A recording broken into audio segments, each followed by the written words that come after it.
Hey guys, how's it going? And I am going to go ahead and open the share screen and get ready. Go ahead and add this to the stage real quick and zero this in real quick. Let's do it. Let me see. Said he went live on my phone. Oh, he's in backstage. What's going What on, is up, guys? Martae? What How's is it going on? I'm gonna go ahead and start over here. I got Great to live have you already in here. front of my audience. I see I'm talking to two avatars right now. It's just me and Yeah, I don't have a webcam on my thing, or otherwise I would show my face.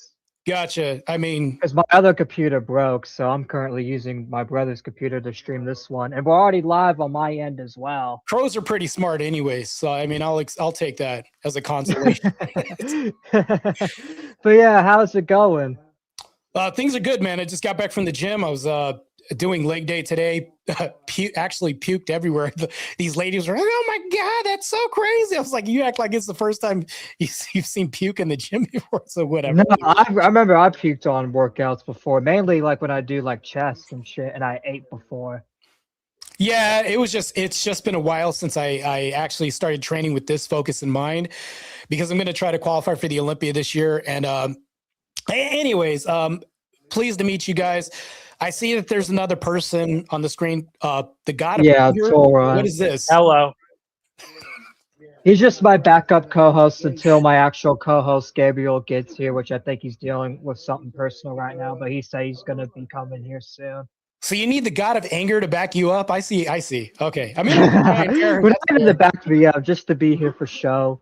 With all the so it's a show force. It's okay. Yes. Well, I'm not too afraid. It's just an avatar with green ectoplasm, I think, emanating from it. It's fine. Yeah, so yeah, we're on a third is this a party? What's No, he's just there's just people that do the show with me. That's really it. They just hop on the panel. But we can still go ahead and get started though. So just for the audience, for my audience that don't really know, you introduce yourself. What kind of content do you cover? I do everything. I'm going to be doing a lot of other content pretty soon too. Not just regular content, but just I'll be doing, I mean, as I said, I just came back from the gym, so I just trained legs. I'll be doing a shit ton of other content, like my road to qualify for the Olympia, my road to try to do the Europa and compete, my road to also debating Muslims and heretics and people like that as a, Orthodox. Well, I actually get baptized on the 5th of next month, so I won't be a catechumen anymore. I'll be going full steam and trying to destroy these heretics, these liberals, feminists, and TikTok libtards as well too. That's the next plan of action. Nice. And that's the kind of content I do too. Like I destroy feminists, I destroy like other kinds of people too. I also go after MAGA too, just because of the whole scam with that. I feel like we're not getting a lot with that. And I also do criticize Islam heavily, just because Islam is like a religion of violence, I feel like. So what makes you like, because I saw that you went on a debate and you debated a Muslim that thought dating his cousin was okay. I haven't actually had that yet. We rescheduled that for the 13th, though, because I work. There was just a work conflict. So it won't be happening on Monday. That is the 13th. He wanted to do the debate. Like I said, we meet all kinds in this field as far as like idiots, low IQ, femtards that are masquerading as men. That's really what this is. And when we're encroaching on their territory, whether it be TikTok, YouTube, anywhere on social media, because here's the problem with this. We talk about immigration being a problem by the Muslim adversarial detractors and things like that. We don't really talk about the immigration to social media being a matriarchal construct built by these liberal people. Not only that, but they actually hold the fort down when it comes to TikTok, places like this. I think our infiltration is much needed. Absent our infiltration, they run amok and they actually move the needle on social stigmas, removing them and putting them on good things as far as bad. Like now it's like being a virgin is now looked down upon, i.e. Nick Fuentes, people like this. And then not to mention this, but they're putting bad stigma on things that are good. Like if you want to be a stay-at-home based mom, you're now called a slave, all this other shit. So I think that if we can counter this, that's good. but there's very few of us, few and far between, people like us in the trenches fighting this. In fact, people like us that do fight this always get canceled. We get labeled as anti-Semitic, misogynistic, racist. We hate religion and all this kind of stuff. Like people try to cancel us based on fighting this stuff. And I feel like as a Gen Zer, as someone that's younger than you, I'm in my 20s. I feel like there needs to be a lot more of us younger men fight for it because us younger men are the next generation, and a lot of us younger men are pushing these feminine ideas, and there needs to be more of us not pushing these feminine ideas because there's a lot of bitch made men that act like women and want to be women and all that these days. I do have to say this, though. I appreciate Cool Vic for the raid, for coming through. We also have an additional audience as well, too. So I appreciate everybody, Miss D, Relentless, my fearless mods in the chat as well, too. I have a very based crew behind me as well, too. People that support Christdom, as it may be, and people who are very critical to the Muslim ideal, which is a religion of violence. You can't say Christianity as a whole, as far as people, is a religion of peace, because not every Christian is peaceful, but it is a religion of peace. When we talk about the Muslim ideal, you can't say every Muslim is violence, but that's a religion of violence. So to me, that's a massive distinction. Yeah.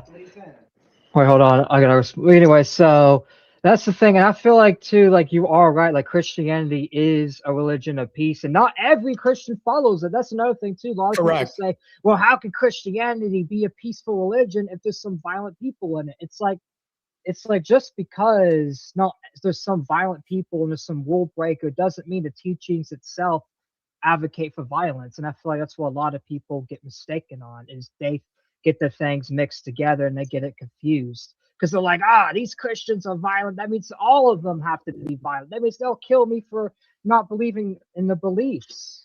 Yeah, well, it's funny because it's rhetoric that they espouse.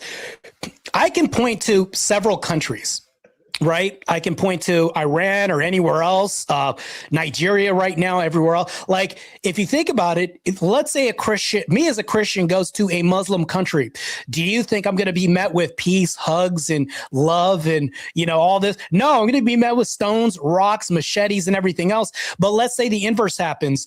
Muslims go to a Christian country. They're not going to be met with a lot of hostility, violence, lynching, deaths, destruction. They're not going to have their mosque burned down. But in the inverse, we see that happening right now with the Trump administration going against these Nigerians. They actually ordered a strike last night, which is very base, by the way. And I think that when we do this, I think that there is some semblance of a crusade that's happening online already. So when we talk about an ideological war, this war is being fought online as people like me, you, other people going into TikTok in these realms, battling their ideology, their ideals, actually making them look like jackasses. Because it's like, if you can't reconcile these ideals and they don't make logical sense, we're going to move the needle. That's good.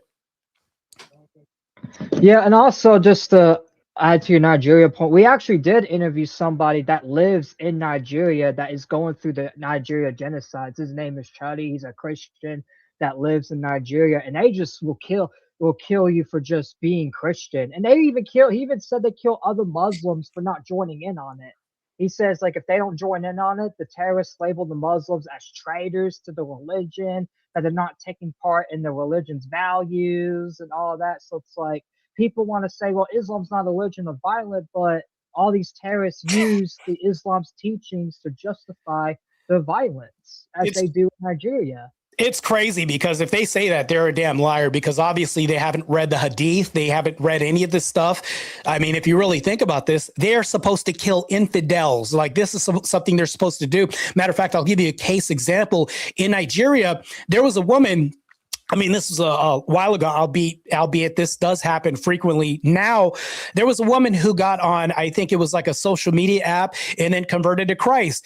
Well, guess what? She was beaten, stoned, put up to her neck in dirt and then burned alive in front of everybody else as they threw tires at her head and just because she outwardly converted to Christianity. Now think about this. This is only just a small fraction of a piece of sand and a whole beach full of hatred and violence that we're dealing with. Now, if everybody in the audience is wondering why I'm so opposed to this Islamist agenda, it's like, look at what's happening to the UK. The UK's fallen. Detroit, Dearborn's fallen. New York's Australia's we're fallen. fighting that too. It's just widespread panic as we have this bacterial infection that's happening right now. We are the immune white blood cell count that's trying to defend this body from an invasion. That's really what the conflation is that I'm making.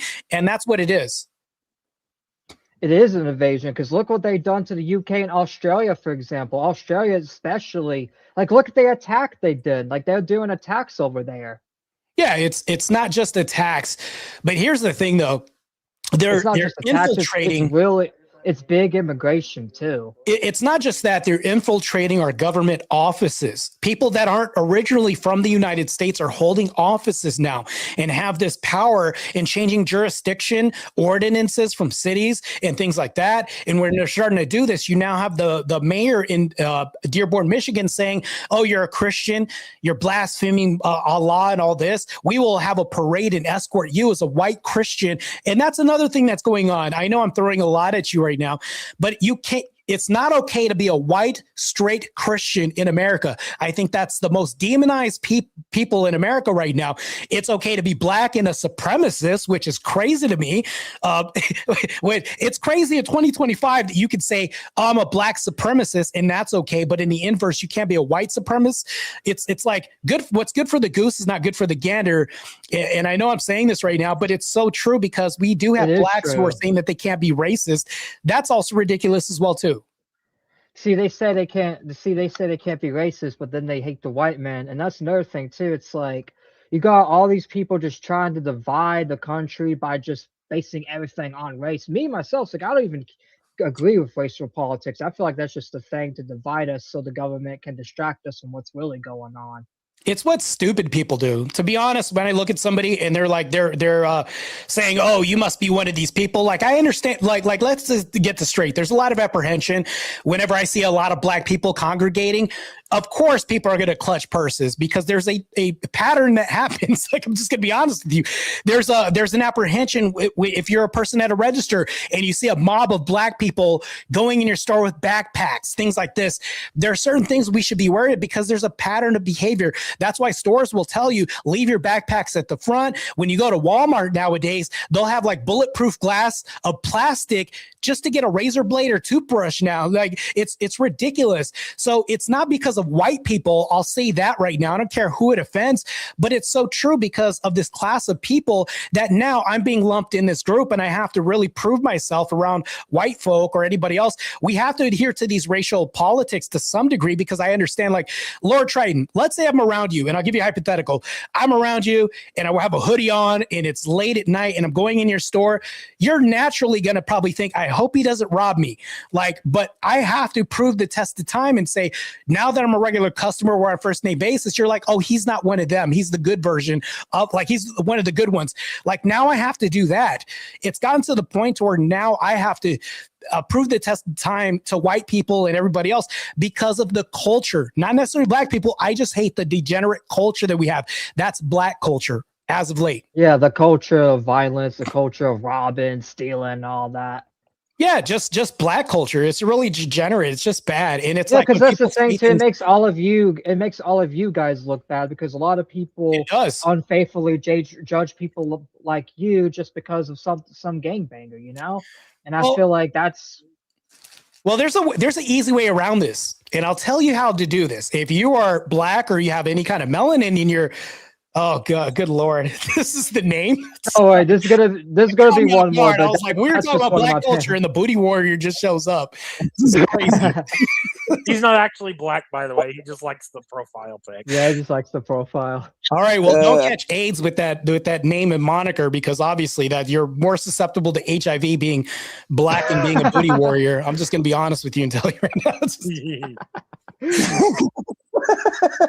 Yeah, wait, hold on. Don't chimp out a little bit. We need you kind of to act right a little bit. Yeah, yeah. But anyways, it's like I understand where you're coming from about all that, and that's the thing too. People don't, if blacks, white, if they don't want to be judged for it, then they don't need to be committing crimes and doing all this shit that makes people put out the glass of Walmart on razors and affect other people. But just understand, though, it's actually a good thing. And I'll tell you why. Why the response from white people is good. Oh no, it is a good thing. Here's the reason why. It's because people had put up with shit for far too long, and now we have black fatigue. Now it's exhaustion. I think that when people say fatigue, they're actually being too nice when they say this. We're at exhaustion. We're at death's door, dealing with like it. Literally, that's why people move to affluent urban communities, because they don't want to get shot. Like that's where we're at right now. And then when we're talking about this, this is why I think it's a good thing.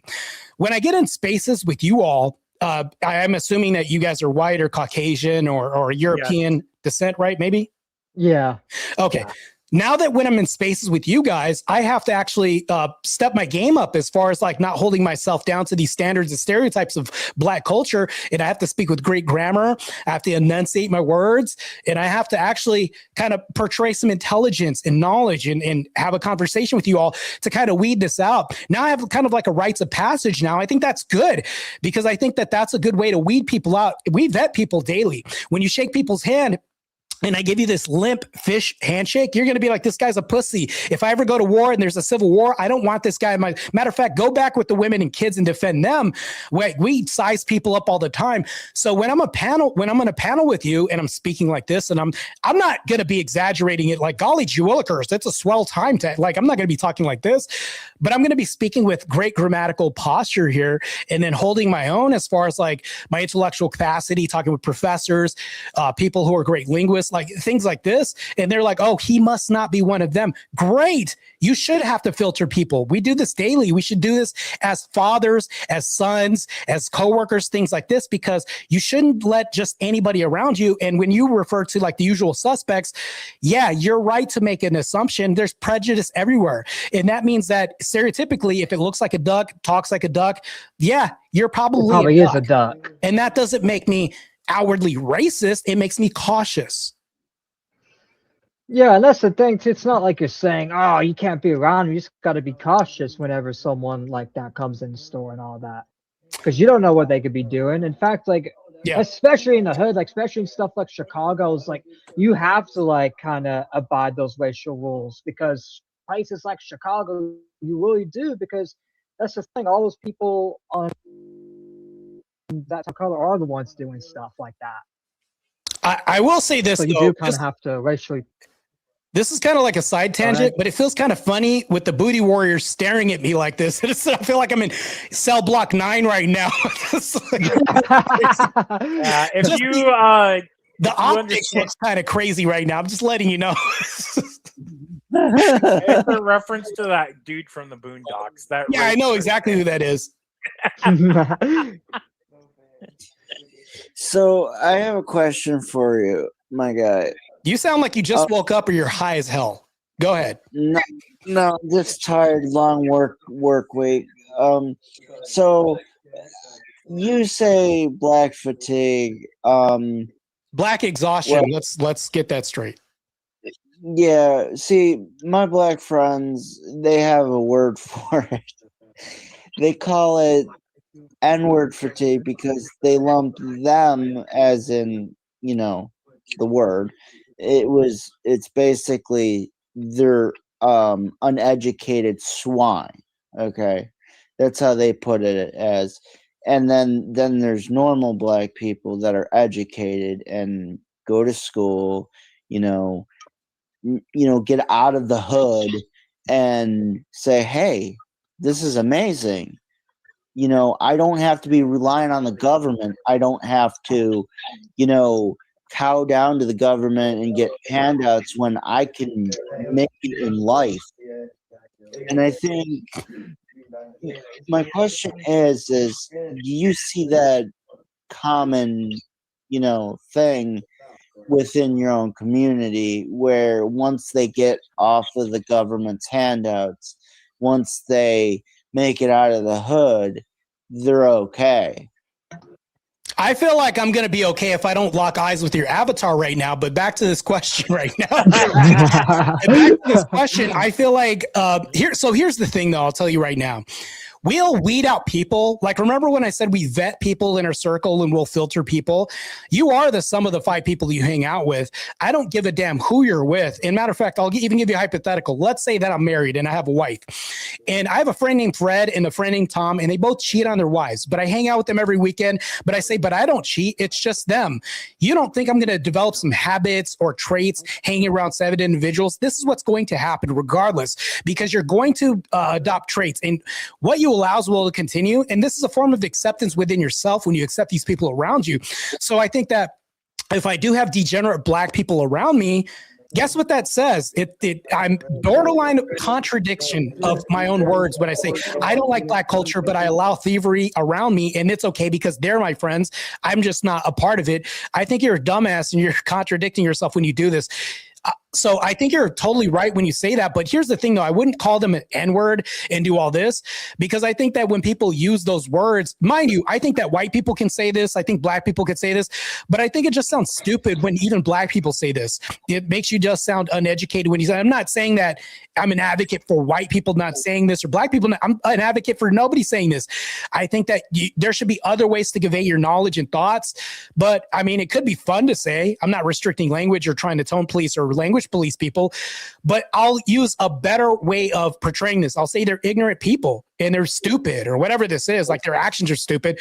But yeah, my whole thing, in order to answer your question, don't hang around these people. So if you talk about like Black people saying, well, I'm not one of these people, but they're just my friends. Like, no, you're one of those people.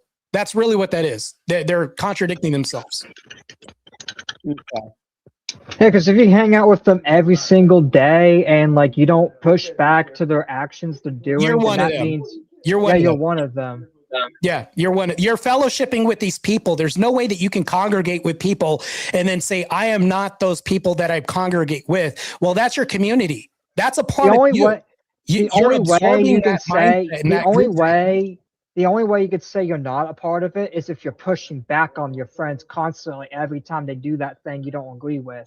I would actually go a step above that. So here's the thing, though.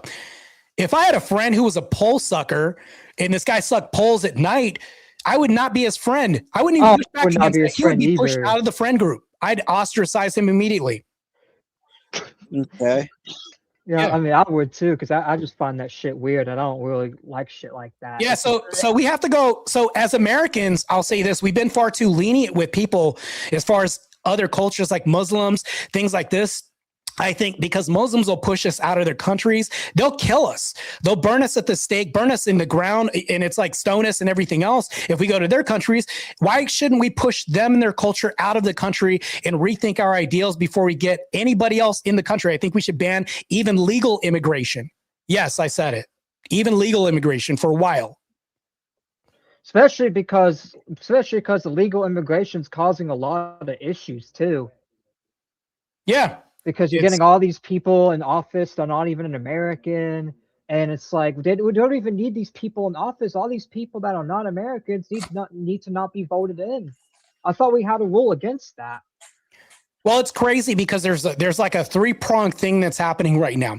There's religion, there's societal change as far as race, and then there's also just degrading family values and tradition. And here's the thing that's happening right now. Muslims will get in the country and then they'll say, well, we're going to vote for the liberals, the people that we don't believe in, these trans people, these other people, because they'll weaponize them and use them as puppets for their bidding because the trans people are against our agendas of keeping nuclear families and everything else. Then when the Muslims get in control, guess what happens? They now say, okay, now that we're in control, now we don't like the trans. Now we don't like any of this. It's very sneaky and sleuthy what they're doing right now. And it's an infiltration. And I would say, let's look at a body. And I don't know if you guys ever seen horror, but there's this demon called Valak, and she'll inhabit people's bodies and stuff like that. The Conjuring, things like this. This demon will inhabit people's bodies, take possession of them, all this, right? The United States is in need of an exorcism if we go on this route. And the infestation is a demonic infestation of Islam ideals. In order for us to do this, we have to do a pre-exorcism, and that's through immigration and other means, through our vote and everything else. We have to be on social media, like these forums, like this podcast that we're on right now, talking and push back against these ideals, but we can't be in echo chambers. And I'm going to tell all three of you this right now. I would implore all three of you to crash panels of your antagonists. These people who are detractors, don't just get in echo chambers because you guys agree with me. Let's go to other panels and actually push back against they don't expect it. If they're going to do this, let's infiltrate their panels and push back against them. I've tried that. I tried it all the times with my detractors. A lot of my detractors just run away. They just run away. Then just keep doing it. It makes me look better every time they run away. Yeah, but that's the thing too. It's like that's why I allow like a lot of people on the panel, because I'm open to debate. In fact, like I'm open to debate people on Islam, on Zionism, on a lot of things, because there's a lot of things like I'm passionate about. I'm passionate about Christianity, and I'm going to defend Christianity to the day I die, because I personally believe Christ is king. And if people disagree with that, they're welcome to call in and tell me why they disagree. I would make an addendum to that. I would make an amendment to that. I'd say Christ is God, because here's the reason why I'll say Christ is God. I no longer say Christ is king. He is king though. But here's the reason why I'll say Christ is God. The reason why I'll say that is because Muslims don't believe in a Trinitarian based. Damn it, man. That's a very based. That's like the shortest prayer, by the way. I want you guys to know that's the shortest way to pray. So here's the reason why we'll say that. Salute to you. The reason why I'll say that is because Muslim or Islam, that religion doesn't believe in a Trinitarian God.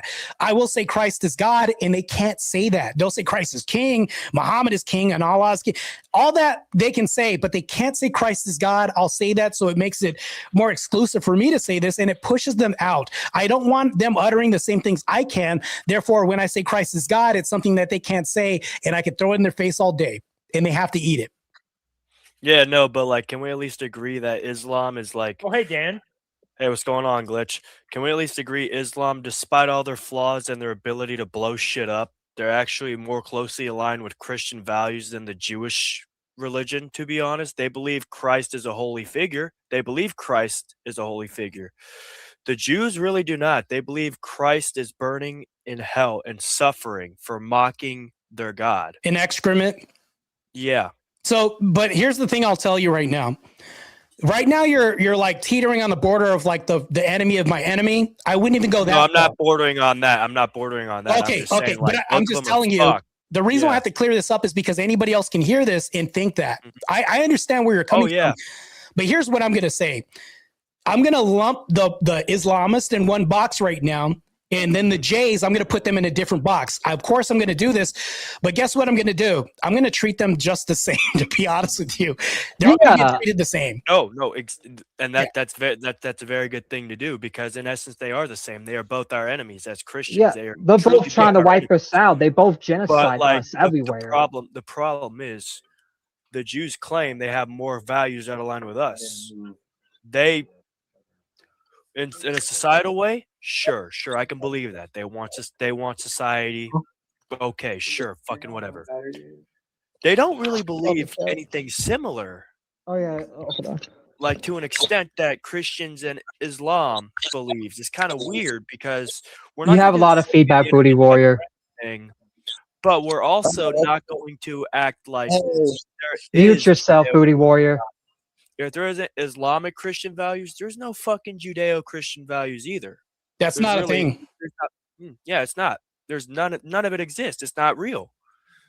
There's values. There is a lot of Christian Zionists that do push that and say, well, Judaism and Christianity is the same. They got the same values. It's like, no, they don't. No, we do not. One idolizes a banker. The other idolizes their people. Yeah, it's not a thing. I don't accept that, and I refuse to bite that bullet. What I will say is that Christ is God, and I'll continue with that mantra. I actually close my channel when I say that. And the reason why I say that is because I do believe that we're in the midst of a crusade that's happening right now. The genocide in Nigeria, Trump stepped up, base, by the way, sending special forces to do a strike out there. I think that this is going to happen right now. Russia has been the lead on this when it comes to that by outlawing LGBTQ as a terrorist group. Base, by the way, super base. Oh, yeah, they technically are. And then not to mention that, but also they're leading back to the nuclear family agenda because, as you know, right now they turn the electricity off. I think, correct me if I'm wrong, they turn the electricity off at 9 o'clock so that way they can increase their production of people being fertile, having sex and procreating, things like that, because they want to produce a population in their country. And I think that's also based too as well. Their government's mandating this. They could say that's too authoritarian but here's the problem with that. The inverse would be bad if you have a population that's constantly deleting themselves. And Russia has been on the forefront of anti-LGBTQ, anti-gay, all this other, and I'm all for that. So I'm like, hey, you know what? I support those ideals. I think we should embolden some of that in America, but we're slowly starting to get some more traction as we go along. Mm-hmm.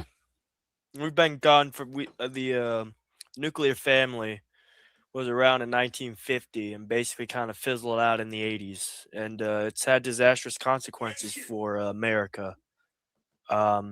One thing I will say as a Christian, and this is pretty disturbing, and this is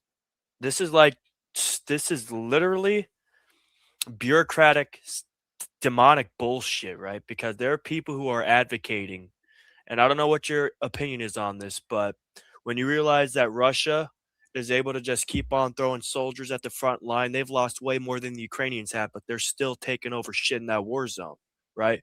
Obviously, something is working. They don't have abortion like we do here, right? The issue is, let's look at the statistics here, right? A lot of Gen Z, I believe it was like 15 to 30%, they were aborted before they could even fucking have a The chance baby to start deletion. off. We'll just say baby deletion. Yeah, baby Yeah, deletion. it's literally what it is. And just for YouTube TOS, because my channel just recently got demonetized today, but hate to say it, but it happens. So what a fucking joke. It's I'm not literally even monetized, but honestly, I do bro. this for fun because you can't really rely on YouTube monetization and be free speech because Such bullshit. they like to censor you. Like they literally would demonetize you for just cussing, and I feel like that's bullshit. Yeah, you can't say fuck within 3 seconds, and after the 50-second mark, you have like one fuck or one cuss word per like 1 minute and 30 seconds. Horseshit. I don't even know why we have rules like that when we have YouTube Kids. Like the kids literally go on there, like leave this for the adults. Well, they obviously. Well, here's the thing. There becomes a point where they're complicit. Whenever the Children's Online Protection Act or whatever the fuck it was, YouTube has an app called YouTube Kids. Well, at what point are they complicit in screwing over the average person who wants to make their money and throwing away the child's safety when they're basically demonetizing people for unfamily friendly behavior and words? Well, why the fuck do they care about family friendliness? This is YouTube for adults. That's YouTube Kids. They want that, it's like there's something going on here. And here's the sad part. It's not a religious war. It's not a left versus right issue. It is clearly, and this is literally what I've been trying to fucking tell people. This is a class issue.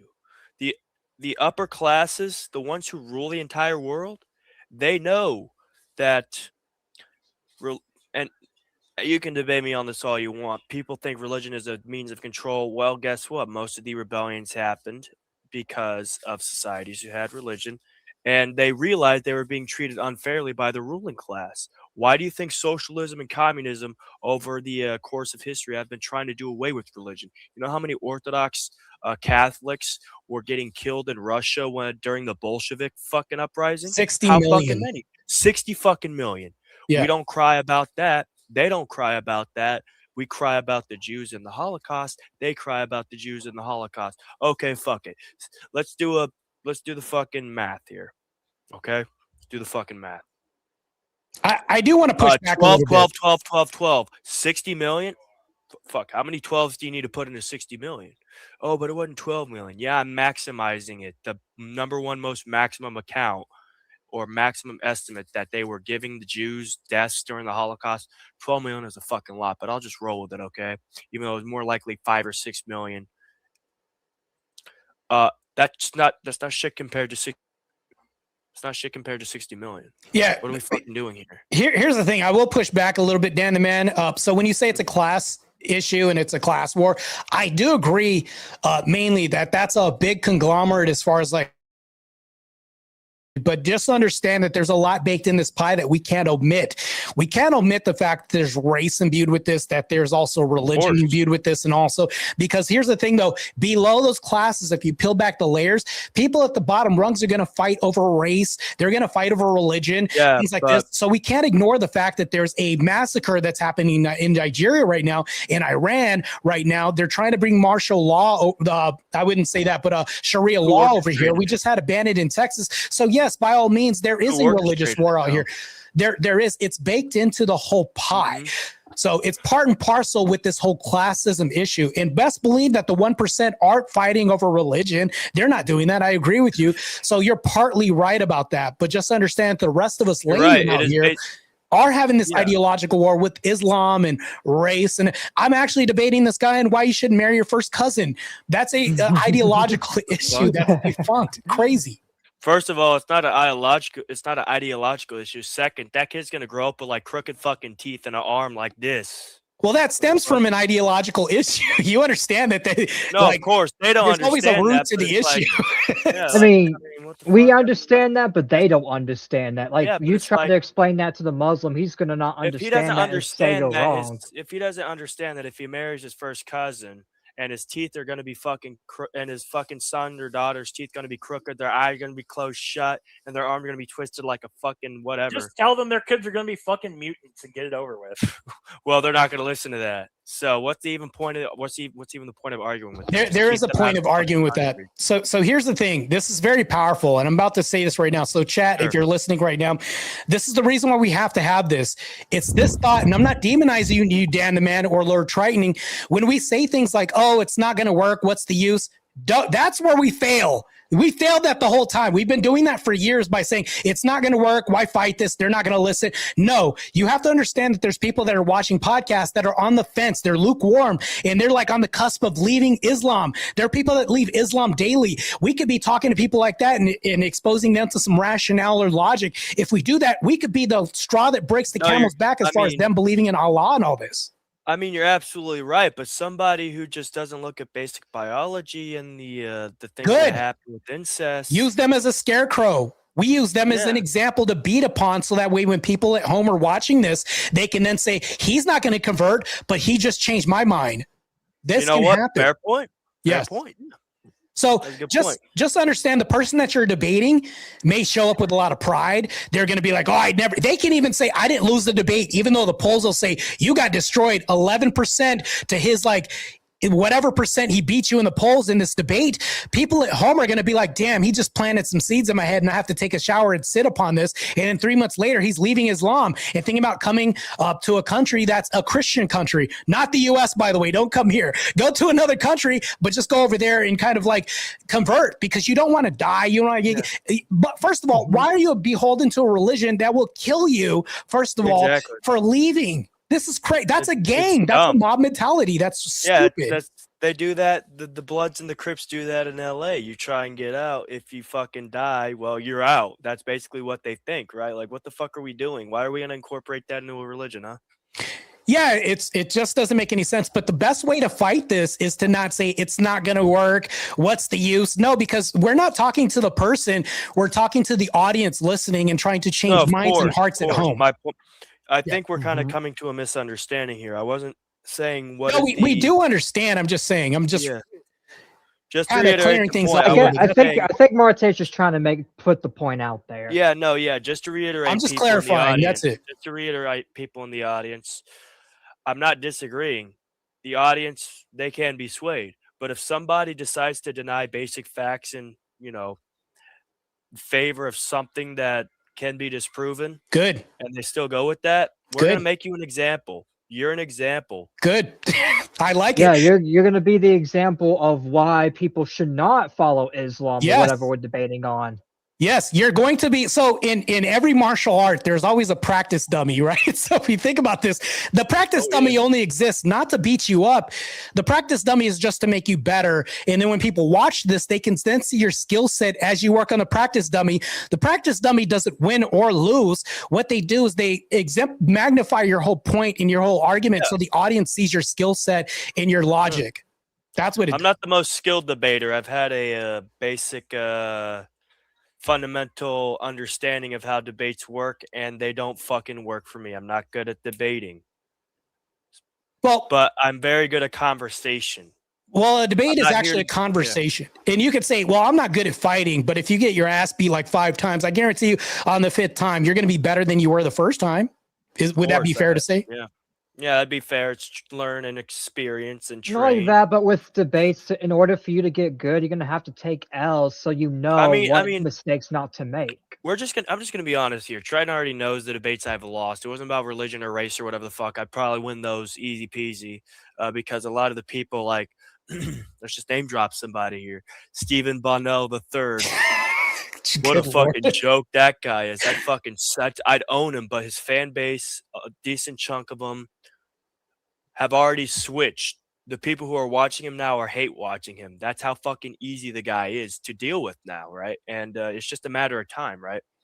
But anyway, I'm not really good at debating, and I'm not gonna fucking prop myself up. What I'd like to do is have a heartfelt conversation with people, right? Because I don't want to have like one where it gets heated or whatever. If it does get heated and we can pat each other on the back and say, "Hey, thanks for giving me your opinion," that's fine. That's fine. But that really isn't something that happens a lot anymore, right? I mean, we just had Charlie Kirk get fucking domed by some, not really domed, but like neck. He got Same fucking thing. got by some douchebag, right? Who didn't want to fucking talk. But if anybody does want to talk, which there's a lot of people who are on the fence who do want to talk, we shouldn't push them away. It doesn't matter if they have blue hair, fucking whatever. It doesn't matter. If they want to talk and they actually want to engage in a conversation without throwing some ad hominems or whatever the fuck to try and make you look like a fool, we should talk, right? Well, here's one thing. Now I got to push back a little bit more too. It's not that I don't like your point. I agree with it to a certain extent, but let me flesh this out real quick. Sure. If I'm talking to a Muslim and I'm talking to him and espousing logic and the truth and things like this, that can be a form of pushing people away. Would you not agree? People will say, well, why are you pushing him away with the truth? Well, here's the thing though. If we actually use the truth to push people away, they now have to sit with these seeds that we planted on these people, and they now have to think about these thoughts that we planted in them, and they have to go away with these thoughts that they have to try to reconcile. And now they've got a whole mess to try to figure out how to say, okay, well, he's actually making too much sense. Now this person has sleepless nights because of it. They could come around, but I can't say it's a guarantee, but we need to push back, even if it's pushing people away with honest truth. Engaging with somebody and using the truth as a way to talk to them, I don't think that's pushback, dude. See, this is why I don't like it's. If I'm telling you the truth, I'm not pushing you back. I'm telling you the fucking truth, right? But that's why they think. But that's why we use these terms, because that's what they think. They just think understand. Yeah, that's what they think. They think that you're insulting them.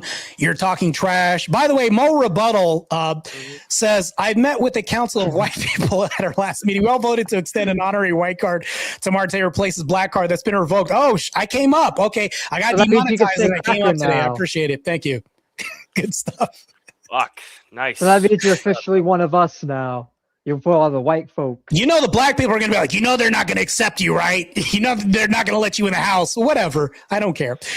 They talk trash. That's another thing too. It's like they wouldn't let me in their house either, especially like a lot of the like not all obviously, but a lot of the blacks like don't like to be open. They're like, if you're a white man, we can't be open. White people don't think like that. Like people think they do, but a lot of white people don't really think like that. As long as you're nice and we can see you're good people, we will be open to you.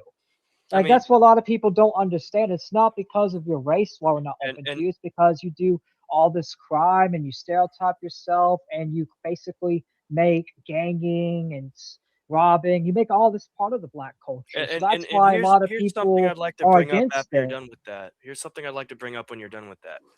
Let me make something absolutely clear. Martae, you obviously realize that I said it was just the 1%ers who rule the entire world who are the problem. It's not a race or religion issue, right?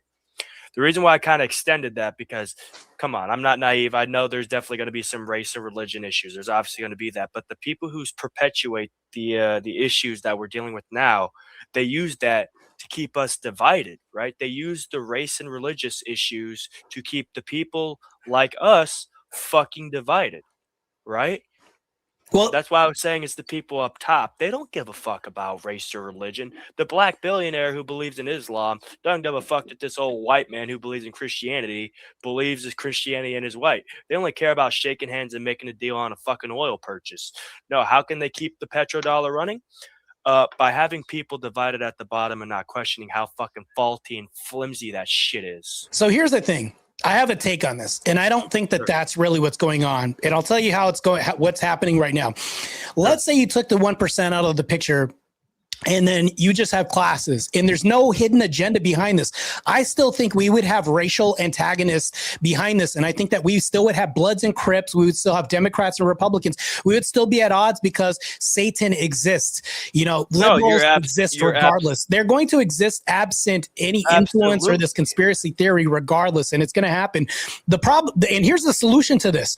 The solution to this is people like me fighting against this, and people like me speaking out about against black supremacy, and also saying that white people are a suppressed group in the United States, and having these, as controversial as they may seem, and being outlandish about this. I think that the more people we have step up and say this and magnify and talk about the truth instead of hiding and lying to people, I think that that's a massive solution, especially on a bigger platform.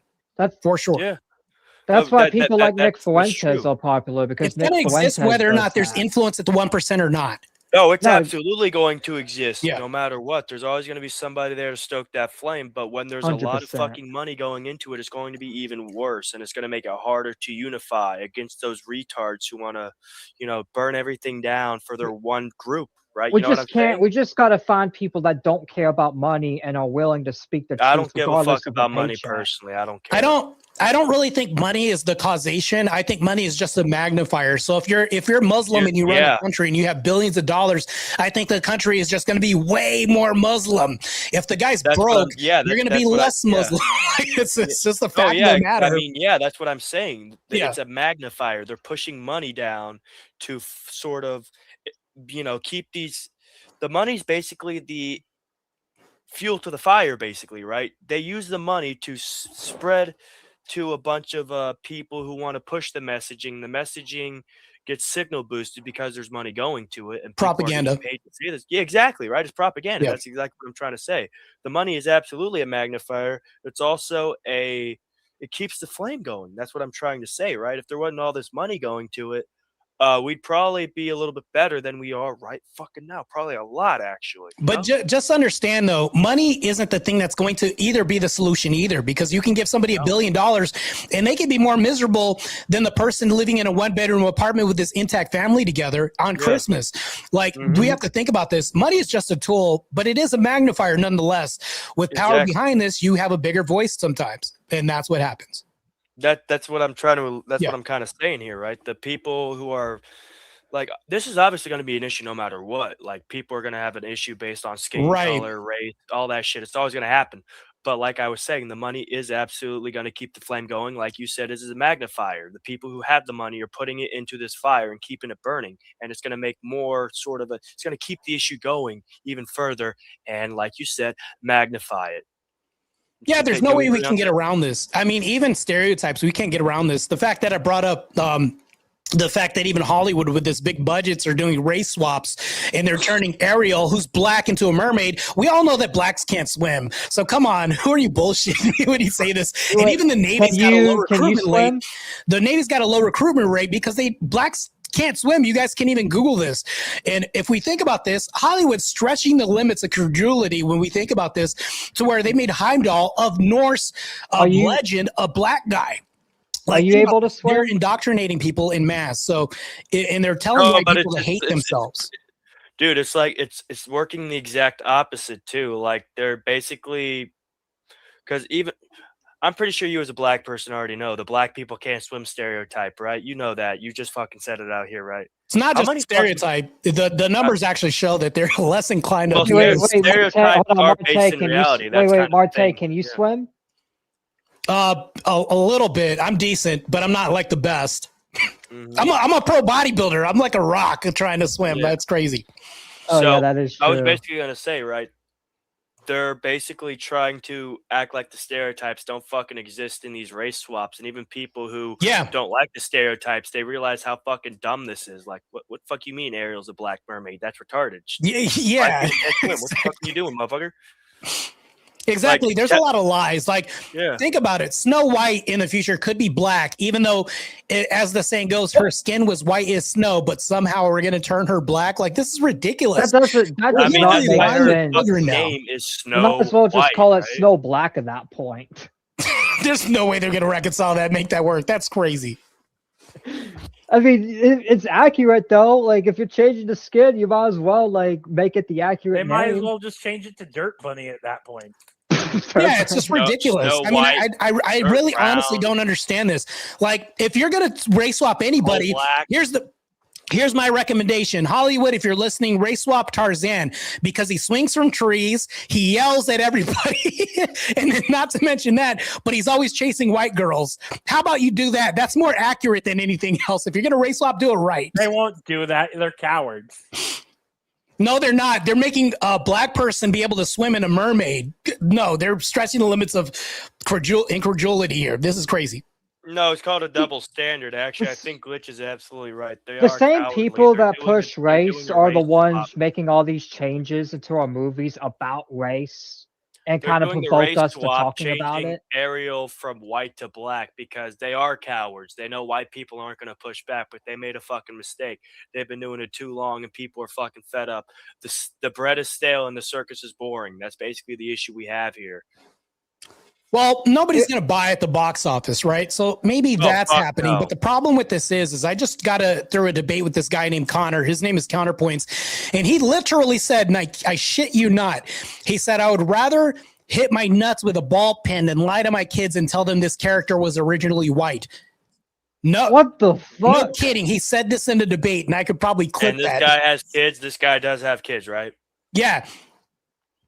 What the hell? He's stupid. He said his kids are blonde haired and blue eyed, and he would hit his nuts with a ball peen hammer, then lie to his kids and say, this is the historically accurate version of this. The character was white. He'll never tell his kids that. And he said he'd rather put his nuts in a vice. That's crazy. I mean, that tells you he's a shitty father because you're literally lying to your kids for a political agenda. You're basically making your kids closed minded.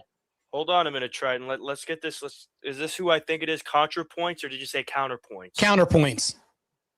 The fuck? Why are all these fucking retards have the same sort of fucking exactly. name? I don't know.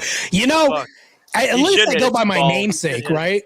Like, these people don't do that. I mean, no offense to Lord Triton, if Triton's your name, or Torun, or Booty Warrior. I know that's not your name. And if it's your name, I'm glad you're staring at Dan the Man now and not me anymore. So yeah, I feel a whole lot better in this space now, by the way. So continue. Yeah. But it's like dude, this guy would fucking lie to his children. Yeah, that's the thing though, is when we talked about this, what the fuck it's like, are we doing? We're telling people, if we're going to lie to our kids about Aesop's tales or Grimm's fairy tales, you're going to also lie to them about revisionist history as well too, because what's on the screen is no different from Alice in Wonderland, from everything else, because all these stories originate from somebody's lived experience at some point. And if you're going to lie about this and you're going to allow the teacher to say, no, you should be ashamed of yourself because you're white, so you're inherently racist because of critical race theory, you're going to also extend this to other educational arenas and lie to your kids about that. Now that's what's happening is now we have a new generation that's going to be taught to hate themselves, that whites are all racist, and that blacks are now superior. That's what's happening. Yeah, no, is that guy you debated? Is he black or is he a white liberal? He's a white guy. He says he's not liberal, but he argues against conservative points. Bro, he's fucking liberal, because that's the thing. I'm a conservative that argues with other conservative points, but if you argue like that, conservatives do not believe in lying to your kids about the truth about stuff. He could be a covert liberal. That's what I really believe, to be honest. And I mean, if Counterpoints is listening, yes, I'll call you out on that. We can have another debate, and you can get rocked again next time. So yeah, let's. In fact, I don't mind debating a guy like that because he sounds like a fucking retard. Covert liberal. That's literally most of the YouTube commentary community. This guy is definitely a covert liberal. The drama side, I mean. This guy is a covert liberal. But So back to the state of the United States where we're at right now.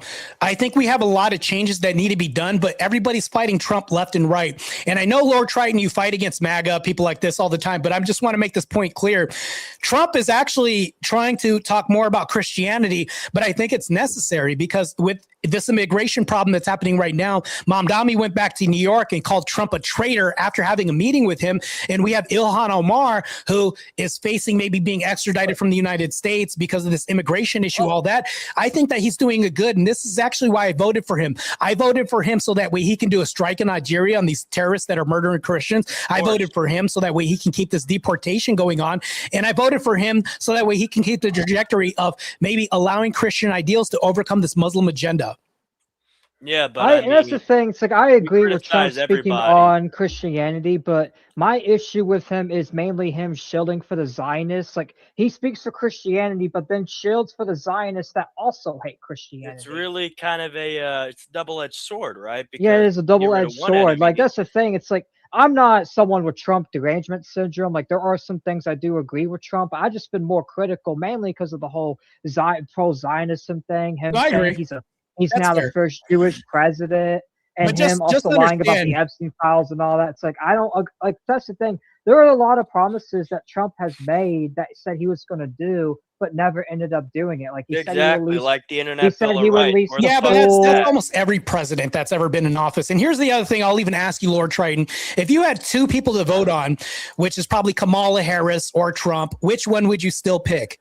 I still picked Trump last year. Like I ain't gonna lie. But like we're not here to glaze Trump. He is our president. We should actually call him out when he does wrong. Triton does call out MAGA a lot. Right. No, I agree with that take. Yeah. Calling out the other side. So like we can't just praise one side. We got to be consistent with our logic. That's basically also, Gabe, you can turn on your camera if you want. We've basically always stood up for Trump when he's done something right. As long as Dan the man as long as the booty warrior is staring at Dan and no longer me, I'm fine. We're all good. So, anyways. Yeah, Dan the man just agreed with that. So, yeah. Dan the man. I mean, Dan the man's probably doing secret dealings with Booty Warrior right now. That's why Booty Warrior's muted. This guy needs to change his name. He needs to change it right now. Change your fucking name. No, man. I am the booty. Booty. Anyway, but not like he's the other way, right? The other way. Yeah, you're punching the opposite of Booty Warrior. There's no fucking way. It's this way on my screen. Okay, well, it's the opposite of mine. But anyways, all right. Well, as long as your intention is to, this is black on white on white crime, really, right? We've got white on white crime. Booty Warrior is blackface right now, so really he's white. So, anyways, yeah, he's committing a crime right now, discrimination. Anyway, I'm joking. I do a lot of black on black crime myself when I allow these black people on threads to go against my agenda, or even this ideology when I espouse that there's black supremacy, and I rail against this all the time. And they say, no, how can we have black supremacy when we were slaves 200 years ago? Well, what about in 2025?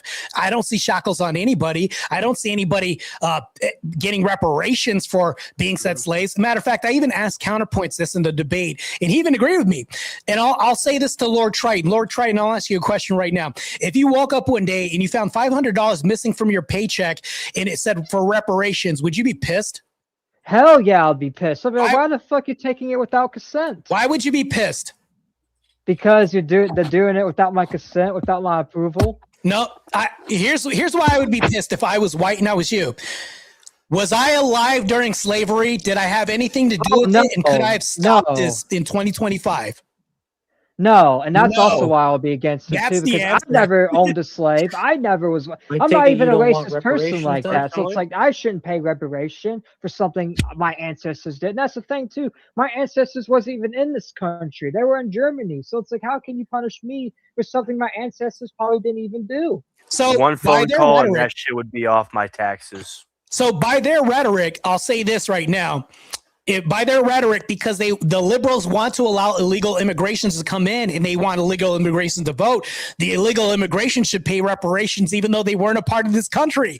That defeats their whole stupid ass argument already. But liberals is going to only want the white man to pay it instead of everyone else because they want to screw over the white man. Yeah, nobody's gonna do that. Nobody's buying that. Yeah, nobody's buying that. Nobody's shit. buying that. Yeah, I mean, just like we had Black Ariel at the movie theater, nobody's buying that either. Nobody's buying any of this. I think people are smart enough in America 2025 that Trump is helping a little bit of the needle move in the direction where we're at least having the space for Christianity to be more public in the arena of politics, of workplace, things like this. And I think that that's actually a good thing. But here's the problem, though. The problem with this is everything that Dan's talking about is that you have part and parcel, the Jays, the giving money to other countries, things like this. I think that needs to stop as well, too. Funding other countries. I think that we've got enough problems on our own and we should just stop outsourcing. Even though we say, oh, they're allies. No, they're not. What have they done for us? If we're sinking, are they going to help us out? Probably not. No, they're not. You know, Martae, you know what they're going to tell us? They're going to tell us, kick rocks, do it yourself. Yeah, give us more money too while you're at it. Yeah. This is basically what I have left after all of these taxes going to foreign countries who don't pay their taxes to us. This is exactly what the fuck has happened. Hey, you have more dust than I do. Say that. Why are we paying these fucking countries anyway? They're not going to sink or swim with us. The only time they'll get off their fat asses is if we let them sink. Let's be real. We only pay trillions of dollars in hard cash to a foreign entity, which was crazy. Like, and no trial was done, no investigation, nothing. That's happened in the past. Wasn't a foreign entity? Yeah, literally 1 year later, 9/11 happened, right? Didn't Obama send money to Iran, even though Iran was threatening to bomb us? Yeah, that's the country I was talking about. Yeah, because I remember my parents used to get so mad about that. Yeah, it's insane. Nobody can reconcile any of this. So if we go back to the reparations thing, if I was going to go back to a black person and say, why should you get reparations? They're like, because people that I don't know were enslaved. Well, can you name any of them? No, I can't name any of these people. Did you meet any of these people? No, I've never met. Well, shut the, it's like, this is stupid. It's like, they can't even prove that the family members of themselves were enslaved. But hold on, there's another point I'll make right now. In Canada, somebody that I'm talking to right now has presented something that the Native Americans were given. They were given reparations by the government. And guess what happened? They're still poor. They didn't do shit with their money. They didn't do anything to escalate their culture to greatness as far as like a higher echelon. They actually are at the same pay grade that they are right now and actually doing worse off since they got reparations. That's a bad example. So it's like, if we give the blacks reparations, it's going to make money. Nike's going to make a lot of money. It's they like literally crazy. have their own fucking federal government in this fucking country, the Bureau of Indian Affairs and the nation of Native, like the Native American nation, that shit. They have those governments. Yep. And guess Comanche what? have it. They haven't done Comanche fucking shit. They haven't been, I don't know, negotiating with other local towns and settlements with their federal agencies to expand their nations.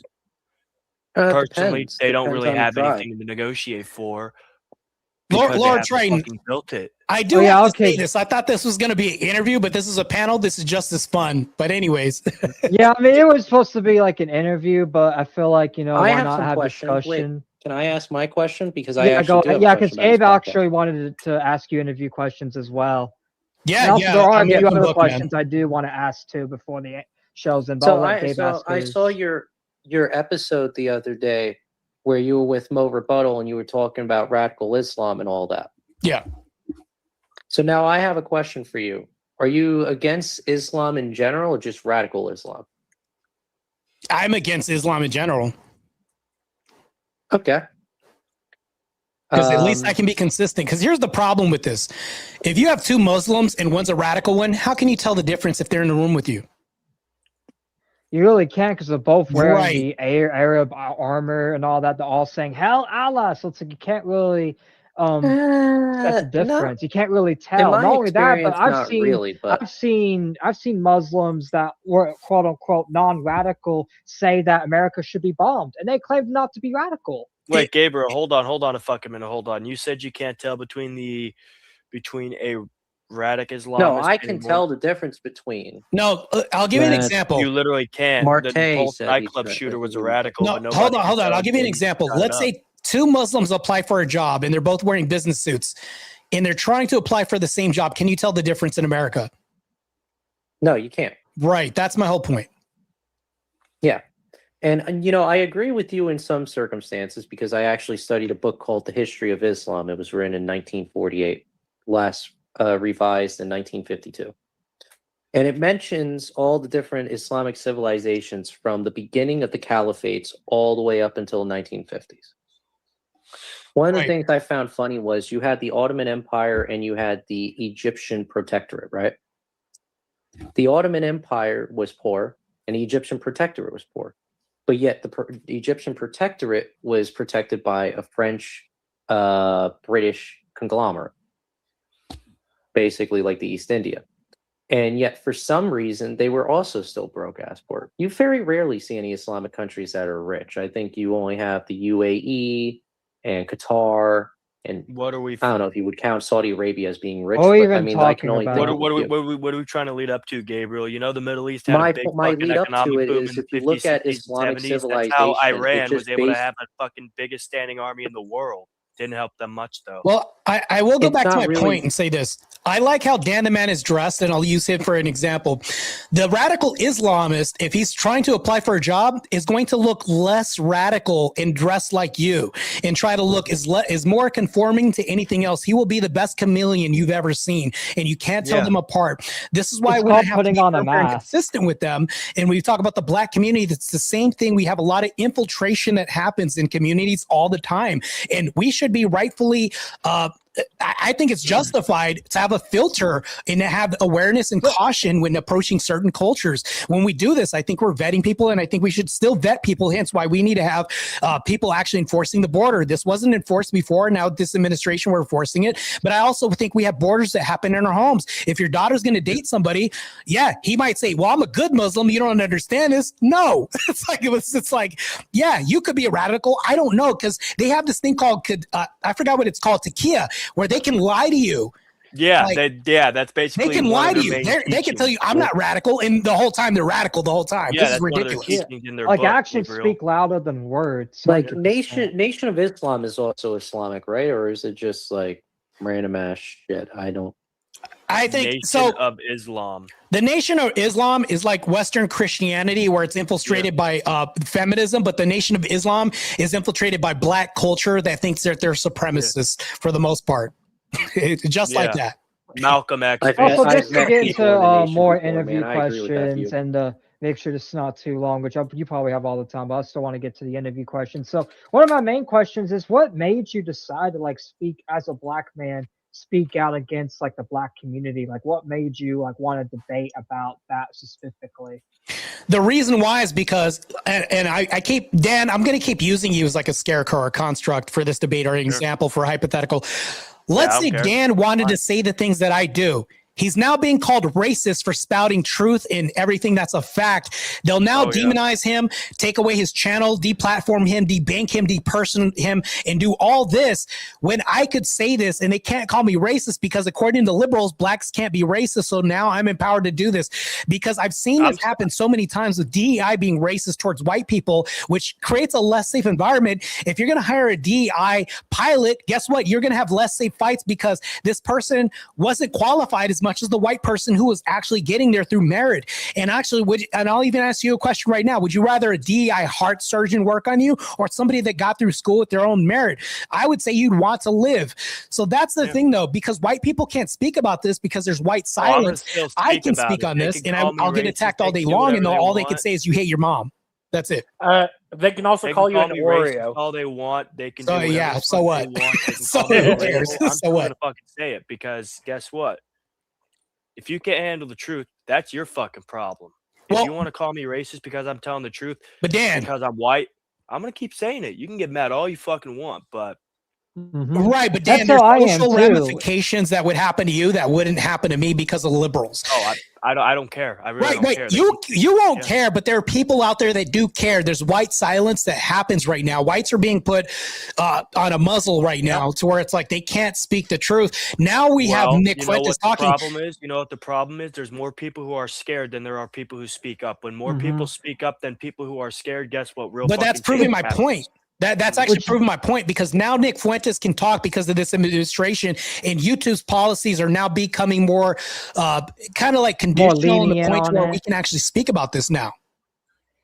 But when Biden was president, especially whites, you couldn't speak about anything that had race politics. No, exactly. So we need to move the culture to where we can at least speak the truth on social media. I don't know if you know Tommy Sotomayor, but Tommy Sotomayor, he's a black conservative, and he used to get silenced, even though he's black. Yeah. Well, no more of that. All the time for speaking out against the black community. They used to mass flag him, call him a coon, and try to go after his family. I know exactly who that is. But here's the thing I'll say with that. If you're black, you can't be afraid of being ostracized by the black community, because where have you got to go? Educated places that are more safe, places with less crime, graffiti, and gangs. It's like, where else am I going to go? I can't be afraid of being ostracized by a gang culture, a culture that deletes their babies from Planned Parenthood, that you don't even believe in. All this other stuff. That's crazy. I'm not afraid of that at all. It's so crazy. We need to bring attention to something right here, right? Somebody in the chat, Sarah Lowe, is bringing up the Georgia attack. You know, the man the man. We already know who the fuck it was. Poured acid on this lady. Yeah, we already know who it was. So if you go and look at any fucking news articles, right, this is a big fucking problem. Whenever a white man commits a heinous crime, he's black, plastered all over the fucking noise, right? Plastered all over the fucking news, bulletin boards, all that shit, right? But if it's somebody of a protected class, like, I don't know, an Islamic radical. Or blacks. You know, yeah. Or blacks or trannies. Transsexual, transformers or whatever. I forgot. TOS. Picture something of them on the news article. You have to go look through the entire fucking news article and get the link for the fucking person who did it on the official FBI website. And even then, you still won't get the fucking picture, because even the FBI is hiding some of this shit. This is how fucking stupid it is. It's how stupid. Well, that's only a fraction of it, because I've seen news segments where it was a black person that did a crime. They're labeling him as white. Yeah. That's actually happening too. And the guy had one statistics. The guy was one shade darker black than fucking Logic. Well, they're warping the statistics to where they show the mugshots, and the news reports are labeling people as white when they're really black. That's happening a little bit more, but it's like few and far between. But that's too much for my good. The thing I should say is we really need to crack down on this shit. That's how this fucking issue gets solved. If somebody's blacker than the fucking night, or is obviously Hispanic white origin, they're not Caucasian white origin, because Caucasian white is an ethnicity, Hispanic white is an ethnicity. Yeah. Let's be real about that. People don't fucking know that, right? We need to fucking start charging these people with falsifying reports, falsifying government forms. Oh, we do. We definitely do. This is going to be one of the most censored videos I have. Like, it's like all the F-bombs and shit. My bad. We're usually uncensored here, but I apologize if we're because I know you're streaming too. Man, they're probably gunning for my channel because of my content I put out. They're like, we already demonetized you. What's next? What else can we do? This guy's channel. How about you pull the racism card, bro? Pull the racism card. Works every fucking time. I mean, you could. You could be like, hey, YouTube, you can't take me down. Not with YouTube. YouTube doesn't care. That's right. His black card got revoked. They don't give a fuck. Damn, Mo Rebuttal took his black card away. Dude, just for another interview question relating to my last question, what kind of criticism do you get from the black community that you speak out against? Like, do you get any feedback from them at all? You mean besides the death threats? Is that all you get is death threats? I get a lot of death threats. I get death threats from transformers in the black community. I get a lot of threats from men in the community that want to white knight for these black women that are extremely masculine, by the way. It's like, so when you call them out on their BS, they now want to say, I'm going to find you, bro, or all this. And it's like, there's underlining threats and all this. Like, I get that all the time. Like, my inboxes, I get threats and people are like, I will KILL you and I will RAPE you and your family. I hear all this, man. You can absolutely fucking try. You can absolutely try. Make no mistake. Has Self-defense any is a right in this have fucking you nation. ever gotten any of Self-defense them is a right that in this criticized country. you without the death threats? Has it been nothing but just death threats? Yeah, that happens all the time. Like I said, they'll say, well, whites aren't going to accept you. They're not going to let you in their house, this and that. And I mean, that's all they could say, but it just bounces off me like water on a duck. It doesn't do much.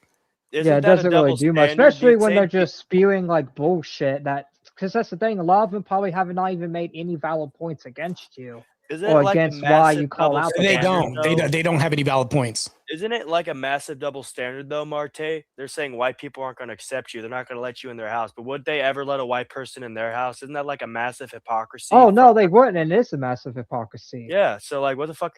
Well, no. Hold on. No, that's false. That's false. They let white people in their house all the time because they'll accept EBT checks, and Uncle Sam will be the new father, and that all this rhetoric will happen. And then they allow crack in their communities because the CIA flooded streets with crack. They'll let in the white liberals and Uncle Sam, quick, but they won't let in us. Hold on. So here's what'll happen though. The CIA flooded streets with crack, but blacks didn't have to smoke it, sell it, but they willfully took this and they willfully let EBT in the home and Uncle Sam to cut a paycheck so that way their father wouldn't come back home. They let white people in their home all the time. This happens on a regular basis. So no, I disagree with that. No, they did. They don't anymore though. They do. They do all the time. There's women on TikTok saying, I got $3,000 worth of food in this run and I have to do a day of work in my life the whole time. It's crazy. Look, here's the right answer. They only let the white man in if the white man's doing something for them.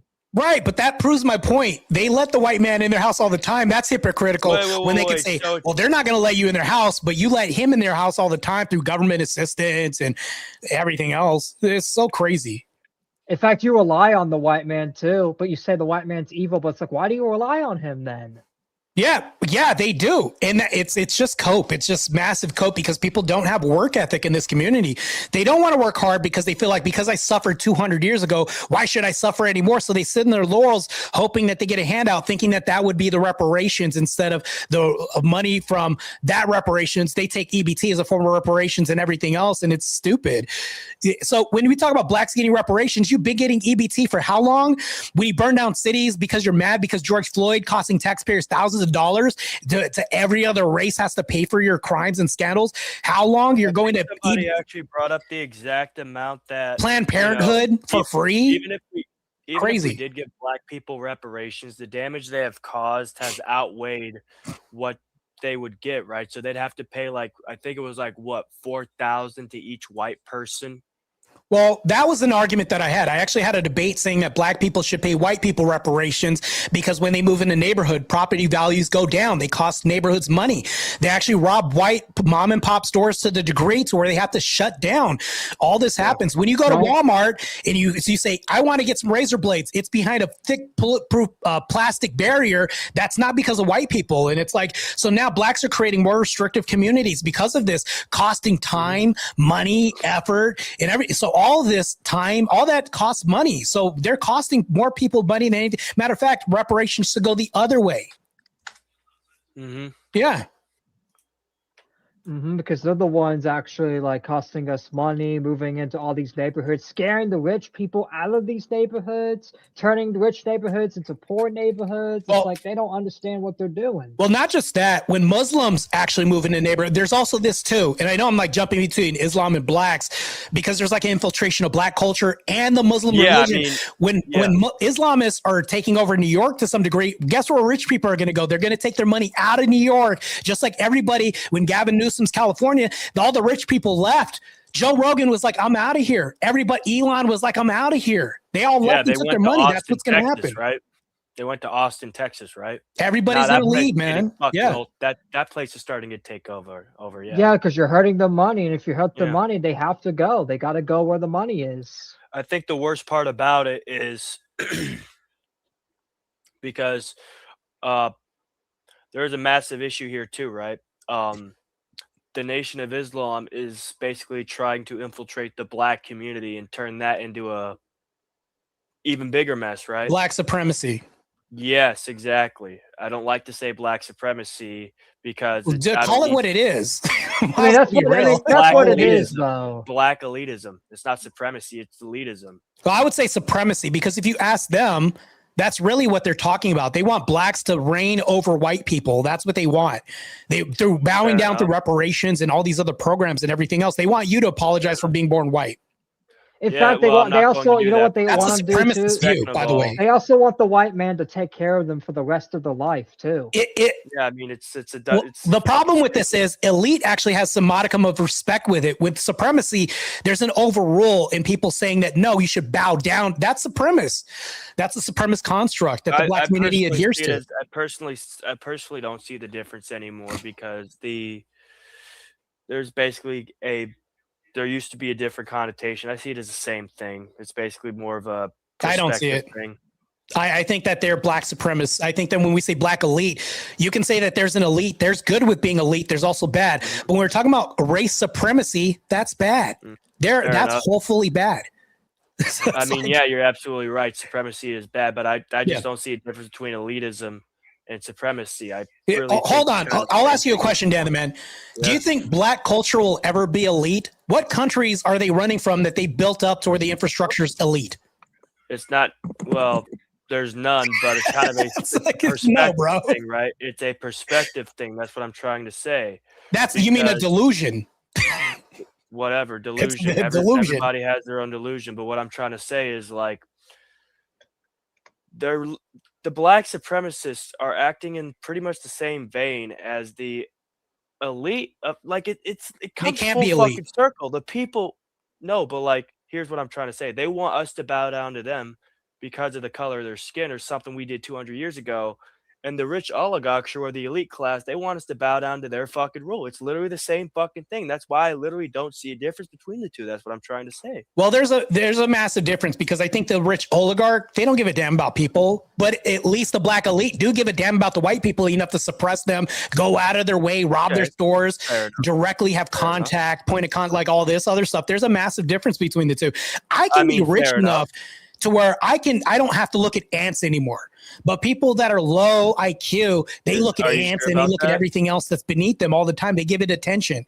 That's the difference. I mean, are you sure the company doesn't need to look at the ants? I mean, with how big, there was a massive wave of company layoffs a long time ago. There's no way BlackRock was like, oh, I need to think about these black people. They're not even thinking about black people or culture. They don't think about that. Meanwhile, black culture is whites live rent free in black culture all the time. But I doubt that black culture Larry Fink but money lives thinking that this is the other way.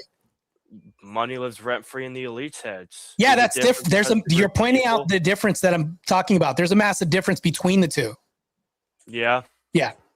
I don't really think it is. It's more of a, like I said, it's a perspective thing. The elites care about the money. If you don't bow down to them and their money, you're fucked. The black supremacists don't care about money. They care about control. That's kind of the same I don't think blacks care about control. They care about it's a lot different.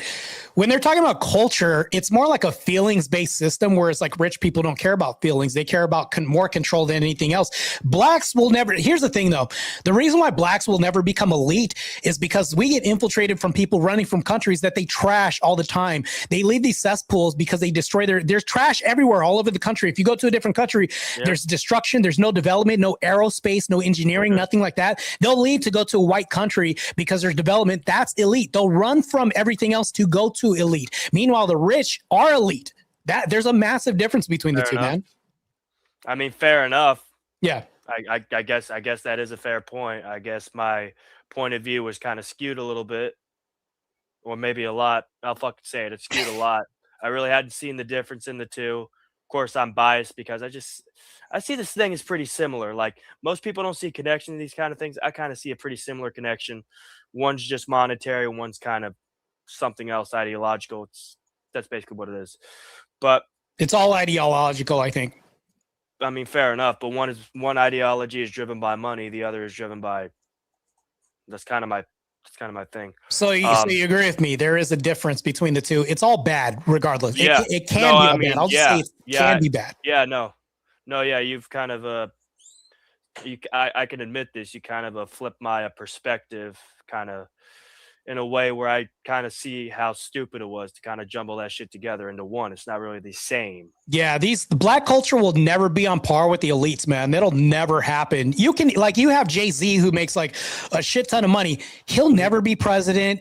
He'll never, I mean, the way the country's going, who knows? But I mean, you'll never see this to where it's like he's ever like he's being muzzled by probably the Jays or something like that. We can even say that. They'll never be elite because of this. And even more. Yeah. I mean, fair enough. Yeah. Kanye, look at Kanye. Kanye spoke against the Jays and look what happened to him. So that's why blacks will never be elite, because we're at the behest of something else greater than them, because we fight over other little things and money. We're not looking at power. We're looking at race and other mundane things that are stupid. Yeah, of course. Yeah. Just, I mean, yeah, I get degenerate culture will always produce more degeneracy. Yeah, never. Yeah, I mean, and the degenerate culture will not get you taken seriously. Like the black culture is never going to get taken seriously because of all the degeneracy in it. Right. Look at Obama. He actually served terms, right, but did nothing for the black community. But got into the office, did everything for the LGBTQ community and all these other communities and gays and with marriage and everything else. But it's like, look at this. So now that we have an example of what happens when black culture is in a elite position, that's why they will never be elite, to be honest with you, because we don't show any pattern of elitism. We used to. We had jazz, we had fine classical music and intact families, but guess what happened? We actually bought into this agenda and fell prey to a lot of this, and it was because blacks were implicit in their own destruction. That's what happened. Yeah, that's right. I mean, you look at the Bronx in 1950 versus now. It's totally fucking gone downhill. There used to be people walking around, well, in society in general, but this has affected the black community even more than, other communities, for example, right? I think it affects other communities just the same, and I'll tell you why. Sure. So whenever you have like and this is going to sound so racist for me to say this, but it's so true. Let's say that you have a community of white people and there's like 10% blacks. The 10% blacks are going to have to fit in and kind of conform to the white community to some degree, which means there's going to be less crime, less all this other stuff. Let's say it gets overrun and it's like 75% black. Do you think there's going to be less crime or more crime? We all know the answer to this. This is why whites will go away and move into their own communities, these gated communities and things. We could say that's elitism all the time, or we could say that it's a classism issue. No, it's really just a common sense issue, to be honest with you, because they're leaving.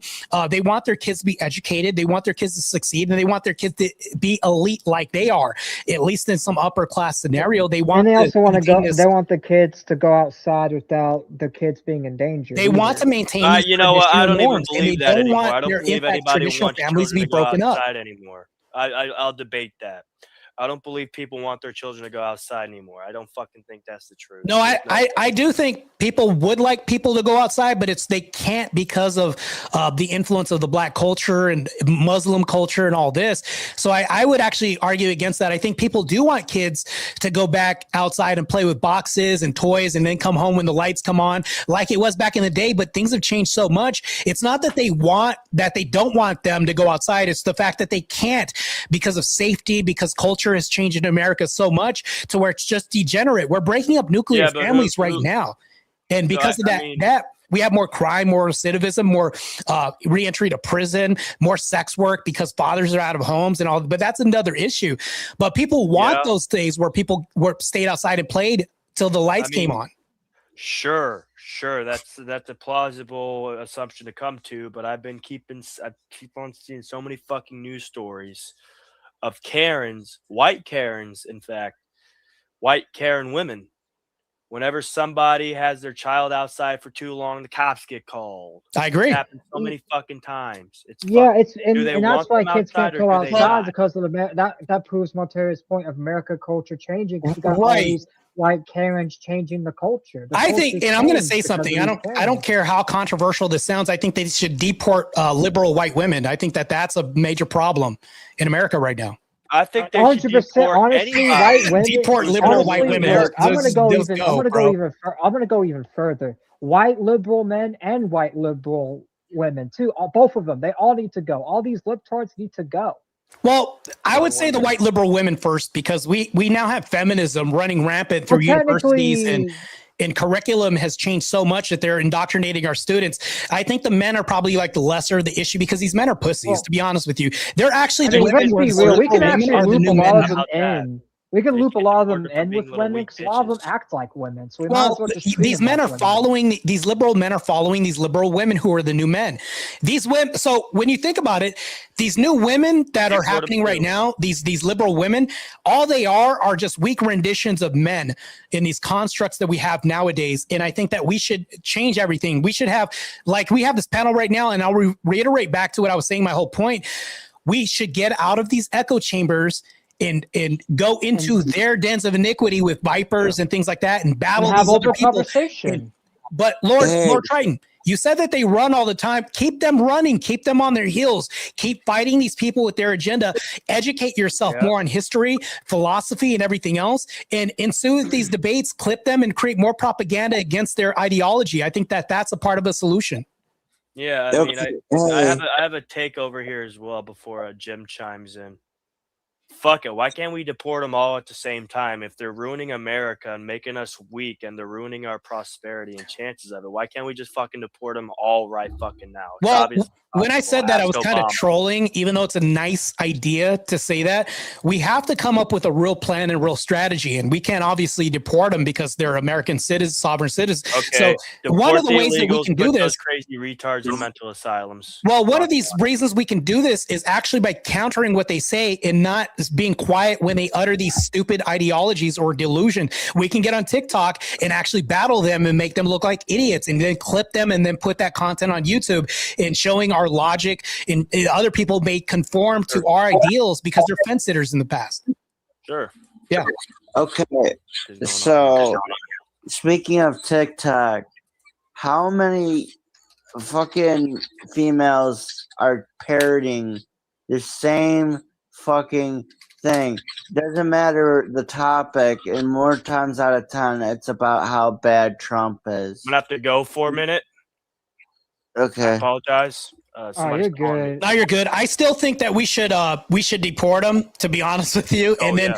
Because there's only so far you're going to get with like propaganda, but right now, all we have is the propaganda war right now. All we have is what we have to work with until we get to like some deportation, which is like a far cry, I'd say, which is what I dream about. Like, I think that right now we have to contend with our voices because we now have more freedom to speak without being deplatformed than we did in the last administration. Yeah, but the problem is you're too tired. You sound like the booty warrior too. That's crazy. So crazy. The problem is, right, and this is like one of the massive issues, right? It's like we just find out that they sit on TikTok all damn day because they're stay-at-home moms or they're fucking on the public dole. And then there's the guys that go to work, you know, they might be just as liberal, but it's a bunch of crap that they spew because they're unhappy with who they married. But they don't take an introspection into themselves and say, hey, maybe I'm the problem. No, it can never be them. It has to be everybody else. It has to be everyone else but them. Yeah, but here's the thing, though. This is the solution, Booty Warrior, and I feel like I'm not to repeat myself ad nauseum here, but if we meet these people head on their own turf in these trenches, because there's a few conservatives actually battling with these people on TikTok. I think that if we go into these dens of iniquity, these pits of snake vipers that we're dealing with, and then we have a debate and we just speak in a logical way to where we debunk all their dumbass arguments and we clip that, then put said clip on YouTube, and then that gets a lot of views and we perpetuate this. Somebody at home may change. They may actually say, I'm no longer on the fence anymore. Martae they made a lot of sense. And not only was this entertaining, but he's charismatic and he makes a lot of sense. And I also laugh too. Entertainment is a form of getting people off of the fence and turning sides.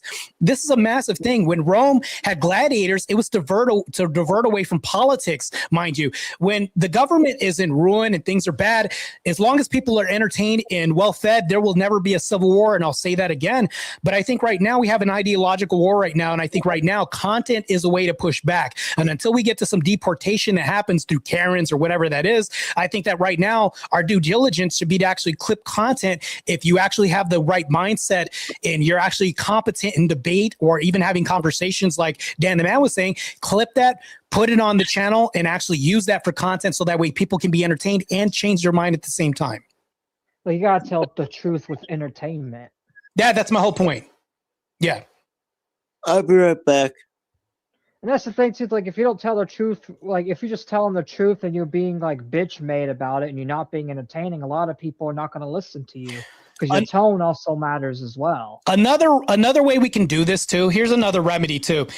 If any of you plan on having a family, or if you have a family already right now, when we have parent-teacher conferences, I plan on having a family in the future, you know, things like that.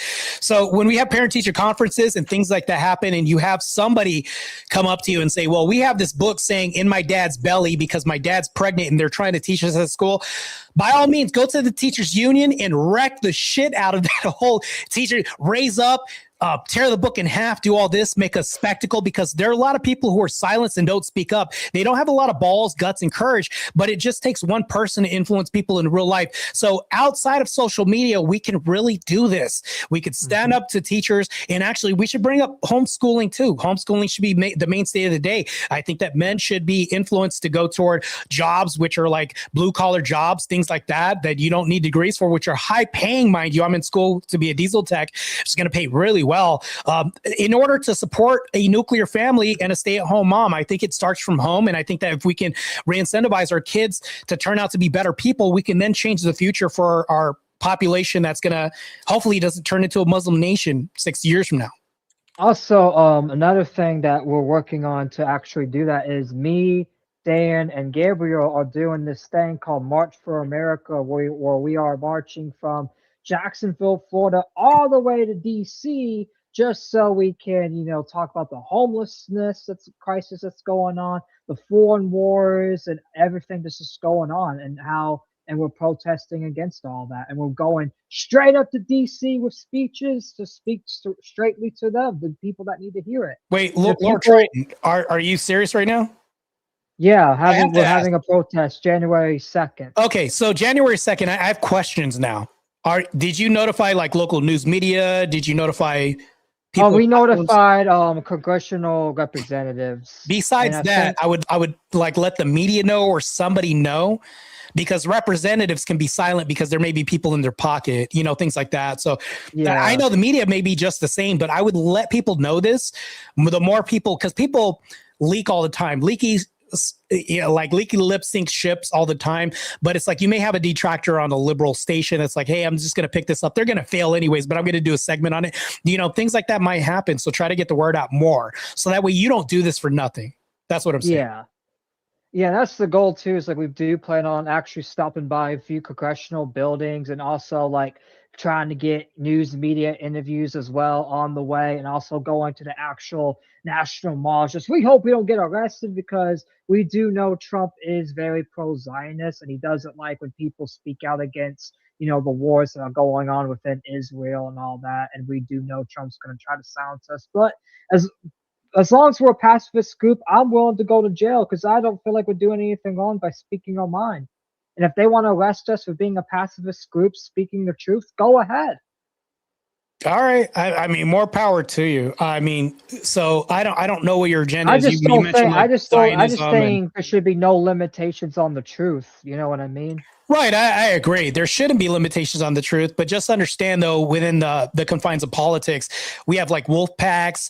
We have like gala events where people donate $1 million to somebody's campaign thing. I'm not saying that what's happening to Trump, but Trump's fighting a lot of people that are in his way. He's fighting Dearborn, Michigan, Chicago's Mayor Brandon Johnson, Mamdani, New York. People are pushing back against him all the time. Enough already. I'm not saying that that's what you're doing, But praise God if you're going to do something and it's righteous for sure. About the Zionist thing, I don't really have an opinion, a super strong opinion about that. But yeah, more power to you, man. And I also want to make sure too that America stays as like a Christian country, and that people are not also wrongfully prosecuted by the law, and that the FBI also needs to handle shootings. I feel like the FBI is fucking up a lot too, like the Brown University shooting they fucked up on. They got the wrong guy. They don't even have the right suspect that they had on the video. Like, they're fucking up a lot of the shooting. Charlie Kirk, for example, too. We didn't even get an answer on Tyler Robinson until his father turned him in a week later. They were arresting innocent people left and right over the Charlie Kirk thing, saying, "Oh, we got the guy. Oh, wait, no, we let him go. Oh, wait, no, we got the guy." I feel like Kash Patel needs to be fired because he's not doing his job right. And I feel like the FBI needs to be reformed and actually do their job. Like, a lot of these politicians that are in office need to do the fucking job. They need to be put what they're put there for, and I feel like they need to be putting America first. I think because they put a lot of foreign nations first, and that it's not just the Zionists that they put first. The liberals put the Muslim nations first. They put Iran first. The Muslims are putting the liberals first. It's the other way around. Yeah, they are putting them first, but these liberals are putting first, not putting America first. They're just putting their own agendas first, and they don't give a fuck about the people. Yeah, well, there's going to be a subversion, but just understand when it comes to Kash Patel, things like that, there's also going to be subversion too that we may not know about. Like you can go up there and run a tirade about Kash Patel and how he's handling the situation, and everything else like that. Meanwhile, I forgot what's his name. He's stepping down, but the reason why I think he's stepping down is because maybe he saw something with the Epstein files that was like really bad, and he probably regrets that. Is it Bongino, Patel stepping? Oh, no, the other. Bongino stepping down because of that, but also not to mention that, but there's a lot that's happening right now. I think the problem that I see, and I'm not telling you what to do, and I'm not like policing your movement or anything. No, I know. You're just giving your opinion, and that's totally fine. That's why I like having conversations. But this is what I'm saying, though, Lord Triton. That's a very distinct name, by the way, too. So, but here's what I'll say, though, is that when you're talking about these issues, I would try to be more concise about that instead of like scattershotting issues when you go up there. That's what I would do, because they're like, oh, he's got like 50 complaints and we got to which one do we address? It's like I would be more concise as far as like what's a theme. I get that. The problem is there's just so many issues going on at once. It's hard to be concise when there's so many issues that I care about. Right, but do you think it's easier or harder for them? I see this as like a one-time thing to go to DC and speak my mind in front of like millions of people potentially. It's like, well, why not at least get all the issues that I care about out there that I feel like the government needs to fix? Well, Lord Triton, let's say that you and I were going to have a conversation. You're like, I got to bring 50 issues to Martae, and he's only got one day. Do you think we would cover all 50? Like, this is... Oh, no. It would be a monumental honestly, task. We're covering three main issues. The main issues. Okay, like that sounds... Okay. All right. There we go. Now the three main issues are homelessness, National Guard not getting paid, and then the foreign wars. I got no quarrel with that. Okay. Sounds good. It's just the other things are kind of just like added in, but the three main issues are foreign wars, and I feel like Kash Patel's kind of has an example of foreign wars because he's, instead of doing his job, he's always on the news bitching about, we need to support Israel, guys. We need to support Israel, and all these officials rather support these foreign wars than actually handle issues at home. And I feel like that's not fair.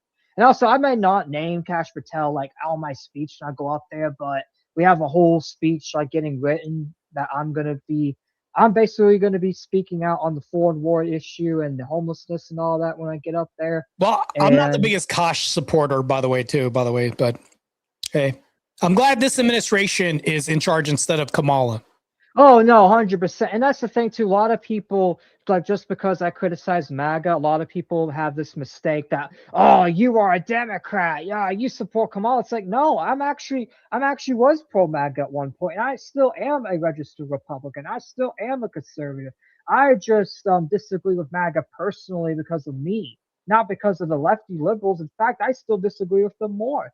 Because lefty liberals do not align with my values. No, that's fair. And I feel like a lot of stuff MAGA's doing lately, 2025, regarding the foreign wars, the Zionism, and all that, they don't align with my personal values. And that's why I've been speaking out against MAGA, because MAGA doesn't align with me personally. And I feel like I have a right to speak out when I feel something's wrong. You know, it's funny, not to sidetrack, but it's funny that your image is a crow. Crows are one of the most intelligent species of birds out there. They'll actually remember your face for like, so that way, like the next generation is actually diving for your head when you're walking on the sidewalk, things like this. They'll repeatedly attack people. They can actually make human sounds as well, too, mirror sounds that we make, things like this. Oh, yeah, intelligent I know. species, by the way. Yeah, crows and ravens both are really intelligent. Yeah, ravens too. Yes, ravens especially. Yes. In fact, this podcast is called the Ravencast. Yeah, crows. You should never throw a rock at a raven or crow, because that thing will dive bomb your head till. Oh, they will attack you, and they'll make sure you're finished. They do not leave you alive. They don't play around. I mean, they're going to annoy you and they're going to draw blood maybe, but I don't know if they'll finish you. But yeah, it'll be bad. I mean, it depends how bad you piss them off. Yeah, maybe, yeah. Well, but that's the thing though, is like, if we're talking politics, I think there's a lot that needs to change. But I think that right now at the bottom of this, I'm a low rung person, right? I've only got like 2,555 people on my channel as far as subscribers, trying to get to 3,000. I think I will, even though I got demonetized. I think we should still push forward with this movement for traditional families, for stay-at-home moms, for dads to actually get off their laurels and make more money. And this isn't me telling men to bro harder. All I'm saying is that you want to emulate Christ and he was a carpenter, right? Blue collar job. This was a tradesman job. Like, so it's like if men go into trades more and say, screw this university that's going to be ripoff as far as like gender studies degrees and all this other stuff, and men get into infrastructure jobs, things like this, and actually climb the ladder of the structure within these jobs, I think that we'll be doing great. I think that there's an agenda out there to tell men that they're lesser than. We should fight that. That's why we gave people like Andrew Tate power. Liberals gave Andrew Tate more power than anything else. But if we're talking about this, I think that our voices should be pronounced in their chambers of echoes, like their liberal chambers. That's why I'm going to do more infiltrations and more invasions and raids onto liberal platforms. That's what I plan on doing. There's a guy named Wick who's extremely liberal. I'm going to crash his panel, Tom Foolery's panel, all these other panels, and maybe they'll boot me, maybe not. And I'm going to try to get into like the realms of TikTok more and do that, because it's actually fun wrecking these liberals. I love it. Mm-hmm. And in fact, I plan on doing the same thing too, especially once I get my protest movement out more and I get to DC. Once I get to DC and I get done with DC and I get back, I'm going to start debating not just liberals, but MAGA people too. Mainly Zionist MAGAs, because that's my focus, is like the Zionists, because I don't like anything that's anti-Christian. I'm going to be real. Like, I debate anything that's anti-Christian, whether it's Islam, whether it's Zionism, whether it's the Jews, like it doesn't matter. Like, if you're anti-Christian and you think Christ was not the Son of God, then I feel like we should debate, we should talk about it, because there's actual scientific evidence of Jesus being real, being out there. A lot of people like to deny him, but it's like, how could he deny something that science itself proved? You mean like the shot of Turin, the fact that 500 people saw him? 500 people saw him. He was written about outside of the Bible. Like, I can go on. NASA even did some data research and proved that the moon was actually red and the skies were dark, like the Bible said. Constantine wrote about him. Yeah. Like, Jesus was a real person, and Jesus also did rose from the dead. And he is for the Son of God. A lot of people want to say, no, he's fake. He's just a myth. He's a false prophet. But it's like, how did he have all these powers then? How did he rise from the dead if he's just a false prophet? I don't see any other false prophet rising from the dead. Did Muhammad rise from the dead? No, he didn't. I mean, a lot of these things are easy to debunk, to be honest with you. They're easy to talk, and it's just a simple conversation. Mind you, Lord Triton, like when I talk to people, I don't get into like these emotional back and forths with people. I just try to have a conversation. Mind you, when I do talk to Muslims and people like that, I'm going to have a debate with a Muslim on the 13th. He's probably going to be the antithesis of me. He's going to be the most emotional debater that I've ever debated. Meanwhile, I'm going to be stoic, calm, factual, functioning, you'll just in logic. Be yourself, telling the truth. But just understand, just understand that when I have this conversation, there's probably going to be like at least 1,000 to 5,000, whatever that is, watching this debate and seeing how Christianity and Christian ethics holds up underneath this emotional scrutiny of Islamist people like that who are really aggressive and emotional and have no foundation of which to support their ideals. And I think that this is good. This goes back to my belief of social media, us having debates and having these conversations. So here's what I would do, Lord Triton. I don't know if you've ever done this, but I would document the whole journey and make like a mini documentary or do something about, like, because you can't just be walking and then like, do you have a film crew? Do you have somebody filming some stops along the way? What, like, how are you going to do this? So we basically got like a team, a group of us, and we're basically just we have like solar chargers for our phones. We're basically gonna be streaming throughout all the towns we can get service on, and basically just document the protests, go to congressional houses, get the congressional representatives to sign off on it. And we're basically gonna just, keep spreading our message, having a live stream, and go out to all these towns and preaching our message. Stop by a few towns and get few speeches going along the way as well, get few speeches recorded. Yeah. Yeah, I think that's good, man. I think that we should have a social push towards this. And I think that if we do this, we can inspire more people. I would like to think that I inspired a guy named The Aftermath to actually start doing more debates. I actually implored him to do a debate with me. And now that he's done a debate, he's like, I'll do more debates. Good. Even if it's not against me, I would say that that's a practice session. Bring more people on board so that you can even play devil's advocate a bit.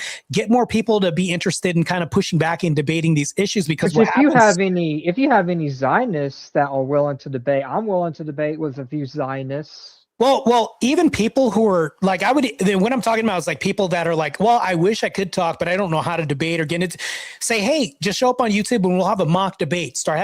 Form a debate club. I think that these are extremely integral to like growing a community. And I think that this is one thing that men are lacking. Men don't really have community. If you think about this, the church is like, especially the Orthodox Church, is one of the last bastions of humanity where we actually have a solid community of men who are patriarchal, who support traditional families, who love Christ. And if you go to any Orthodox church, you're going to see swords and shields. Do you think that that's just a coincidence? I think this is because we should be warrior saints. And if we're not warrior saints of the home, of the workspace and everything else, we're not going to get the respect of women that want to make us their husbands. And not to mention this, but in order to have a nuclear family, you have to defend this. Otherwise, it'll fall apart. And defense could be staving off from a financial disaster, meaning making decent money to support both so that we should be a homeschooled mom. This could be like being physically fit in order to defend your home physically from everything else. And also speaking out, which we're doing right now, against these ideologues that want to infiltrate our kids' school, going up to the parent-teacher conference and saying, no, ripping the book up In My Dad's Belly, whatever, which is a real book, by the way, and ripping this up and then speaking out. Even if you get ostracized, go to a private school, go to like a Christian, Catholics, whatever that is, like not Catholic, but like an Orthodox school, private school, or something like that, right? I think that all of this has to be done in action. We could talk all you want on these panels, but I think I would implore you gentlemen to branch out, get into these dens of iniquity with these people, have conversations, break bread, but really be that person to emulate Christ as much as possible, man. I'm not proselytizing. I'm not a, evangelist, but I'm just saying, I think Christ emulates, like we could talk about Andrew Tate all day long, but that's not the representation of masculinity to me. Christ was the most masculine person to be because he was fierce to the nth degree and also meek to the nth degree. So if we're talking about masculinity, I think that's we should emulate, but we should do this by our own actions and carry our own cross wherever we go. Mm-hmm. And that's the thing too. It's like, I also want to make sure too that America doesn't lose its Christian value, because we're having not just Muslims, we're having both Muslims and Zionists try to fight over America and basically take over America. And basically, both of them, whether they hate each other or not, both of them have the same goal of taking Christianity away from America. And I feel like that is dangerous. That's why I'm critical of both Zionists and Muslims. And that's why I don't take the side of Israel, Palestine, or any of this bullshit, because both of them are the enemies to Christians. And it doesn't matter. And it doesn't matter like which one's worse. It doesn't matter. They both treat us like shit. Like Israel, for example. Israel spits on Christians. Palestine kills Christians. They both hate Christians. They both don't like Christians. And that's why I'm not going to side with Palestine or Israel, because they both are a threat to Christianity. They both want to wipe out Christianity. In Nigeria, too, Israel likes to pretend, oh, we care about the genocide, but you do know Israel's been funding the Nigerian government so the Nigerian government can do the genocide. Because Nigerian government's the one doing the genocide. Because President Bola likes to pretend, oh, there's nothing going on, guys. No, he's only saying it because he's involved in it. In fact, I talked to Chuddy about this a lot. Like that, the Prime Minister of Nigeria is shady as fuck. He's literally a shady motherfucker. He works with both Zionists and Muslims, and he hates Christianity. That's why he's been delaying all these searches and all that. And I feel like both Zionists and Muslims will work together to take out Christianity, as we see in Nigeria. I think they work in tandem. I don't think they work together. I do think you're onto something now, but that's the thing, though, is I think that we're on the right path right now, us meeting as a community and as a group. Even on this panel right now, people can be watching us right now and say, well, we need to have our own panel and talk about this. One thing I would guard against is having more echo chambers. We've got enough of those. One thing, and I'll keep reiterating throughout this conversation, is branch out and Duke. Like, you've ever seen The Matrix? You've seen The Matrix, right, Lord Triton? Yeah, I've seen The Matrix a little bit. So I went to Threads, and I remember there was like literally 5,000 comments underneath something like I was putting, we should have nuclear families in a patriarchal structure at all costs, no matter what. And somebody said, what do you mean all costs? And like literally 5,000 liberals were like right underneath, and I was like debating all these people, like Neo was battling like 1,000 Agent Smiths, and I'm like texting because it's a text app, and I'm like texting all these people, and this is like right before I broke out and started doing debates, and I'm like literally debating like 5,000 liberals. Like, maybe this is a bit hyperbole, but it's a lot of liberals. It's a cesspool out there. But I think that if you go on these platforms, and you're just going to get better at your rhetoric. You're going to get better at logic. Educate yourself more on the history of Christianity, on the saints, whatever that is. I don't know what denomination are, but here's the thing, though. I would educate myself a little bit more, and then you're going to get better doing debates. The more L's you take, the more lessons you're going to take, and it's just fun, man. And you're going to have a ball doing it. And your emotional, your emotional standpoint, as far as how you're affected by their insults and stuff, your skin's just going to get thicker, and you're going to be better at taking all this. And yeah, you'll be able to actually become a better podcaster. And one thing too is, like, I want to say, just for like the new audience that's watching from your platform, maybe people that are watching on my platform that don't really know like what Ravencast is. He's like, yeah, I have a panel, but it's like at the end of the day, it's like all opinions are welcome. Just because I have a lot of people on here and some of us may agree, some of us disagree, doesn't mean it's a hug box of anyone that is welcome. In fact, I'm willing to schedule debates with people. If people want to debate with me on Zionism or maybe my MAGA criticisms or whatever, like, I'm willing to talk to anybody, because I feel like as long as you're open with people, that's how you grow more, and that's how you get more respect, is by being open, hearing out the other side. I'm willing to hear out the liberal side too, 100%. Even though a lot of them don't want to hear out my side, I want to hear out their side. In fact, I want to understand like their perspective. I want to understand like why liberals think censorship is okay, why they think that Christianity should be purged from America, and all that. These are stuff that I do actually want to have the conversation about, because I want to know like where these people are coming from. Yeah, it's crazy, but I think that it'll always exist no matter what. We're always going to have evil, and that's what I think Islam is. It's just evil, and I think liberalism is evil. You can't have rain without sunshine. You can't have darkness without light. In order for us to actually have glory over anything, I think there has to be like an opponent or something for us to beat. Otherwise, we just turn into automatons and robots at the end of the day if nothing exists but good. But we'll always have like an enemy no matter what. But even when Dan the Man was saying the 1%, I don't think that conspiracy theory is like playing out outright. What I would say is that racism and race politics would exist even without the 1% and these oligarchs. We would always be at war with each other. Like, let's say it was nothing but white people. Well, we have skinheads in prisons, and we have Nazis and all this. There's different sects groups and all this other stuff, and whites even separate themselves. So this would always happen at the low levels of anything, even though class is like a major issue. But my thing is like, no matter what, as long as we could see over this, we're following Christ. I think that really matters the most. And bringing back traditional values back to this, I think that's extremely important. If we can argue for this competently and debate these liberals in such a way where they leave and we planted seeds, and maybe we've changed some minds at home. Maybe not that person we're debating, but change minds and hearts at home. The people that are watching these debates in the process of doing that, I think that's good. And that's the thing too. It's like one thing too. It's like you never know who's watching. You never know who's taking it in. It's good to have open conversation because you don't know if you are actually changing people's perspectives or not. I've had, even though I'm a small podcast and a lot of people don't really know who I am because I'm not even like at 500 subs. I've had people message me say, "Hey, you may not know this, but I actually do watch your podcast." And a lot of stuff you say makes sense, and I have a lot of eye opener. In fact, in past debates as well, I got that because people actually see where I'm coming from and they see like the sources I pull up in the arguments, and they also see sometimes like when I do have debates, other person conceding and stuff. And when you see stuff like that, people are like, "Oh, okay, this guy actually knows what he's talking about." Yeah.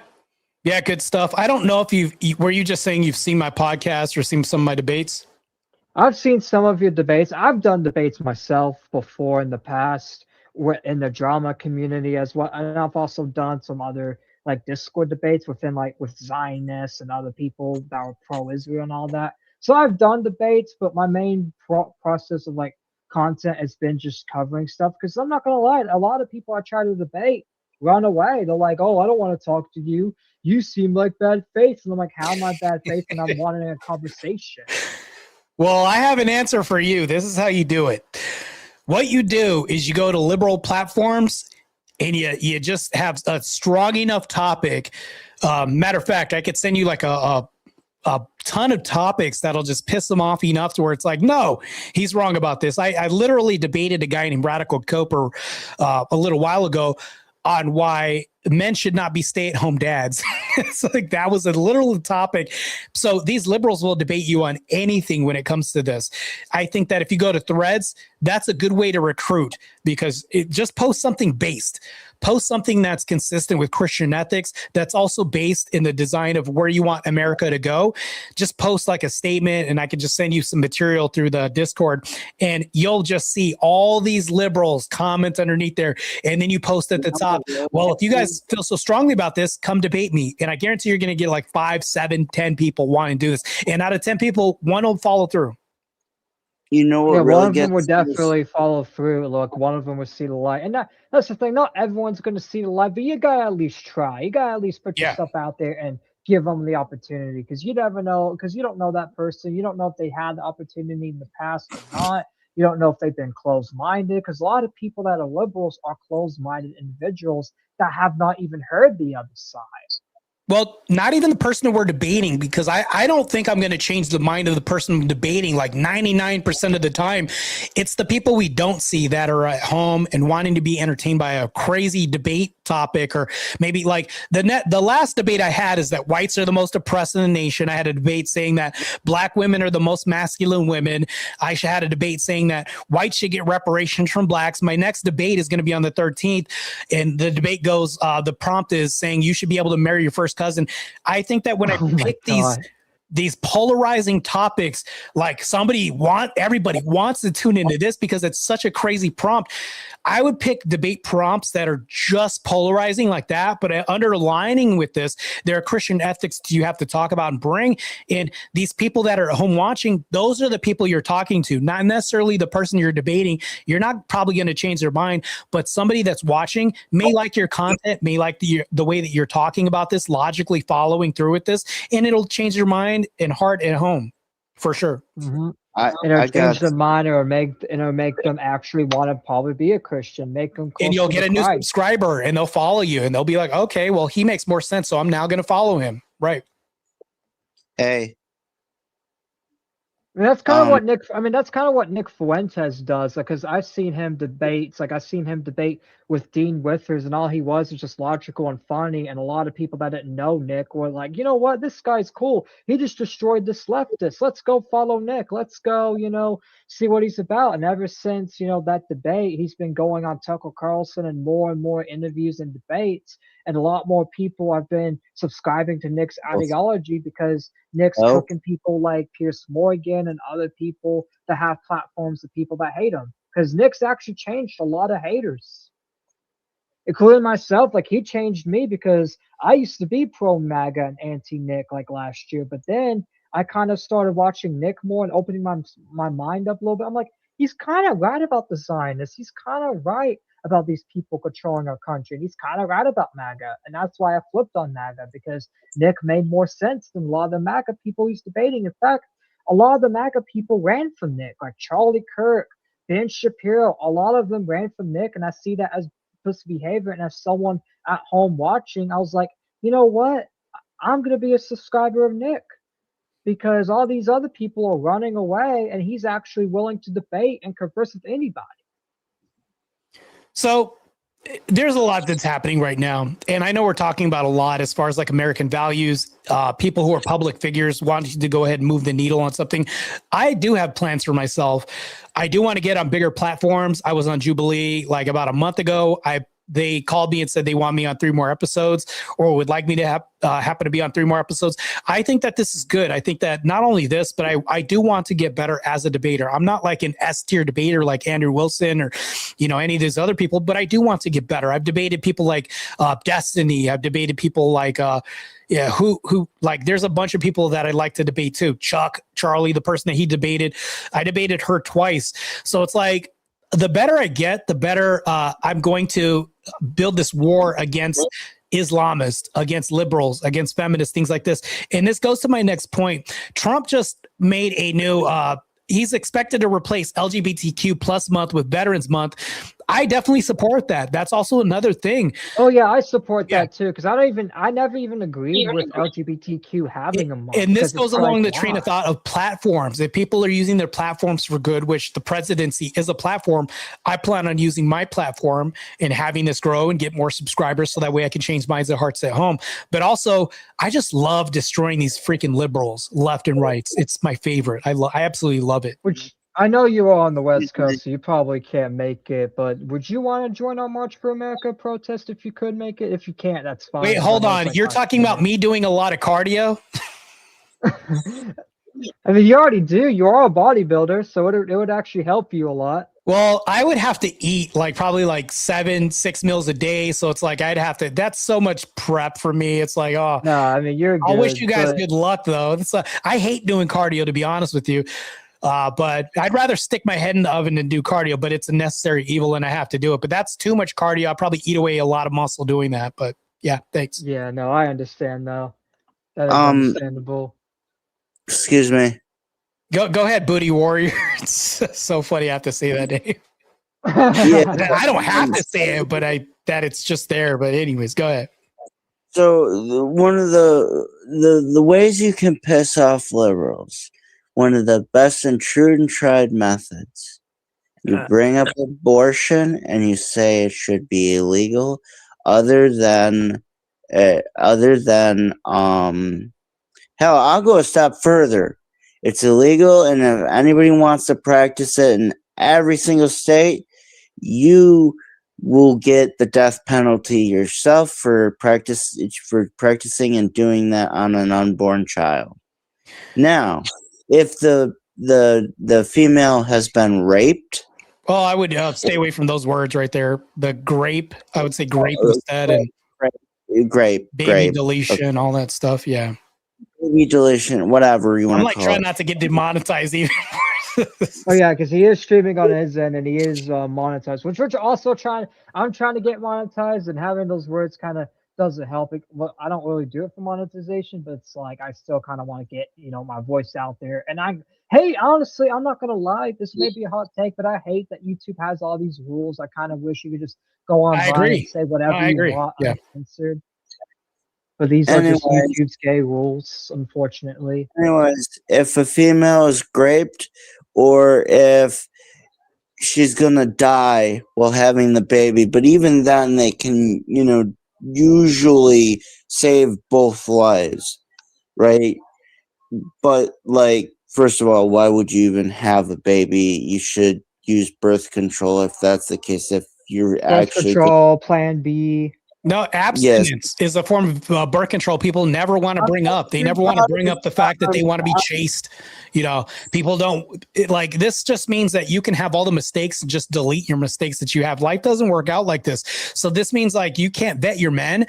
Now, I guarantee if we just deleted birth control except for abstinence, women and men would make more be more decisive on who they lay down with. I think this is extremely integral, and I think that this is the way that we need America to move. But in order to have this conversation, there are far more ways to piss liberals off than that, and I could name like 5 off the top of my head, other than like doing that. But I would say I think America should be like a more Christian nation. I think we should have the Bible back in schools. Tell me we can't. But then they'll say, well, no, we shouldn't have the Bible back in school. Hold on, you're teaching LGBTQ, which is another form of religion, doctrine in your class. Like, it's like whatever they have that they say we can't have, they have their own. If they say we have blasphemy laws and we can't talk about God, but like we'll have blasphemy laws, they can't blaspheme God. Well, they have their own. If I talk about the Jays too much on YouTube or say grape or whatever, my YouTube channel gets demonetized and taken down. So for everything that they want to strip from us, they have their own version on their end. So it's like these arguments can like be like 50 different arguments to piss liberals off, but this is the number one way to piss a liberal off. Just show up. Show up in their spaces where they don't expect you, where they want a comfortable echo chamber, because they don't expect you to infiltrate their spaces, whereas they'll infiltrate your kid's classroom, everybody else. But it's like, hello, guys, I'm Martae. They don't know my views, but they're going to. And that's how we start this.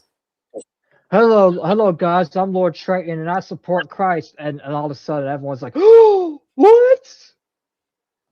Yeah. That's basically what I want to do. And honestly, it's like honestly, if you send me some liberal spaces to infiltrate, mainly some anti-Christian spaces, I'll go in and be like, so what's your evidence that Jesus Christ was not a real person? And they'll be like, well, it's scientifically proven. I was like, how? You know, your stupid science actually proves that Christ exists, right? You know, Christ is reality. He ain't fiction like you liberals keep claiming he is. Well, I wouldn't do an inquiry like that. How I would start this is I would get into their channels, and I'd be like, they'd ask you, they'd say, what's your age, pronouns, and all this other stuff. And I'd say this and that or whatever. And I'd say, hey, I'd like to talk about the prompt or whatever the prompt is. I'd say, hey, what are we discussing here? No, whatever the prompt is, but I'm talking about just like prompts that are like anti-Christian, like liberal, because I've seen some liberal streams like basically shitting on Christ, debunking it. And it's like, well, why not go debate these people and tell them they're wrong? Basically, you know, that's why I say. Well, I would say try to listen as much as you talk. And this is what I would do. I would listen to them and just be like, oh, okay. And then I'd say, well, why do you believe that? This is like way more powerful to ask questions, because questions they view as attacks. Like, I wouldn't say, well, why do you think Jesus is fake? Instead of saying something like that, I would say, well, so you do believe Jesus is fake? Okay, cool. That's your belief. How did you come to that conclusion? I'm just curious to find out how you came to that conclusion. Try to delve more into their worldview, how they arrived at these conclusions. I think that that's a great way to doing that, because if you ask them, well, why do you think this and that or whatever, all of a sudden they're on the defense, and now all of a sudden they're guarded. It's like, no, I want to know more about your worldview. You basically just want to make it. You don't want to put them on a defense right away. You just want to come in like casual. Yeah, just say, hey, why do you think that way? That's interesting. Why do you think that way? Like, why do you think like what made? How did you arrive to this conclusion? Yeah. Hell, I was banned off of a Discord server, because it was a left-leaning like debate server. I didn't know it at the time. I thought it was just, you know. I asked so how it went down is I got on a panel, right?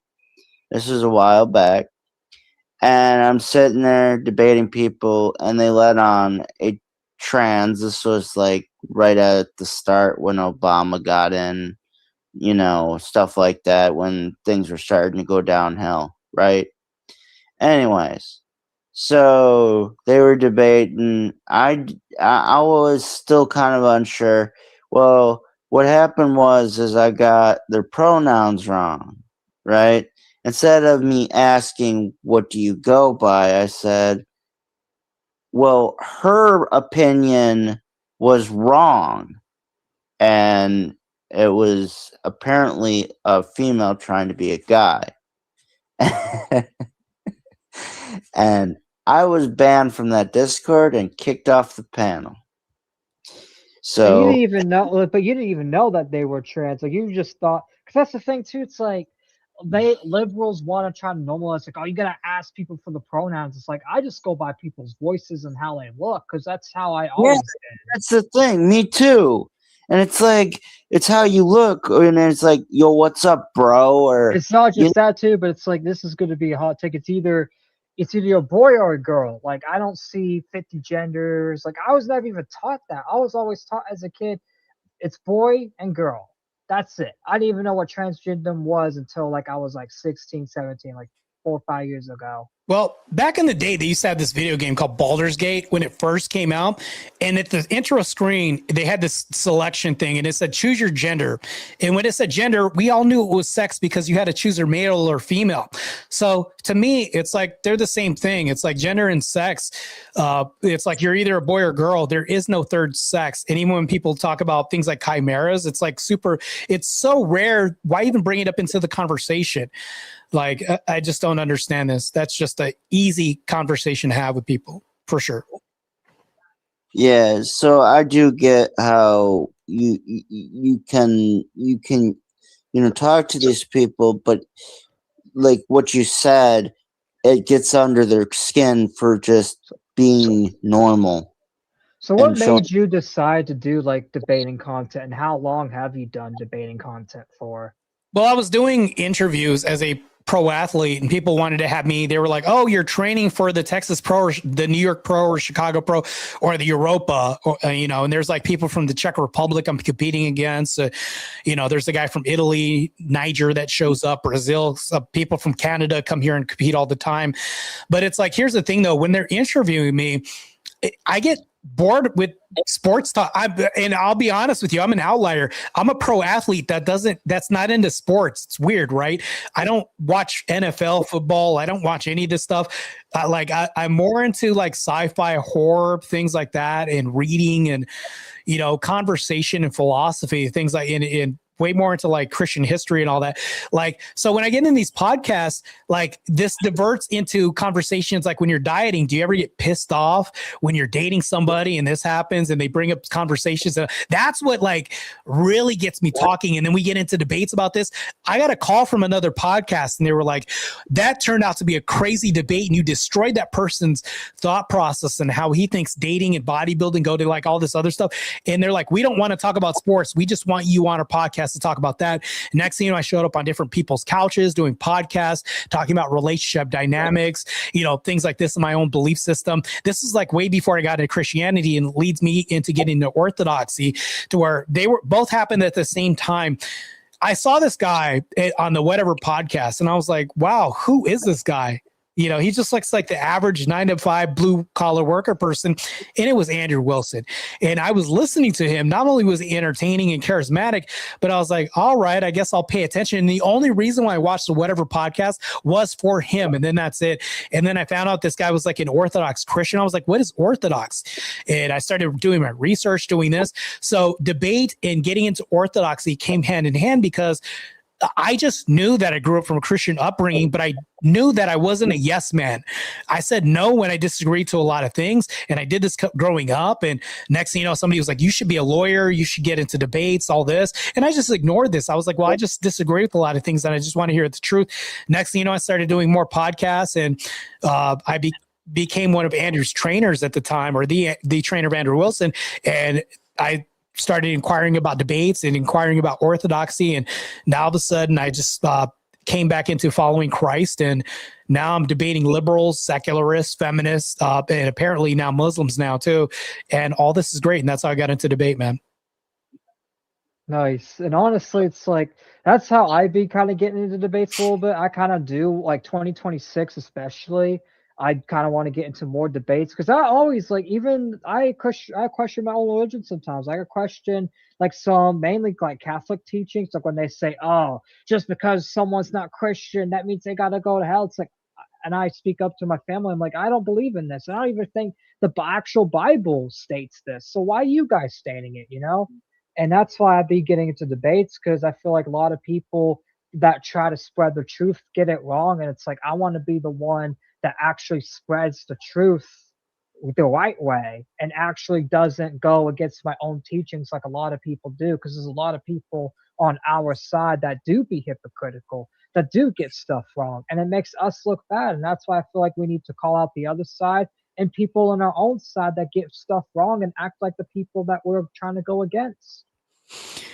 Yeah, I think a lot of this is just, and people say common sense when really it's not that common. I mean, if you talk about common, liberals think they have common sense. Feminists and a lot of Karens out there think they have common sense. And really, common sense is that common. I think that if we're out here and we have these ideas, now they're radical. Where as far as like talking about a nuclear family was like normal, they were like, yeah, so what? But now if you're talking about dads working and making a lot of money and moms staying home and educating their kids, that's radical now, which was like 20 years ago, it wasn't radical.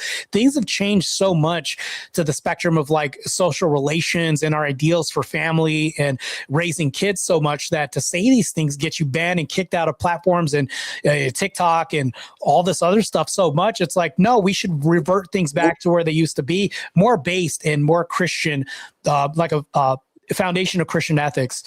I think we should head toward that direction by having these conversations on their panels and push back. Mm-hmm. And that's the thing too. It's like in order for you to push back, like that's another thing too. If you push back to all these people all the time and you show that you'll debate anytime, anywhere, it puts more credibility on you as a podcaster, and it gets more people to want to listen to you because you are someone that actually doesn't back down and you stand to your beliefs. And if you're wrong, you just got to admit you're wrong.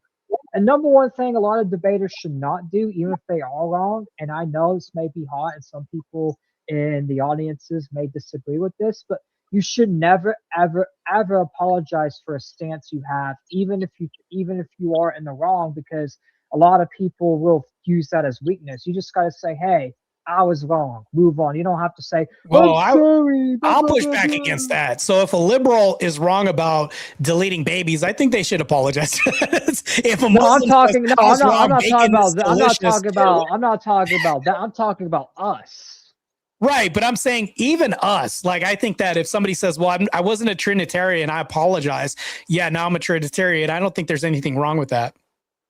Yeah, but it's like humility is good, I think. My point's like, good, I know, but it's like you don't want to apologize to the liberals because they're not good faith. Like you never apologize to people that are not in good faith because they don't even give a fuck about your apology. They're just going to use it against you. Yeah, but do you understand people emulate people? Like if I see somebody and I say, hey, what's going on? They're going to be empathetic and have their eyebrows raised when they see me too, because people mirror people all the time. If I shake your hand with a strong handshake, you might like mirror me back and shake it strong because it's like, damn, I might as well like meet him in the middle where he's at. People meet, like this is a subconscious thing that human beings do. We meet each other in the middle all the time. It like I'll smile and then somebody else will smile because I'm smiling. But this is what they do. I think that if I tell a liberal, hey, I'm wrong, I was wrong about this version of my stance, I never thought about it that way, they may be more inclined to change their stance because I was able to do that. I think that people mirror other people. So I think that if it's justified and you can make a justification for doing that, people can then see that and they can be like, well, I guess he's not that bad after all. I think it's a good thing sometimes if it's justified. Mm-hmm. And that's the thing. It's like I understand where you're coming from. But it's just like I just don't want to give. Like I just don't want to. I feel like it makes you look weak. Like if you're actually wrong about something and you're genuinely apologizing, I feel like that's fine. But I feel like you should just never apologize to someone, especially if you don't think you're in the wrong at all. Like, depends on what it is in the context. Like if you and I, Lord Triton, like let's say I'm at a bar with you, and some guy starts a fight with you. Oh, I'm probably going to help jump and beat his ass. But then we find out you're in the wrong. I'm not going to correct you and call you out in front of those people. On the ride back home, you're probably going to get an earful and be like, bro, why like you're a dumbass back there because. Oh, no, I would apologize. Like in real life situations, I always do apologize because it's the right thing to. I'm just talking about like on internet, like with internet debates, mainly with libtards. It's like they like every time liberals like, oh, you need to apologize for this. They don't want you to actually apologize. They just want to get that on the record so they can use it against you in the future, even when you are in the right. You know what I mean? Yeah, I can see that happening. Yeah, for sure. I know that there's going to be a lot of bad faith liberals out there, but you always want to be firm, fair, and consistent. That's my whole point is like, if you're firm, fair, and consistent, like we want them to embody what we have. In order for them to embody what we have and the way that we move about our lives and our walk, like we have to display that to them. And how else do we do that? By being consistent with them as we are with other fellow Christians as well, too. Mm-hmm. And that's the thing, too. It's like, I feel like, That's the thing. If you're all wrong, you definitely got to admit you're wrong, because you can't just double down and lie on something, because that's the thing. A lot of people think they can lie in debates, but in reality, it's like the person at home is smart. A lot of people think the people at home are dumb and just going to blindly believe you. Some people will, because they're just stupid people out there. But the majority audience that is smart and rational are not going to side with you. And you really just want an audience that just dick rides you and echo chamber, like you said. And that's the thing. I'm against echo chambers myself, because I feel like, there should be converse. That's the thing. I converse with Dan the Man, Gabe, and some of my co-hosts all the time, because that's the thing. We're different people with different beliefs. Like, Yeah, I can see that. we're not all a bunch of robots. I gotta dip out, guys. I'll talk to you later. All right, take care, Booty Warrior. Take it easy, man. But it's like I feel like converse and criticism is important, and that's the reason why my community exists, because I feel like you should have a conversation with people. You should talk to other people that disagree and shit. You know what I mean? Now I feel like we're actually having an interview. No, I know sometimes like it got off topic with all the panelists, but it's like, I do apologize if it did get, but it's still been fun regardless. No, it's fine. No, I had a good time. I mean, it's like, if you see me, like if I would kind of push back a little bit on Dan the Man and other people, Booty Warrior, all that stuff. It's like, it's so crazy. I'm saying that name, but it's like, I will push back against their worldviews, but also just understand this is also a test to see if they truly believe in what they believe. And if they won't budge or will budge, it says a lot about somebody's stance too. So like, let's say that I do believe that you're a Trinitarian. I might question that and push back on that. But most of this might be just because I question the fact that, maybe you do believe in this, but I want to see how you came to this conclusion, why you feel like the way you do. And it's like, this is also a vetting process that we have with each other just to check. It's like, you might show up and I might call you the F slur because I'm a good friend of yours and we do this all the time.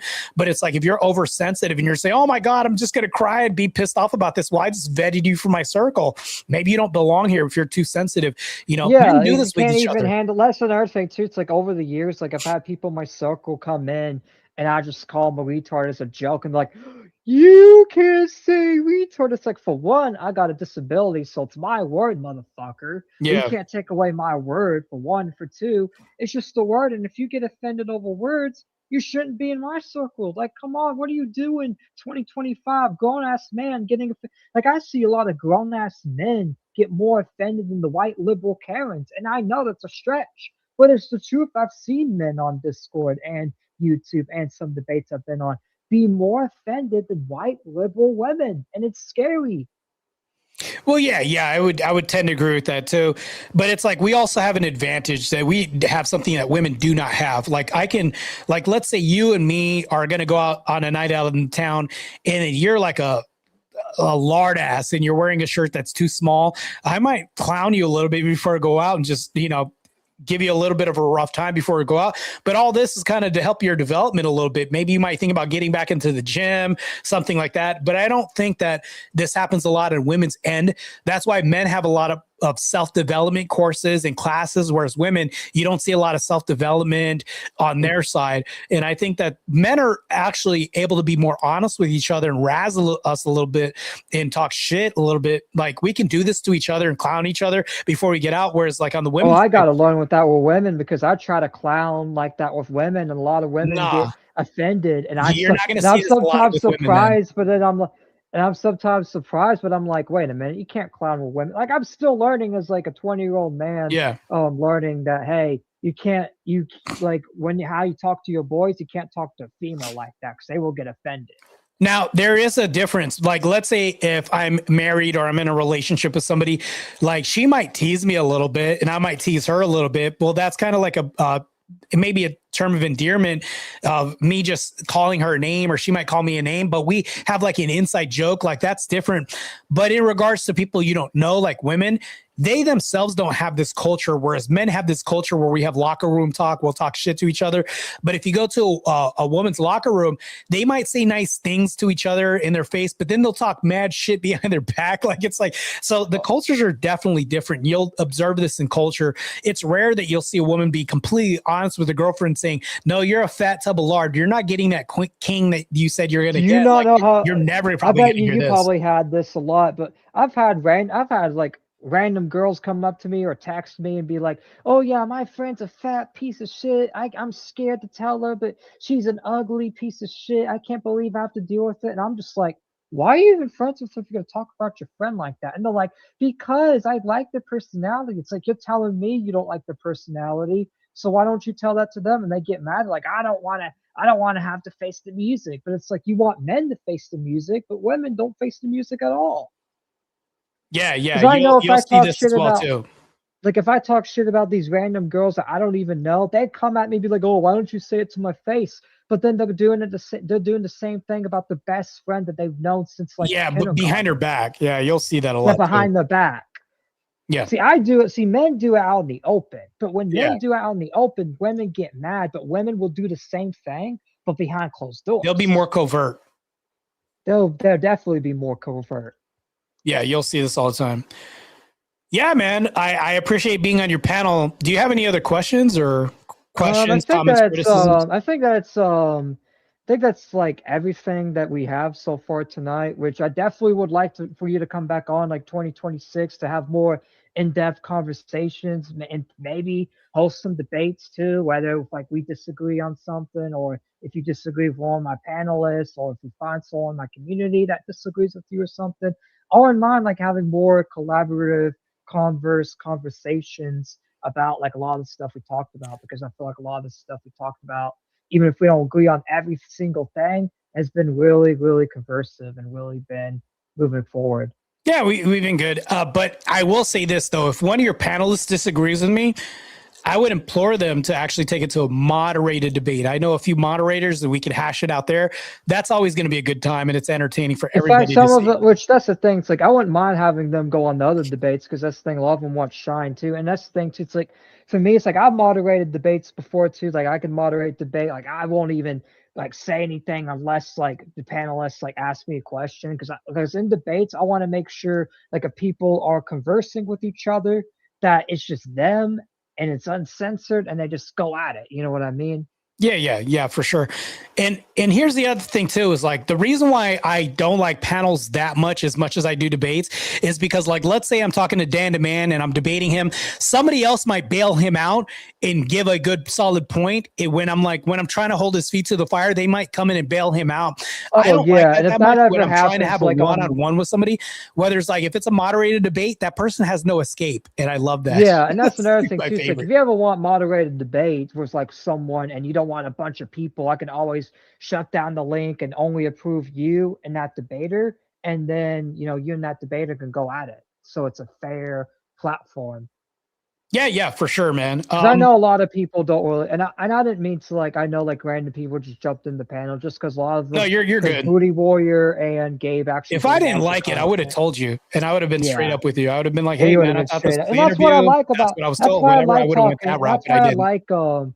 That's why I like, people like you and Mo Roberto, because you guys are honest too. Like Mo Roberto's came on a few times and he's, gave agreements and disagreements. And that's the thing too. So we just need to be real with each other. Yeah, Mo's good people, man. He's actually, we actually had a debate against each other and I was representing the red pill as a devil's advocate. So yeah, the guy handles himself pretty well, and he's a based family traditional man that has this Christian ethics, the Christian ethical system behind him. Yeah. He would be somebody who would be a good friend in real life for sure, man. He's good people. He really is good people. And I don't really know him that well yet, but from all the interactions I had, he seems like he is like a really devout Christian. He's really in depth too, because he came on my panel a few times and came in depth and disagreed, with myself and Dan DeMann on a few small things and agreed with a lot of things. And that's the thing too. It's like that's what I like too. Is like people that come in, talk about their agreements and disagreements and all that. But I don't mean to take too much of your time. Like I really appreciate you coming on this interview. It was a really great show. I feel like, It was a really great converse show, and I hope you take care and you have a good one. If you have any more, for sure. No, we're good, man. I appreciate it, man. Thanks for your I time. appreciate And I it, too. appreciate you letting me up for this interview panel. And I'll keep in contact. And as well, it's like if you have any debates you want to host, if you find anyone that you want me to debate on your platform, I wouldn't mind going on there. Oh, I don't usually host debates or moderate. I did moderate one debate between this guy Emmett and this Islam guy that I have to debate, but that's like a one-off, man. I'm mainly like a spectacle. I like doing debates. You're mainly I'm just the gladiator in the yourself. arena, not the judge. You're mainly just the guy in the arena. Yeah, okay. I like being the man in the arena. I don't like being a judge. I don't like being a moderator. I like actually being in the arena itself. For sure. Well, if I could say anything up that you want to restream, or if we find anything else, like I'll keep in contact with you for sure. There's also some topics too that I feel like you would want to cover in the future too, that I'll probably invite you on. Same with Mo and other people. Yeah, sounds good, man. I'm gonna go ahead and let you go. Make sure y'all check out Martae Ruelas on YouTube, OTE Martae Ruelas on YouTube. That's his channel, and we will catch you later, man. Thanks for coming on. Sounds good. I appreciate it. Thanks, man. All right, peace. Peace. All right. Okay, here we go. Back to this. So, hey, chat, I'm going to make my way over to VK Verbal Combat, and I want to get into some fights. That's what I want to do. So we're going to make our way over to Verbal Combat, and I want to just battle a bunch of people right now. That's what we're going to do. I know they're going to let me up on their panel because, of course, Speakeasy likes bringing me up with the whole new challenger thing and everything else. Let's bring that up. So if you guys want to see some blood, we're gonna show you guys blood tonight. It's gonna happen.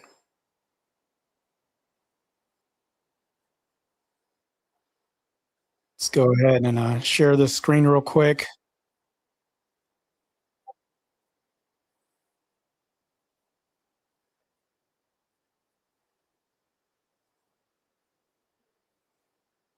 Trying to bring up the screen right now. I know I don't think he put up the StreamYard link yet. Let's see if he brings up the link. Here's the link.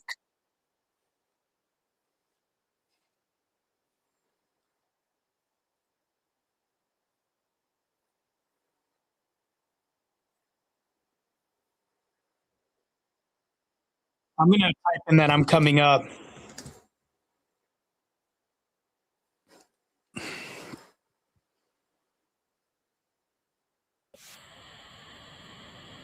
For the Verbal Combat debate for Speakeasy's channel.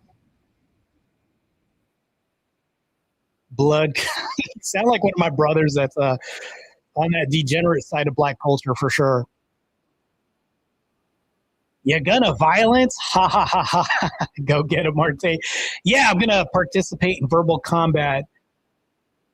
Hopefully these guys can give me some good competition. It's usually the chat that boots me most of the time. I usually rip people in half. Teriak has been, look, I'll tell you, that guy is a crazy devil's advocate. He's debated that same-sex people can have kids before in the debate, which is, I was like, what? Crazy stuff.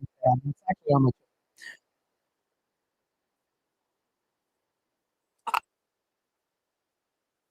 I've announced that I'm going to be on the channel.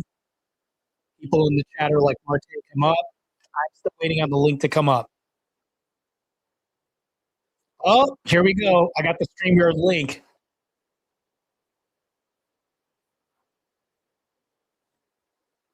Let's go ahead and share this screen.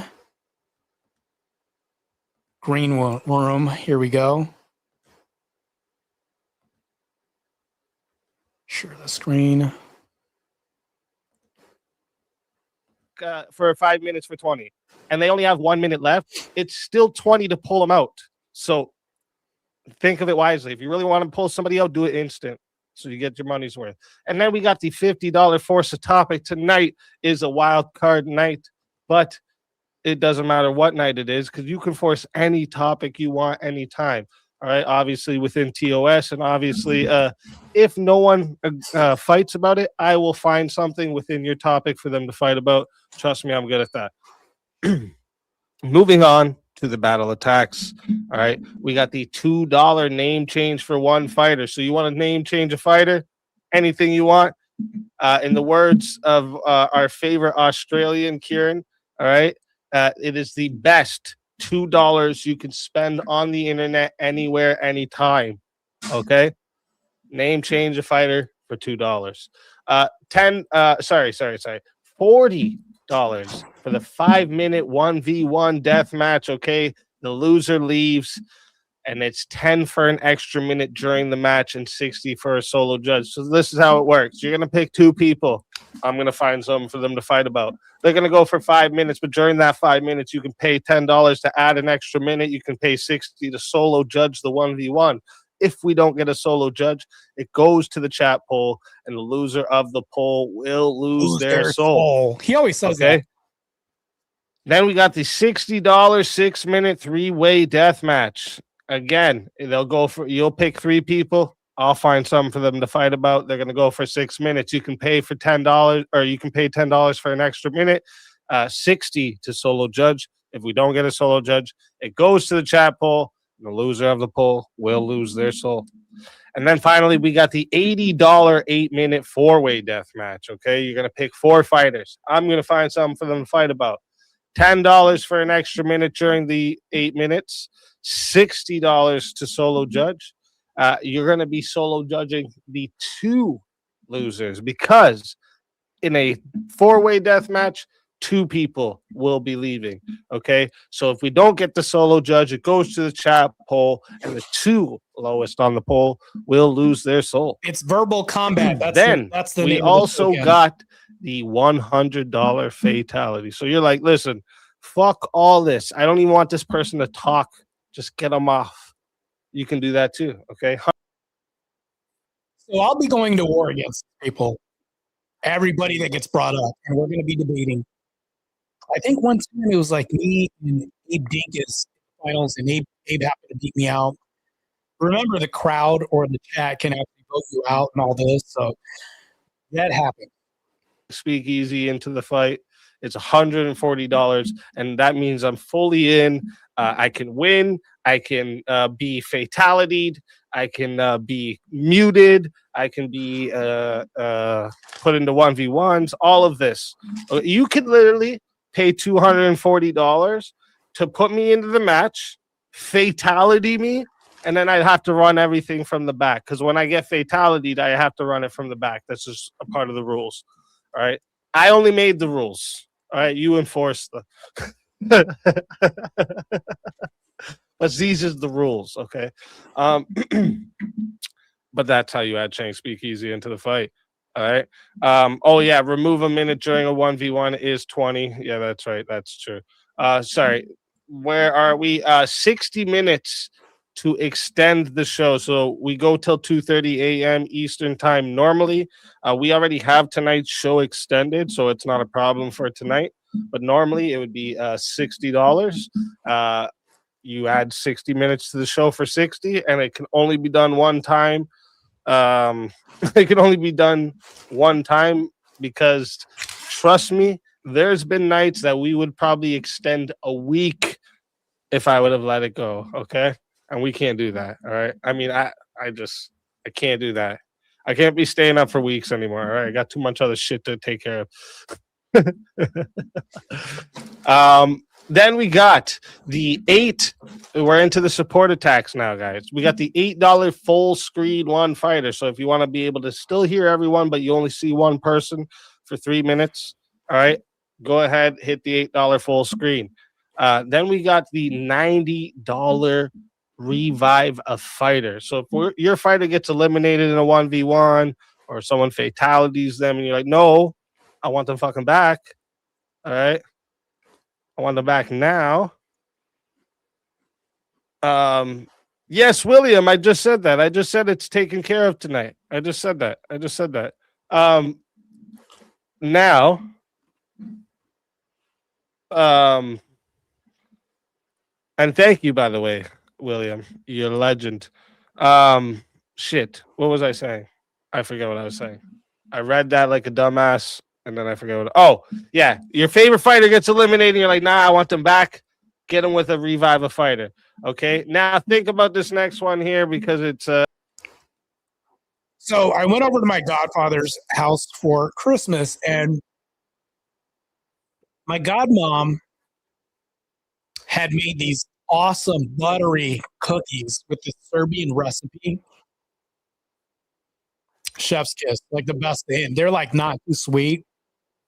Yeah, I just got through training legs, so I'm definitely demolishing a lot of these tonight. So the shield, and they'll get in there because they can't be eliminated.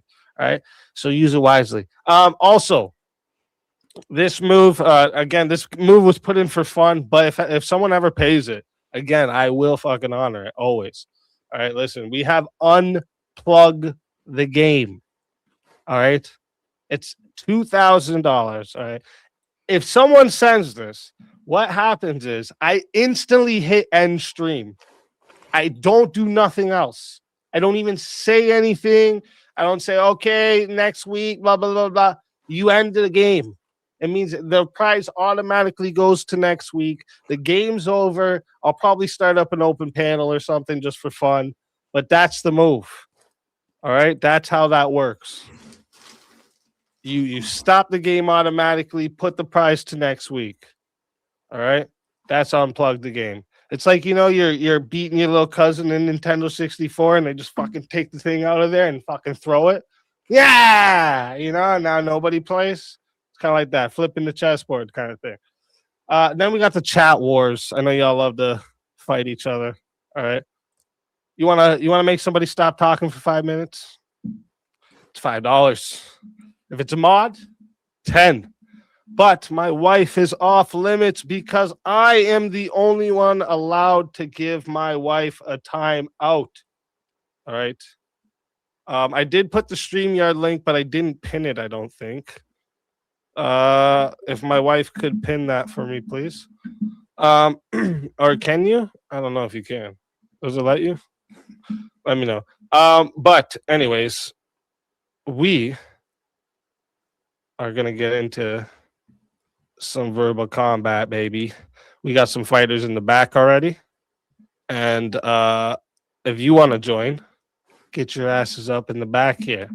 All right, because don't be one of those people that end up having to sit in the back for a whole long ass period of time because they didn't join early enough. All right.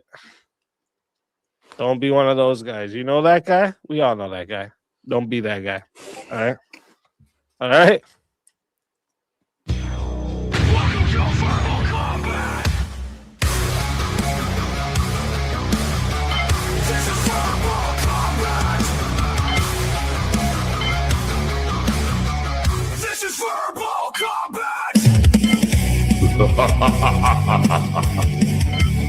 Brutality. Get over here! You will never win. This is verbal combat! Martae Ruelas, welcome to the show. good to see you, man. Welcome. Go. Welcome back. I'm Robert Mayan. Good to see you. Rowdy Gowdy, welcome to the show. Let's fucking go. Yeah, you gotta flip your thing sideways. Right? Yeah, there you go. Oh, there you go. Welcome. And you were muted there too. Yo. Welcome, JS Urban Adventures. Let's fucking welcome to the show.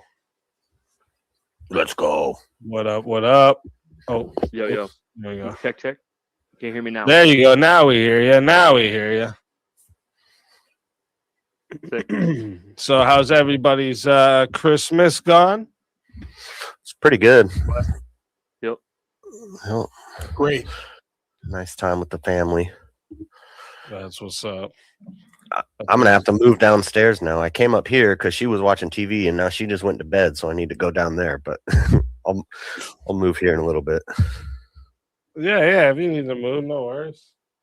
Whenever. All right, let me just get this headphone in so you guys don't end up start hearing an echo. How about your holiday? Good. Oh yeah, it was great. It was great. Got to hang out with the family is always good. That's always the best part of it, actually. Of course.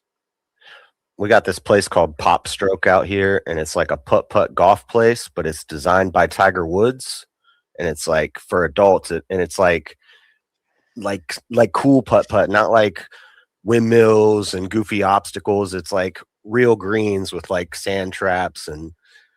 Oh, that's cool, actually. It's not actually grass, but it's more like you're putting on a real. Yeah, like on the actual, like with the sand. Yeah, that makes more sense. 1 sec. I guess I missed this. I didn't realize these both. Oh no, just 2 things. That's it. 'Twas the night after Christmas when all through the house not a creature was stirring except speakeasy verbal combat where people were kicking the crap out of each other. Let's fucking go. Thank you for that, original vintage. Dean Jacobs, new member, shout out to you. Thank you for that. Not Voltaire, member for 2 months, says, don't read this. Wait, only 2 months? Lies. Those lies. I know sometimes when it makes you renew it, it's like it starts your count over. And then name change Rowdy to DCTDMTDC. Am I missing something? Why am I not getting it? Wonder what the acronym is. Yeah, I got nothing. Maybe football. Maybe Motor City Dan Campbell. MTDC. That's close. I thought they called them MCDC. Medium train triglyceride. That's where your supplements and shit. Yeah. Yep. I got nothing. Oh. I'll take it. I missed something here.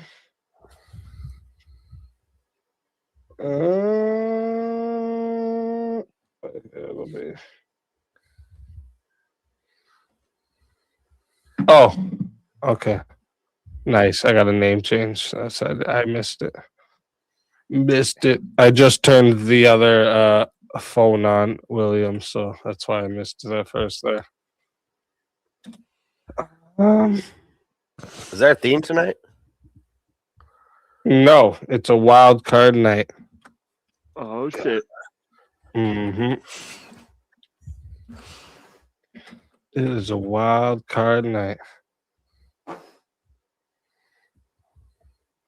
And let me read these off real quick.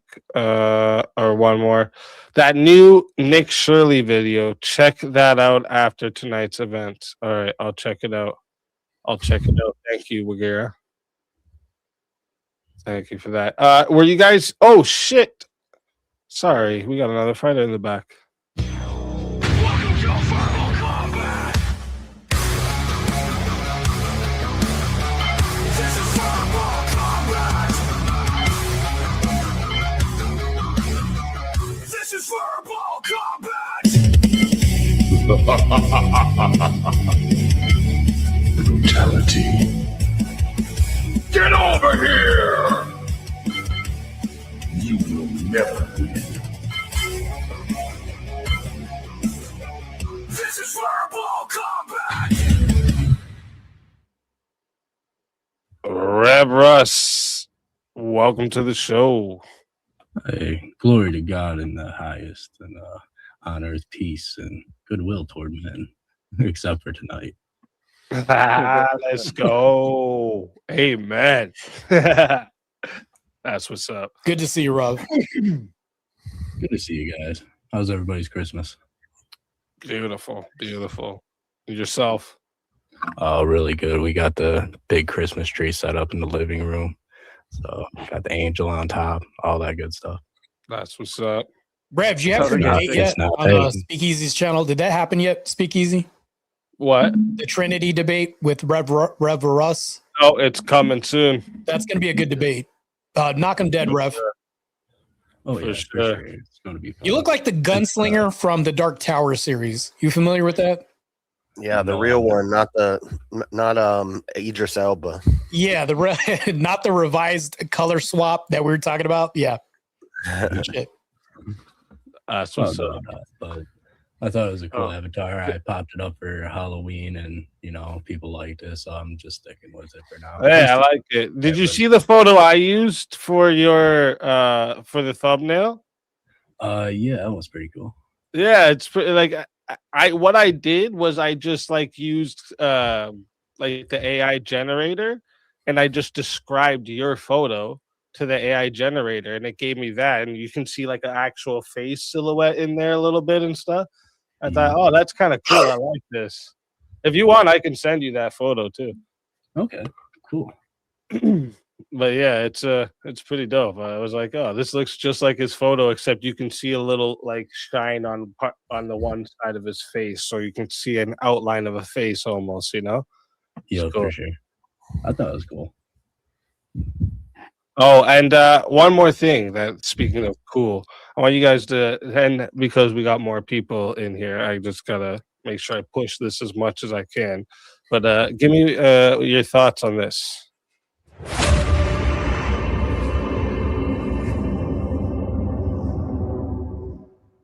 No prep, no warning, no time to think. Walking cold, stand your ground, say what you believe. No script, no notes, no place to hide. Red actions drop, the room goes live. No prep.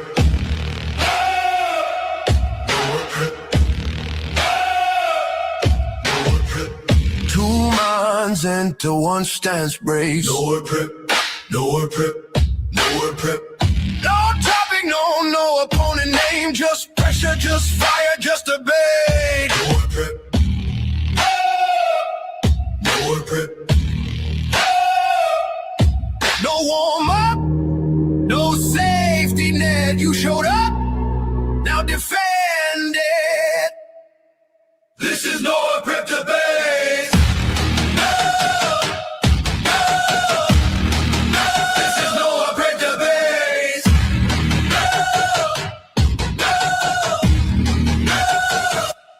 No prep.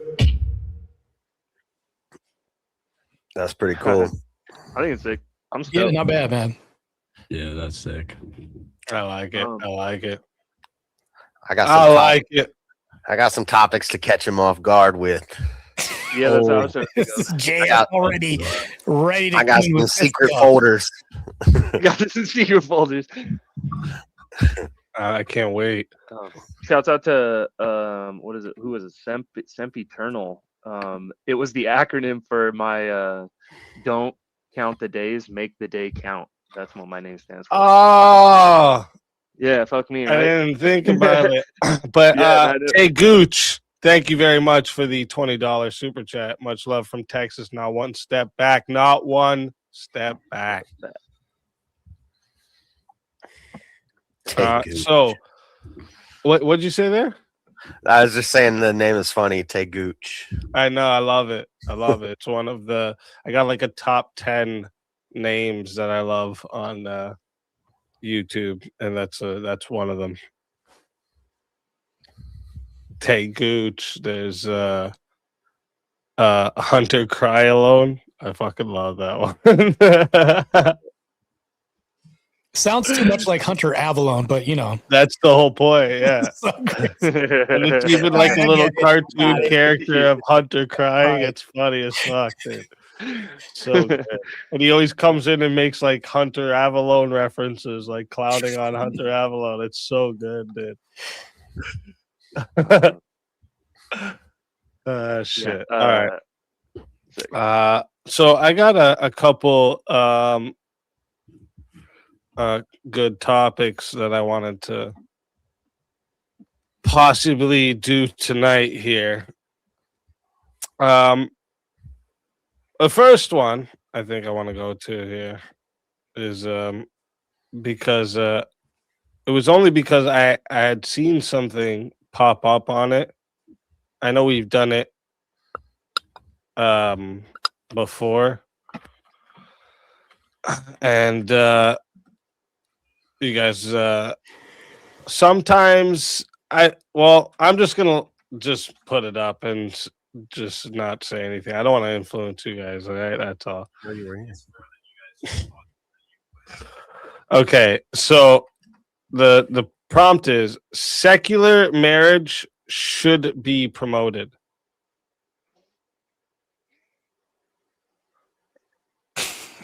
I'll take yes. Is it? You want me to explain why? Anybody? Nobody else has Everyone any? got quiet. What happened? Y'all got worried, or? Yeah, I'll say yes, because even though optimally we would want religious marriages, well, secular marriage between a man and a woman. Let me add that asterisk because I think gay marriages would be bad. He's debating the topic again. Well, yeah, that well, no, it's fine if you want to be specific because a gay about marriage would be secular heterosexual. marriage. That's too, fine. So Okay. Yeah, but in my opinion, well, gay marriage can't be Christian marriage. You would have to take that part and parcel. So yeah, that's a defeater to my argument. But if we say between a man and a woman, secular marriage, I think that's better than no marriage at all or moving away from marriage. Because then you have a mother and a father in the home.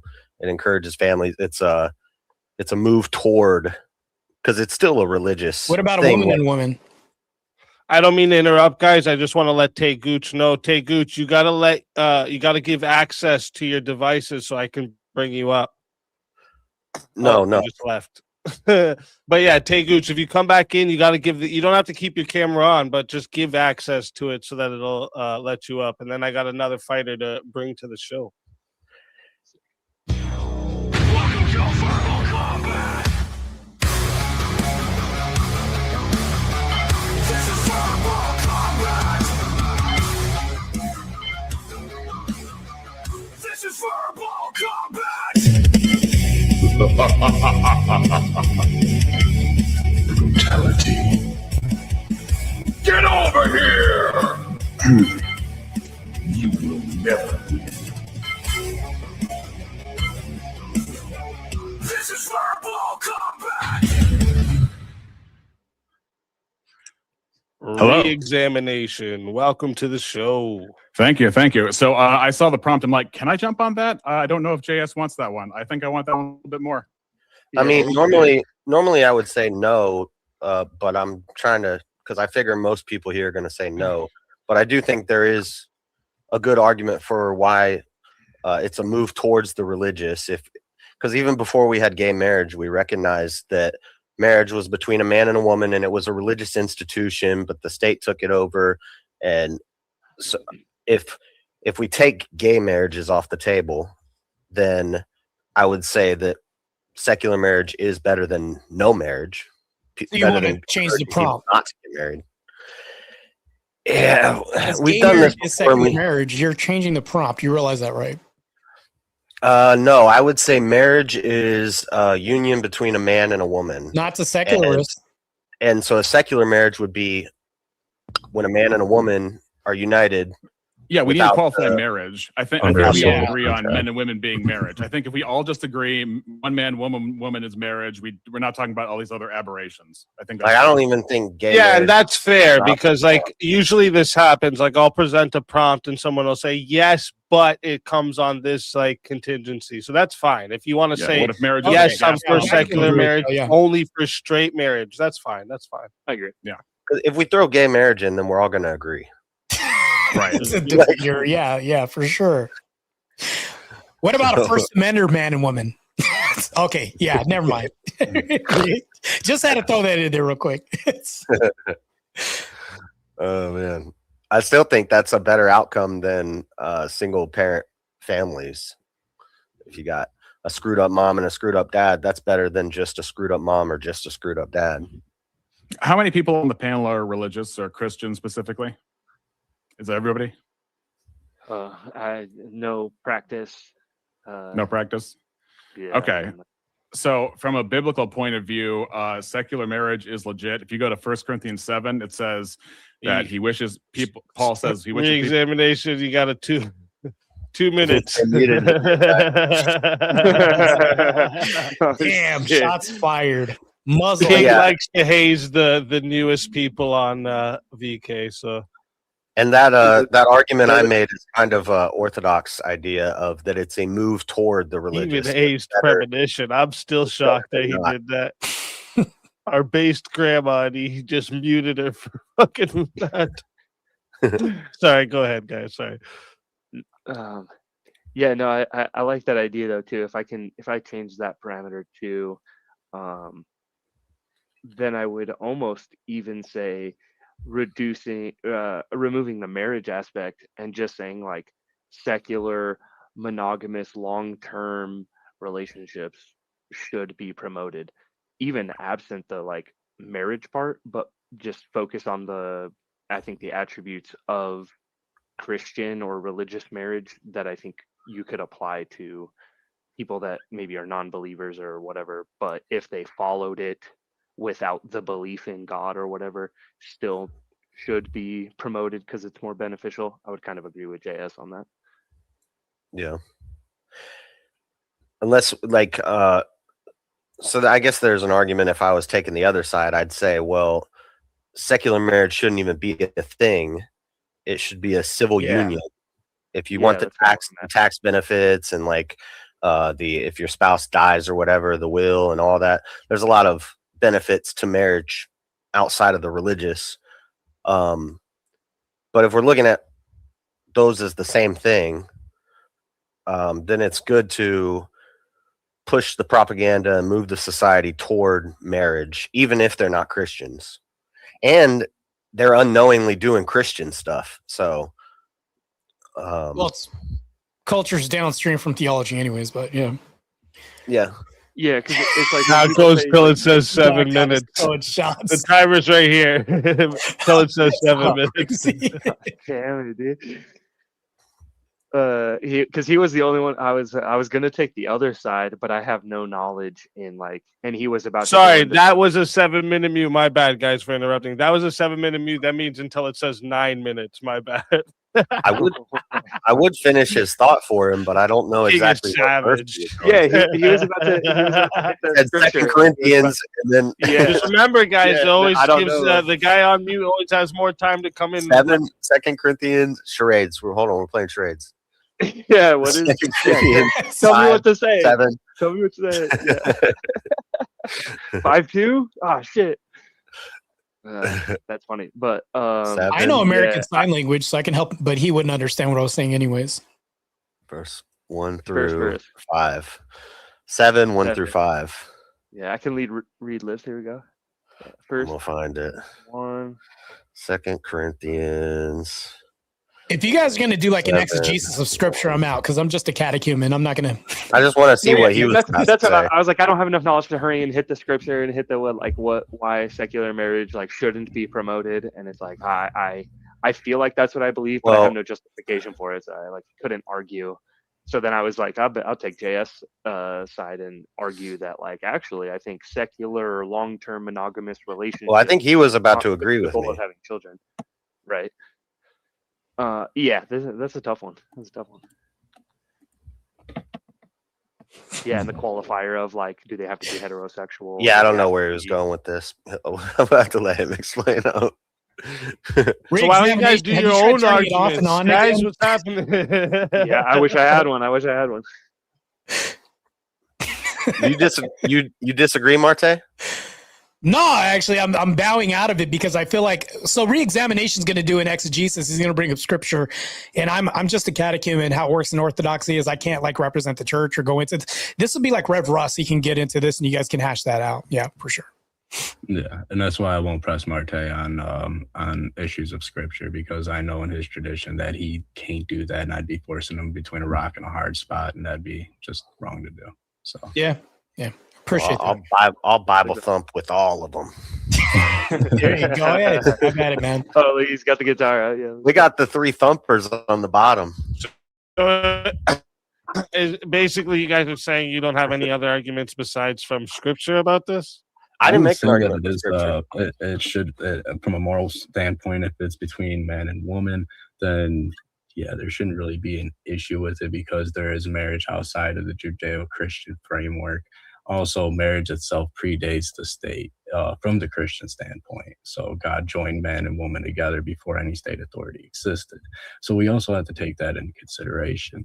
But as far as the numbers go, if we don't promote some form of unity between man and woman, we're just going to end up with the same issues that we have today. No father in the household, stuff like that. Promiscuity between men and women, and all those bad things that we really don't want. But at the end of the day, marriage, the secular marriage, is just a civil contract. You're not grounding that marriage in anything beyond your feels, and that's like subjective to the person. That's why secular marriages have a very, very hard time. Because they have no grounding for that covenant that they're entering into besides their feels, and then it becomes a sliding scale. And I've seen that a lot. So while I say that the ecclesiastical marriage framework should be promoted heavily, it's still good to have that secular marriage as well for those who are outside of the body of Christ. Well, but I think that's where I come in, and I was like, what if we removed marriage from it and just like, because isn't it better to have somebody to have like the belief in Christian ethics and Christian morals and Christian like values and principles, even if they don't actually believe where it comes from, they just follow it because they're like, I have a. So when it says 8 minutes and 30 seconds, Russ, you can unmute at 8 minutes and 30 seconds, and that'll be followed by at 9 minutes. Well, then I have to put him in the back. But yeah. Oh, is Russ muted too? He just got muted. Yeah. And Jeremy said, let JS thump on his own. I wasn't really making a Bible argument. It was more hard on you guys tonight. That was more something that I heard. Come on, guys. What's going on? I can't get too loud. I gotta like. You don't gotta get loud. He sounded black for a minute. You guys gotta let me in this bitch. You guys, someone put me in here. I'll get these guys arguing. Got a black card for like 30 seconds. Okay, cool shit. It comes out every now and then. I see. Yeah, I mean, I don't know. There's a bunch of different ways I could go with it, but I could say secular marriage shouldn't even be a thing. In that case, we wouldn't push secular marriage, but I don't know. That's kind of more radical than just saying, yeah, we should encourage people to get married. It's better than not. And if we put gay marriage on the we're all just gonna say no. That's not good. that's bad. So yeah, for the sake of like the everyone on the panel, let's stick to straight secular marriage should be promoted. Now, well, see, when you say it like that, I would say you would just promote marriage. And then the culture would understand that marriage was a religious institution, but you don't have to be religious to take part in it. So you wouldn't be pushing secular marriage. Mute him longer. You wouldn't push secular marriage. You wouldn't promote secular marriage. You would just be promoting marriage. So Thumper Adventures. It's so messed up. JS Thumping Adventures. Re-examiners get put in the back. Someone in the chat has to time out with Gira. All right. Well, yeah, you can do it, Elderline. And that's 9 minutes, so that means we got to restart this timer 4 minutes to the back. He left. No, he goes to the back for 4 minutes because of the. Wow. They don't even want to see him. After the mute, put him in the back. And then Elderline said keep you back there. 4 minutes. Crazy. That's how it goes. Easy got Planned Parenthood for adults. He just deleted. That's crazy, bro. It's how it works on Verbal Combat. That's wild, bro. Shit. But like, what do you guys think? Like, if we talk about if we're talking about if it's better for society or whatever, like, should it be promoted, or are you saying no, absolutely not? I'll agree. I think it should be promoted.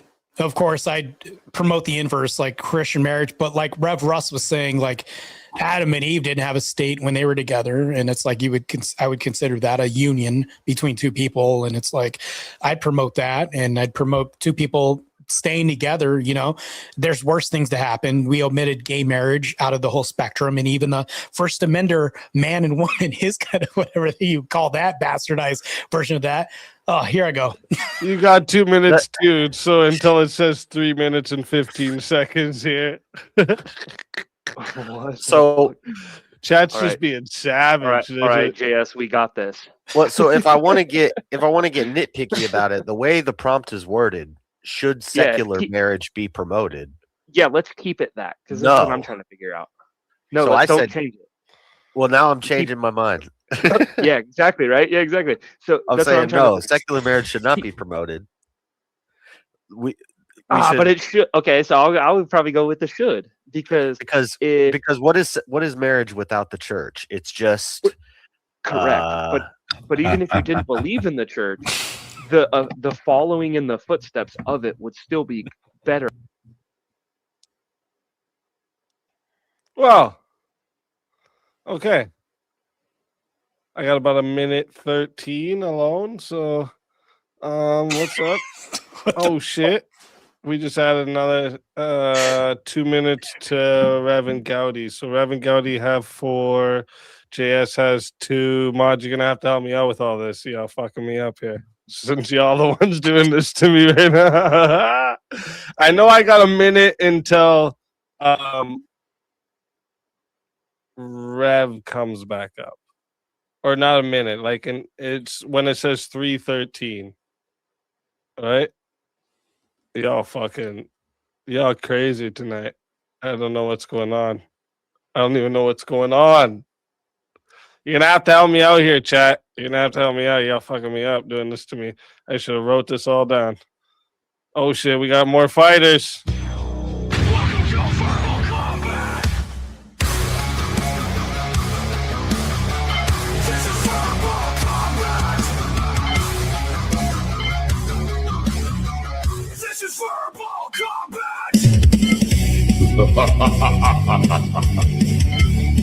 Brutality.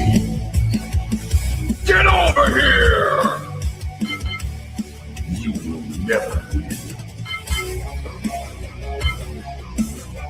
This is verbal combat! Kieran Markin, welcome to the show.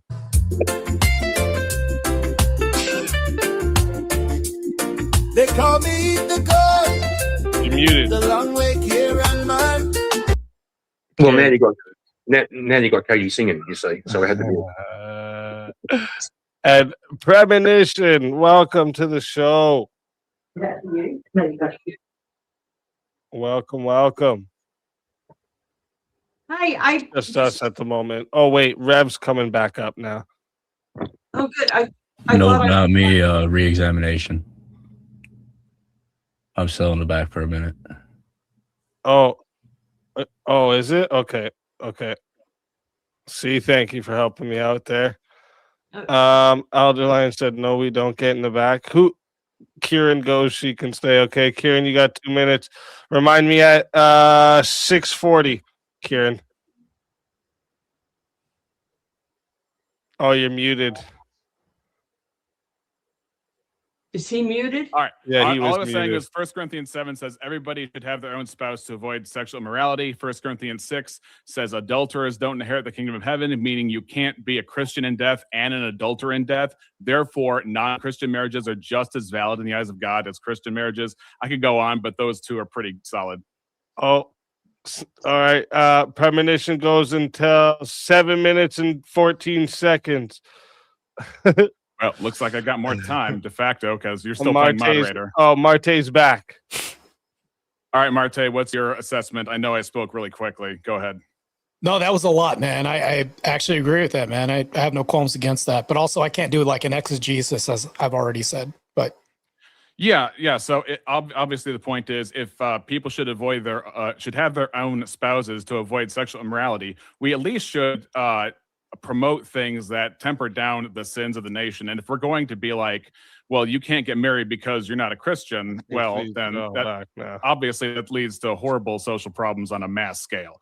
And 100. especially if God recognizes them, we should recognize them too. Because if God holds people in general accountable for adultery, then that's across the board means that you're actually legitimately, validly married in the eyes of God.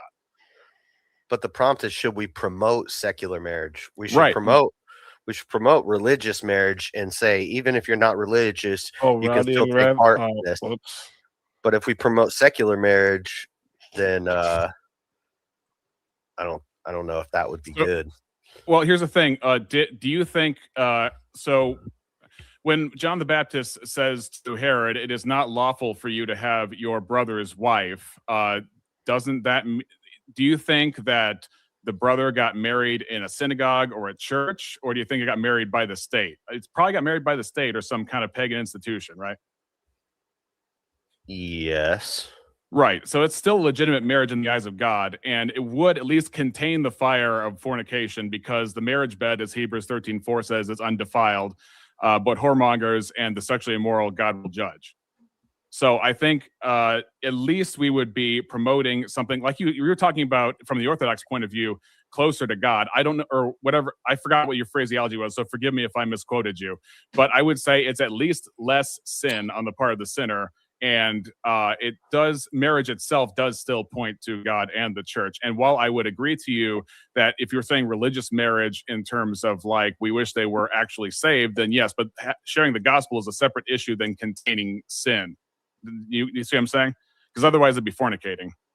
Yeah, but if we look at this as secular people, none of those arguments matter to them.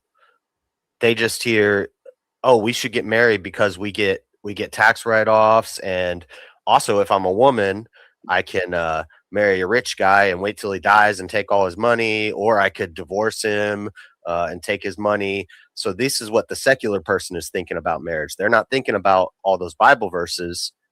I agree, but if I'm not. If I could re-examination, you said a phrase there that kind of caught my attention. You said,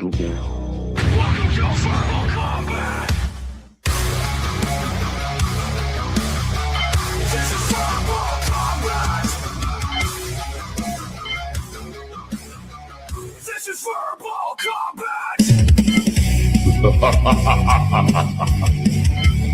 Brutality. Get over here! You will never win.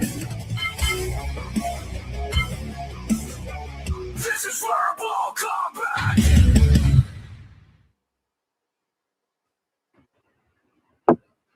The hazmat team. Oh. Hello. Hello. Hello. Hello. Is this the pink guy? Hello. Oh, we got two. Oh wait. Oh, I was muted. I'm talking and I'm muted. Wow, I'm like, what the hell's going on? Tay Gooch, welcome to the show. Welcome, Tay Gooch. Thank y'all. And Trench D, welcome to the show. Let's fucking go. I'm talking on mute and shit. I thought I was about to play Among Us for a second. What? All right, let's go. So I was asking re-examination that I think you were saying, and correct me if I'm wrong, that secular marriage is at least less sinful than fornication. But it seems to me that's still sinful, though, isn't it? No, because it's set. Otherwise, you can't say adulterers don't inherit the kingdom of heaven, because you can't be a Christian in death and an adulterer in death at the same time. You're one or you're the other, or you're not an adulterer who's a non-Christian. That's a third option. But isn't it also God makes it clear one thing at a time? One thing at a time. Isn't it also, like you literally said, that less sinful is not sinful? No, I didn't say less sinful is not sinful. Less sinful by definition is less sinful. So they're still in rebellion. Right. So it's still sinful. So it's still better. It's a better outcome. when I'm saying less sinful, I'm saying their overall lifestyle is less sinful, and you're not going to add fornication to the list of the things they're currently doing. Right. So they're still sinful. But the action is not. The action We of got sex a between spouses is not 1v1 request. Oh boy. Martae versus JS.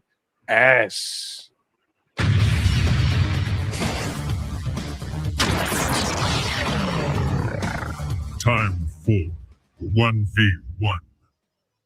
All right, boys. It's time. Let me see what topic we can get for you two here. Well, where are you guys on this topic exactly? I'm somewhat in agreement with him. So yeah.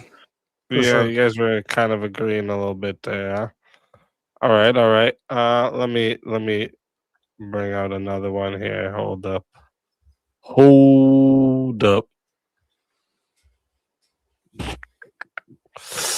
Thanks for rescheduling the me versus the guy that really loves bacon.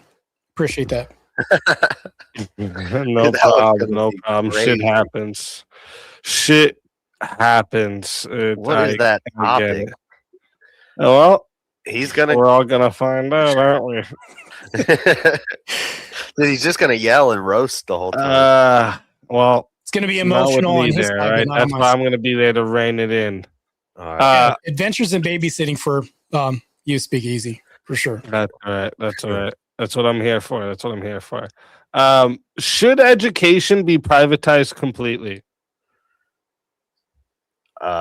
Yes. The way public schooling is going right now, I would agree, because even homeschooling is privatization of, schooling to some degree. Yeah. Okay. All right.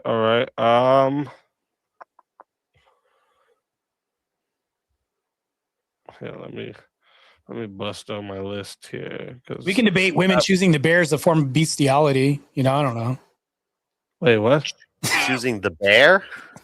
Women want to choose the bear. It's a form of bestiality. But anyways, let's continue. That's hilarious. I've heard stories about German shepherds. Peanut butter? Yeah. Heard it all. Yeah. You guys are wild.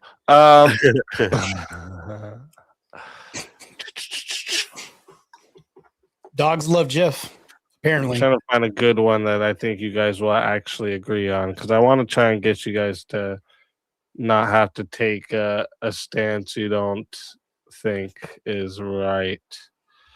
What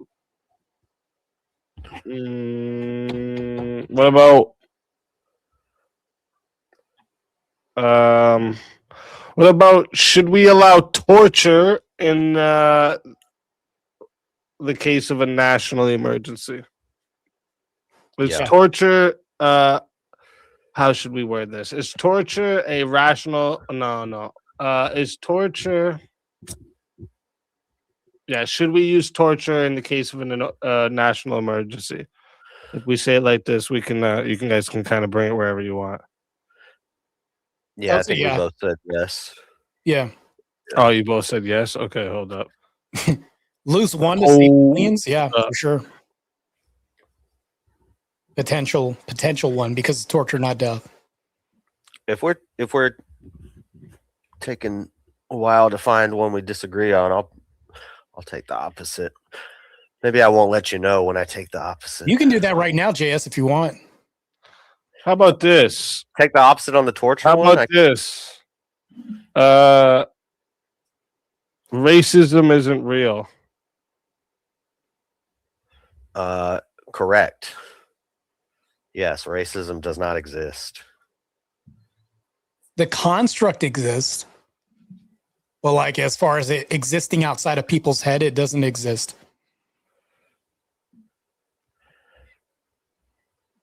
But so you would the say construct exists, but it doesn't exist outside of people's heads. Absent your mind, it doesn't exist. Yeah, but I think that you're saying racism is a transcendental? No, I'm saying the idea. Like people espouse ideas all the time. Therefore, it's the construct exists. Yeah. Yeah, so it's just an idea. It's an idea. So it doesn't exist in tangible reality. It doesn't have a touch, taste, color. Well, I mean, there is a color, but I'm saying besides this, it's like just labeling. That's all it is. It's not a real thing, really. Okay. So I agree with you. That's what I'm saying. Wow. But Jay, if we weren't friends, I don't think I could bear it. Little reference to you, by the way. Good luck, by the way. I feel like you guys don't mean the same thing.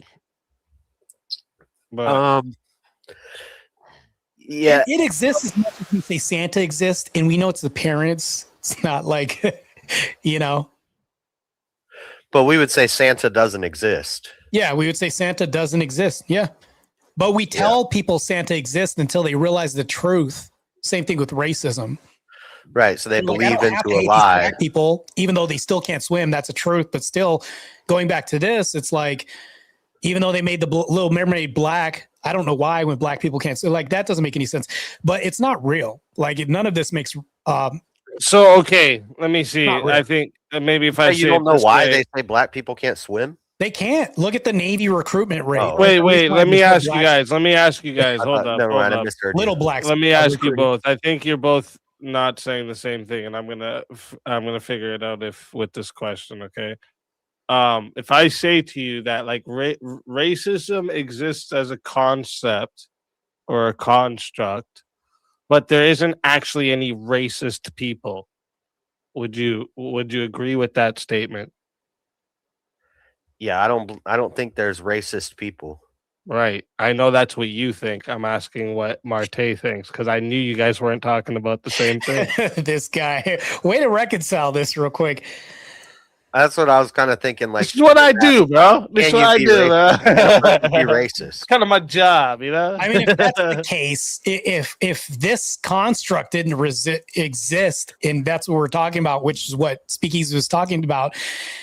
Think about it. If the KKK had absolute power, do you think blacks would be running around down south at 9 o'clock? No, I would disagree with that. So because these people really uphold to these ideals, it So you exists do as much think- as so far as they can enforce it. If they have more of a monopoly in force, yeah.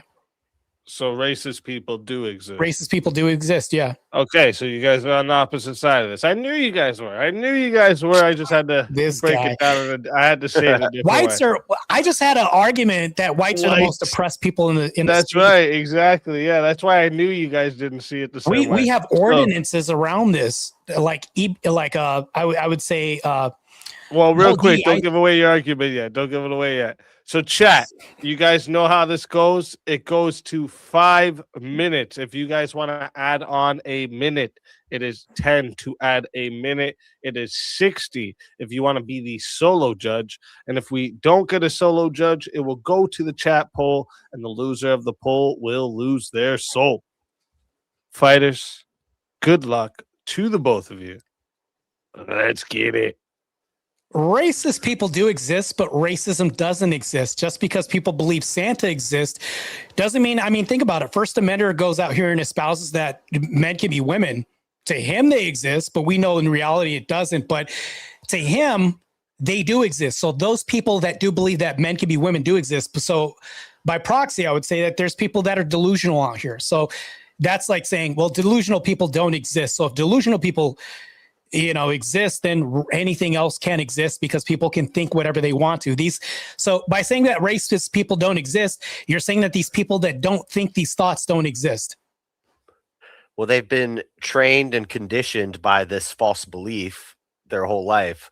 And usually they're just dumb, angry people. They hate themselves. They hate everybody. And they're just hateful. And so we're making a category of hate or anger that doesn't need to be made, and it's usually used to control people and to make white people afraid and make black people. It's a Marxist method to otherize people and to have different groups and different categories like ableist, sexist, racist, all these different words. I'll even agree with you. So here's the thing. I'll ask you a question, JS Thumpin' Adventures now. If these people with their hate crimes don't exist, what would you replace the term with or name with?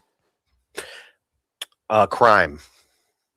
Oh, so they would say that it's There's just no a such crime, thing. even though the person says, "Hey, white boy," and beats him up. It's just a crime. Yeah. It's not motivated. We're taking away the motivation behind this now. If I say, "Hey, fat ass," and I whoop a fat guy's ass, and I walk around and or if I say, "Hey, dumbass," we're just when we're angry at people and we're angry and we're using our words to attack somebody before we get in a fight. We're just saying words to hurt somebody. Like, Right. So you would agree that people segregate themselves, like even in prison, things like that. Even certain whites will segregate themselves. They'll say, "Hey, the Peckerwoods will sit at one table, the Schnauzis would sit at one, the Aryan Brotherhood would sit at one." So they divide each other. So there's classes and systems and things like this. So what you're doing is breaking this down, saying none of that exists.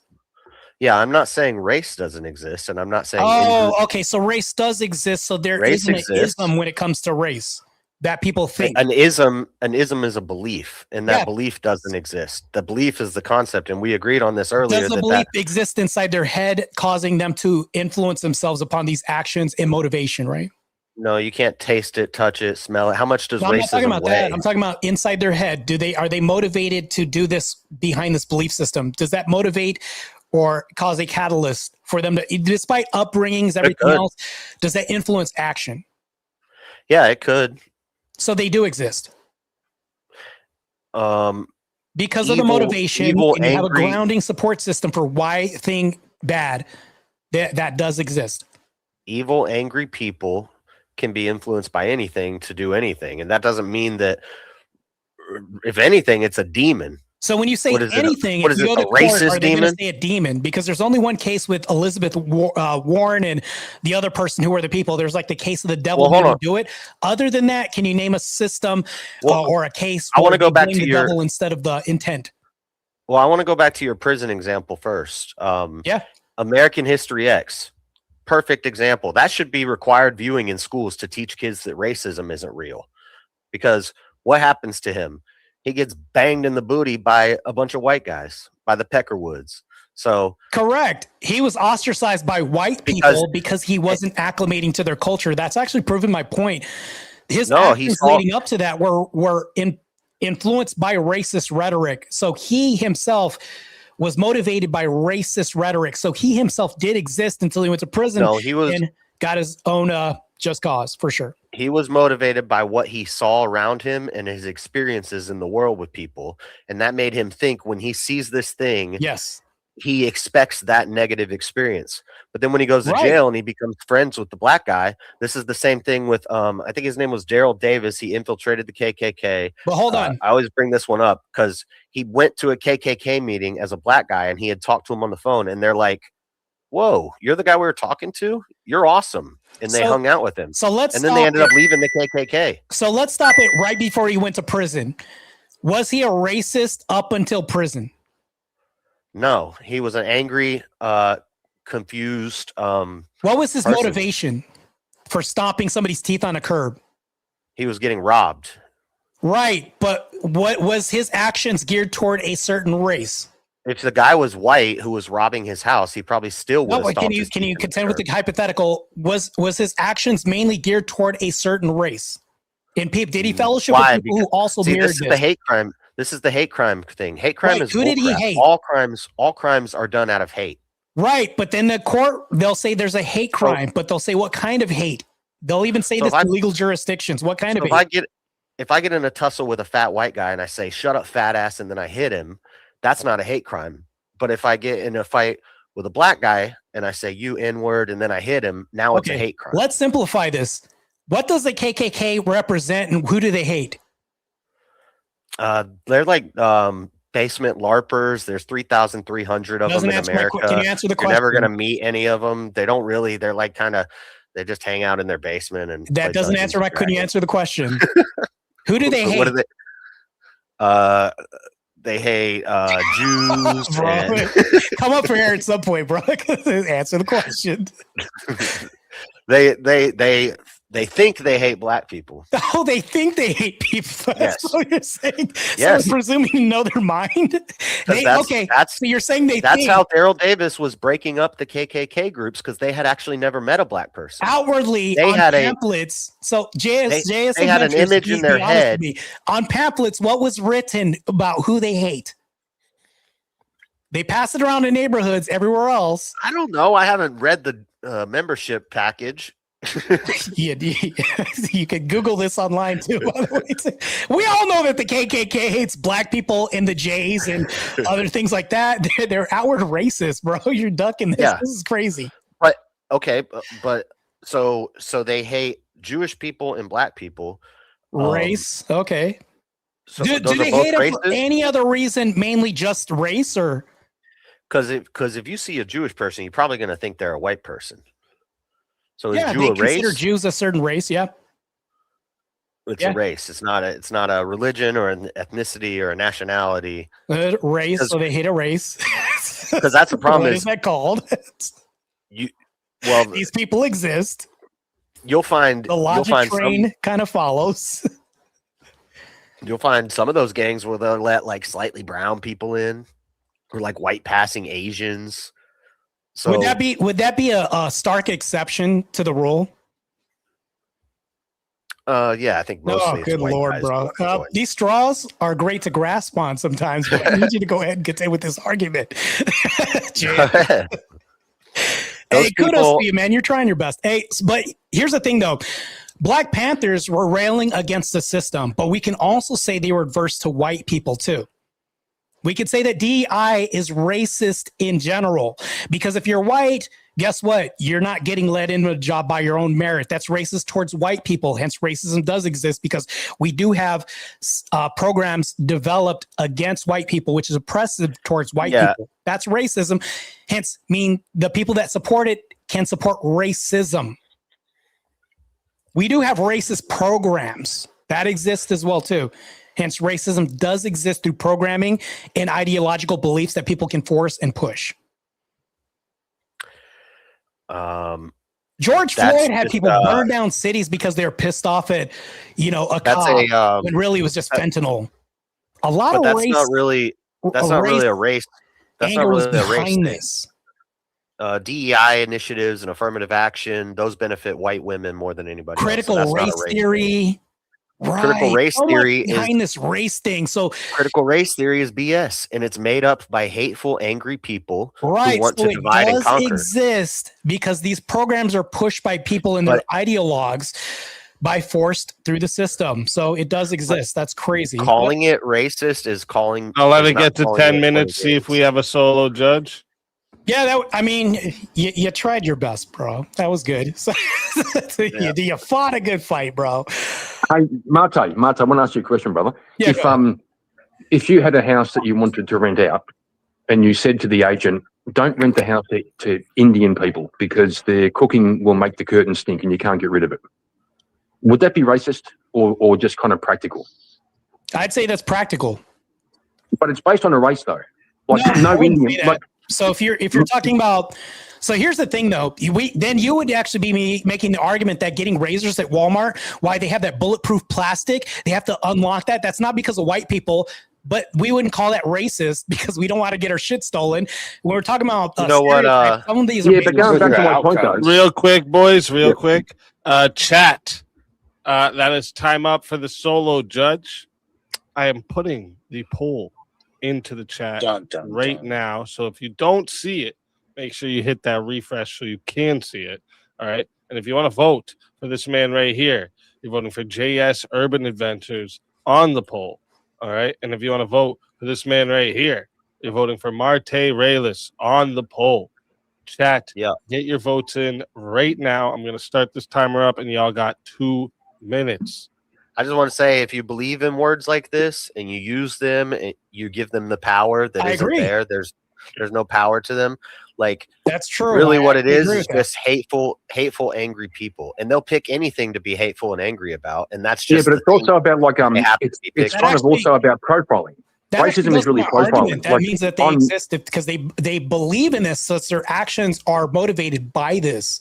So we would say that those people are indicative of racism.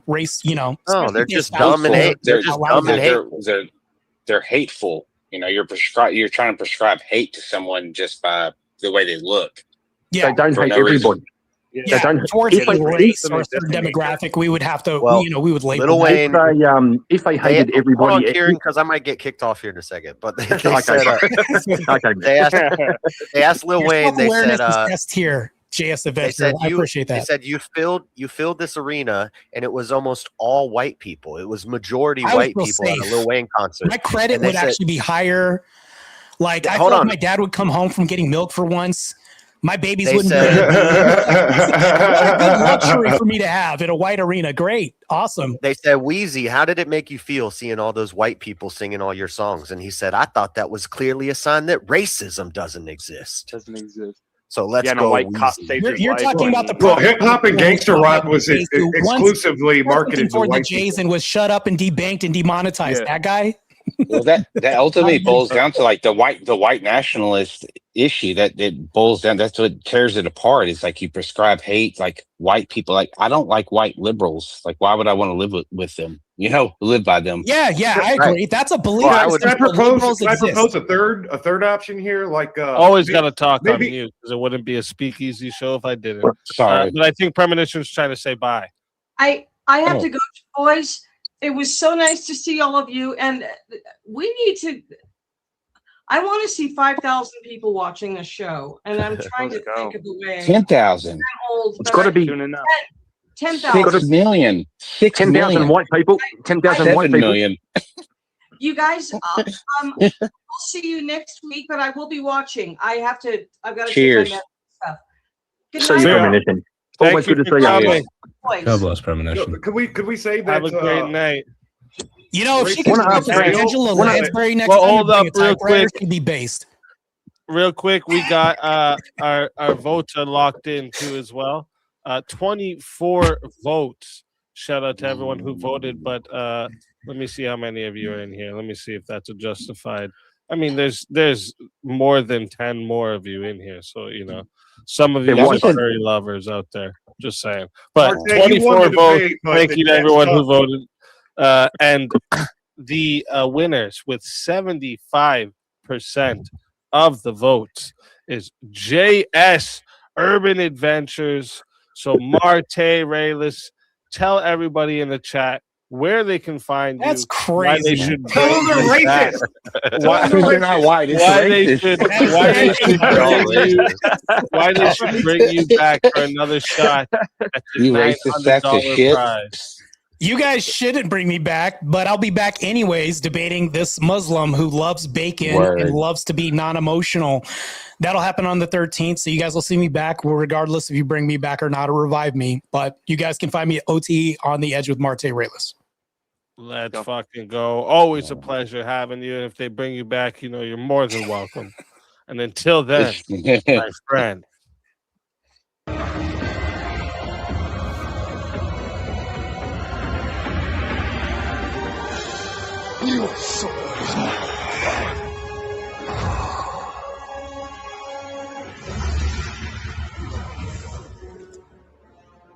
Fatality. Another soul added into the safe of souls. And that's how it goes on Verbal Combat Friday, baby. I think that vote around here. That vote is proof. That vote is proof.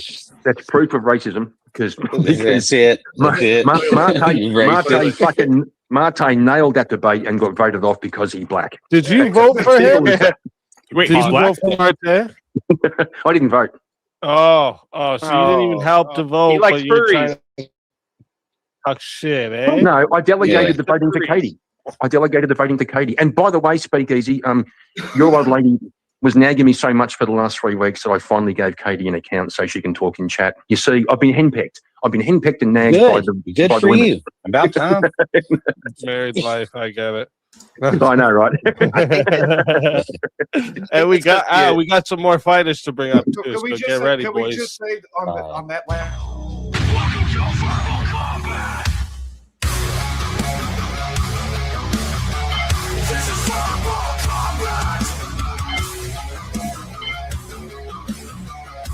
is verbal combat. Brutality. Get over here! You will never win. This is verbal combat. Vigilante, welcome to the show. Word. Hello. And Teriak. All right. Oh, fuck. Right. Let me out of here. That was crazy. That was insane. I can't believe, how did I lose that? I was like, hey, you tried your best. I automatically thought this guy was losing because if the KKK exists, people that are racist exist. I don't know how I lost this debate. That's crazy. So by their logic, if they vote me out, they would definitely have to vote for the guy who is voting for incest in my next debate, saying that you should marry your first cousin. By their logic, if they're using the same logic, that means the Manar is going to blow me out and that everybody's going to just concede to marrying your first cousin. That was crazy. I can't believe, like, there's no way I lost that debate, but it's whatever. I guess you got to please the crowd too. So the fact that they said that JS didn't even have an argument and he beat me. He didn't have a single argument and he beat me in a debate. This only happens on verbal combat, by the way. This only happens there. A guy can have no argument. I got beaten by Teriak, who was arguing that same-sex people can have a baby. That's actually on my chair. That was crazy. I don't know how I lost that. Well, I mean, the chat voted, so it's because of that. Like, but if we had a moderator, would still use a poll, but they're using the same poll. I'm kind of nervous now because if they're gonna use the same logic and the same polling with this Manar debate, I might beat the shit out of him and still lose by this rhetoric, by their logic. Like, I literally brought up the KKK and saying, well, if the KKK exists, who did they hate? Why did they hate? JS danced around it. There wasn't an argument. And when he went to the prison argument and said, well, because let's go back to prison. Yes, they segregate themselves, social status and all this, and still. Yeah, this is the only way, honestly, and I'm unfair. Yeah, manure. That I think I really honestly lose debates is because of the crowd or because they don't like me or whatever that is. Yeah, I'm going to be debating Manure on the 13th, Manar on the 16th. But if his crowd is going to judge this and poll this, then Manar's going to win. It's that simple. So Manar is going to beat me because I don't know how they're.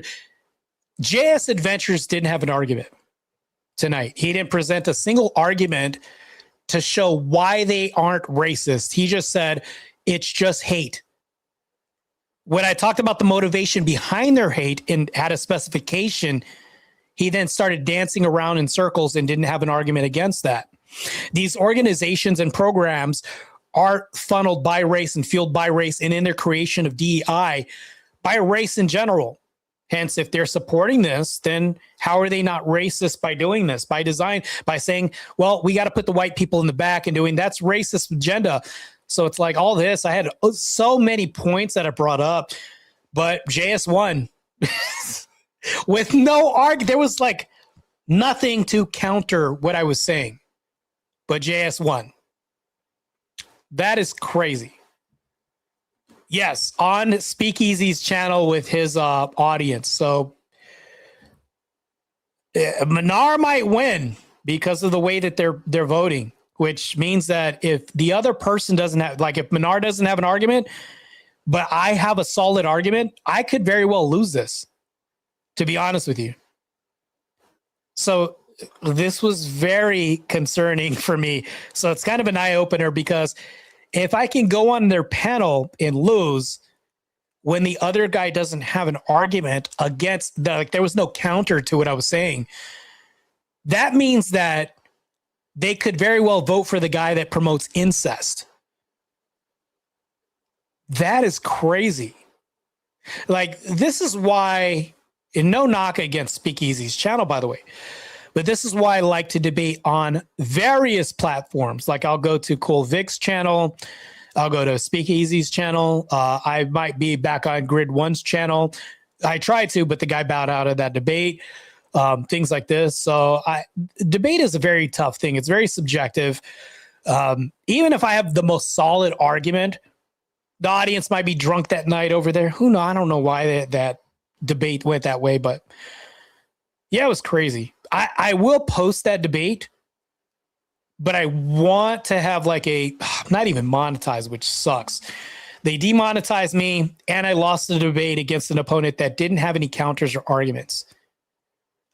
That was crazy. That was extremely wild. I actually don't even understand why I lost, but well. This is insane. Yeah, Cool Vic. I lost in a dark debate. This is why I like to have debates on various channels, including yours or whatever. I debated that racist exists, and somehow this guy with no arguments beat me on this poll. I don't know how. I'm going to post this. So, Ken, you say you could just clip the good part and put it on your channel. No, I'm going to put the whole debate. But I'm going to put a question like, this is a debate that I actually lost. And then let you guys decide and maybe do a poll on my own channel. But, of course, this could be biased because they're going to say, well, you won because of this. Well, yeah, Cool Vic. I was saying to JS Adventures on Verbal Combat, I was saying, because he was saying, well, racism doesn't exist, only hate crimes exist. And I'm like, well, what's the motivation behind these crimes? If we have the KKK that exists, who did they hate? Because they passed around pamphlets. What did they write on the pamphlets that they wanted out of the country? Who did they want out of their neighborhoods? Was it a certain race? He didn't have an answer for that. And then when I said, well, when DEI is pushed as a program by people, is that not racist towards white people? He didn't have a counter for that. So I had all these arguments that I had. And then I told him, I was like, look, JS, you're trying your best. I appreciate it. You did your best. Or what. And I even told him this. Next thing you know, when they read it off, it was like 75% JS and like 25% for me. It's like, what? How did I lose this? Oh, this is crazy. This is insane. I've seen it all, man. I've seen it all. Like, let's just say that means that these people don't believe that the KKK had motivation to do what they do. That means that these 75% of the people that voted don't believe that racist people exist. That is crazy. I will post the whole debate. I'm going to go ahead and clip this, put it on my channel, but I'm also going to, I don't know how to do a poll, but I'm going to figure out how to do a poll and say, did I really lose this debate? I might put it like, did I really lose this debate to JS Adventures? Something like that. And then I'm going to let people decide or even comment on why. A poll might do it I might do a poll, but I need more. I might have to put, if you voted, can you say why you thought I won or why you think I lost? To me, that makes more sense if somebody can actually have a dialogue with why, not just put yes because I like Martae. Like, no, I don't want that. I don't want favoritism bias on my channel or any of that stuff. If I truly lost the debate, like I'll say I did lose it. The Destiny one, yeah, I could understand why people said I lost that. But this one, this is crazy. For people to say that I lost, that the racist people don't exist. I literally lost this debate. When on Speakeasy's channel, I won the debate saying that white people are the most oppressed people in the nation, 75%. I won that debate. But then on the other side, they literally contradict themselves. In this debate, they're saying that the Connor debate was a lie then? That would have to say that the Connor debate was a lie, the way that they voted this debate. That's insane. Yeah, JS Adventures says that racist people don't exist. They literally, and he won. He didn't really have an argument against what I was saying. I brought up DEI. There was no argument about that. I brought up the fact that the KKK existed. What was their motivation? He was saying, no, it's just hate. It wasn't about race. Even though on their pamphlets, it says, we need the N words out of our community. We need the J's out of our community. Like, and then critical race theory. But it's in the name, critical race theory. That doesn't exist. This is crazy. Oh, good Lord. They have to be trolling me because there's no way I lost this. Maybe. He may have had a lot of fans in there. I actually don't even know. But the Speakeasy's audience, it's his audience and platform that said that I won the Connor debate. 75% to 25% saying that whites are the most oppressed. Think about how contradictory this is. I won a debate on his channel saying that whites are the most oppressed in the nation, but then lost because they're saying racist people don't exist. Therefore, the Connor debate, they lied then. Do you understand this? That doesn't make any sense. So his audience in chat contradicted themselves this time. Like that, what? Then why were you guys is this a favoritism? I don't understand. This is crazy. Cool Vic says, yeah, exactly. Yeah, I don't understand. This is hilarious, man.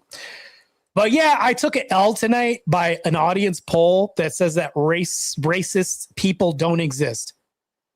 Racist people don't exist. Therefore, we should have DEI because it's not racist. Racist people don't exist. The KKK should flourish because there can't be racist people. It's just a group community of people that like to dress as ghosts. That's it. They like to get together, have bonfires shaped in the shape of a cross. It's just hate. That's the only thing bad about it. It's not that they're racially motivated because that doesn't exist. What the hell kind of universe are we in? Oh, good Lord. Yeah, by that metric, if you say maybe they don't like Connor, then they like JS Adventures. So what are they paying attention to? If your logic is correct, then they're not paying attention to the debates. They're paying attention to the status of the individual or the persona of the individual. And that's what they're voting on. Which makes it even worse. Which makes it even worse. Why have a debate if the person is just going to win because they're liked more? I don't know. This is very weird to lose that debate. Mind you, I lost a debate to Teriak. In this debate, Teriak was defending the fact that same-sex people can have a child naturally together. I lost a debate because of the poll. Probably because they like Teriak more. But I know fully well when I get on Speakeasy's panel, I might lose because they like the other person more. No matter how good my argument is, and even if they don't bring an argument like JS Adventures did. So, anyways, I got to get out of here. I got to eat. It's getting late. Just going to get some sleep. And I took too many L's. I got demonetized today and lost a debate that racists don't exist. This is so crazy. This is insane. My whole channel, like most of my channel, I talk about how a lot of racist issues do exist and demonstrate this through videos and all this and propaganda. And now I literally just have my whole channel debunked by a poll. Reality got debunked by a poll. Think about that for a second. So anyways, that's my 2 cents. I wanted to do an interview before, but it turned into a panel / maybe when I did talk about the interview, the guy started making it about an interview. And then I wanted to go ahead and do some blood sports debates. And yeah, audience participation did me in. So it doesn't matter how good of a debater you are. The audience doesn't like you. You're going to lose, which means they're going to support incest next week. You heard it here first. They're going to support incest because if they're logically voting the same way, they're going to support banging their first cousin. Because if they're going to be consistent, oh, yeah, that's right, they did it because they voted against Connor, saying that whites are not oppressed in this nation, but then turn around and say that racism doesn't exist. So contradictory. Anyways, that's my time. I got to go eat and relax for the rest of the evening and process all these L's I'm taking today. All right, guys, take care. And Christ is God. I'm out.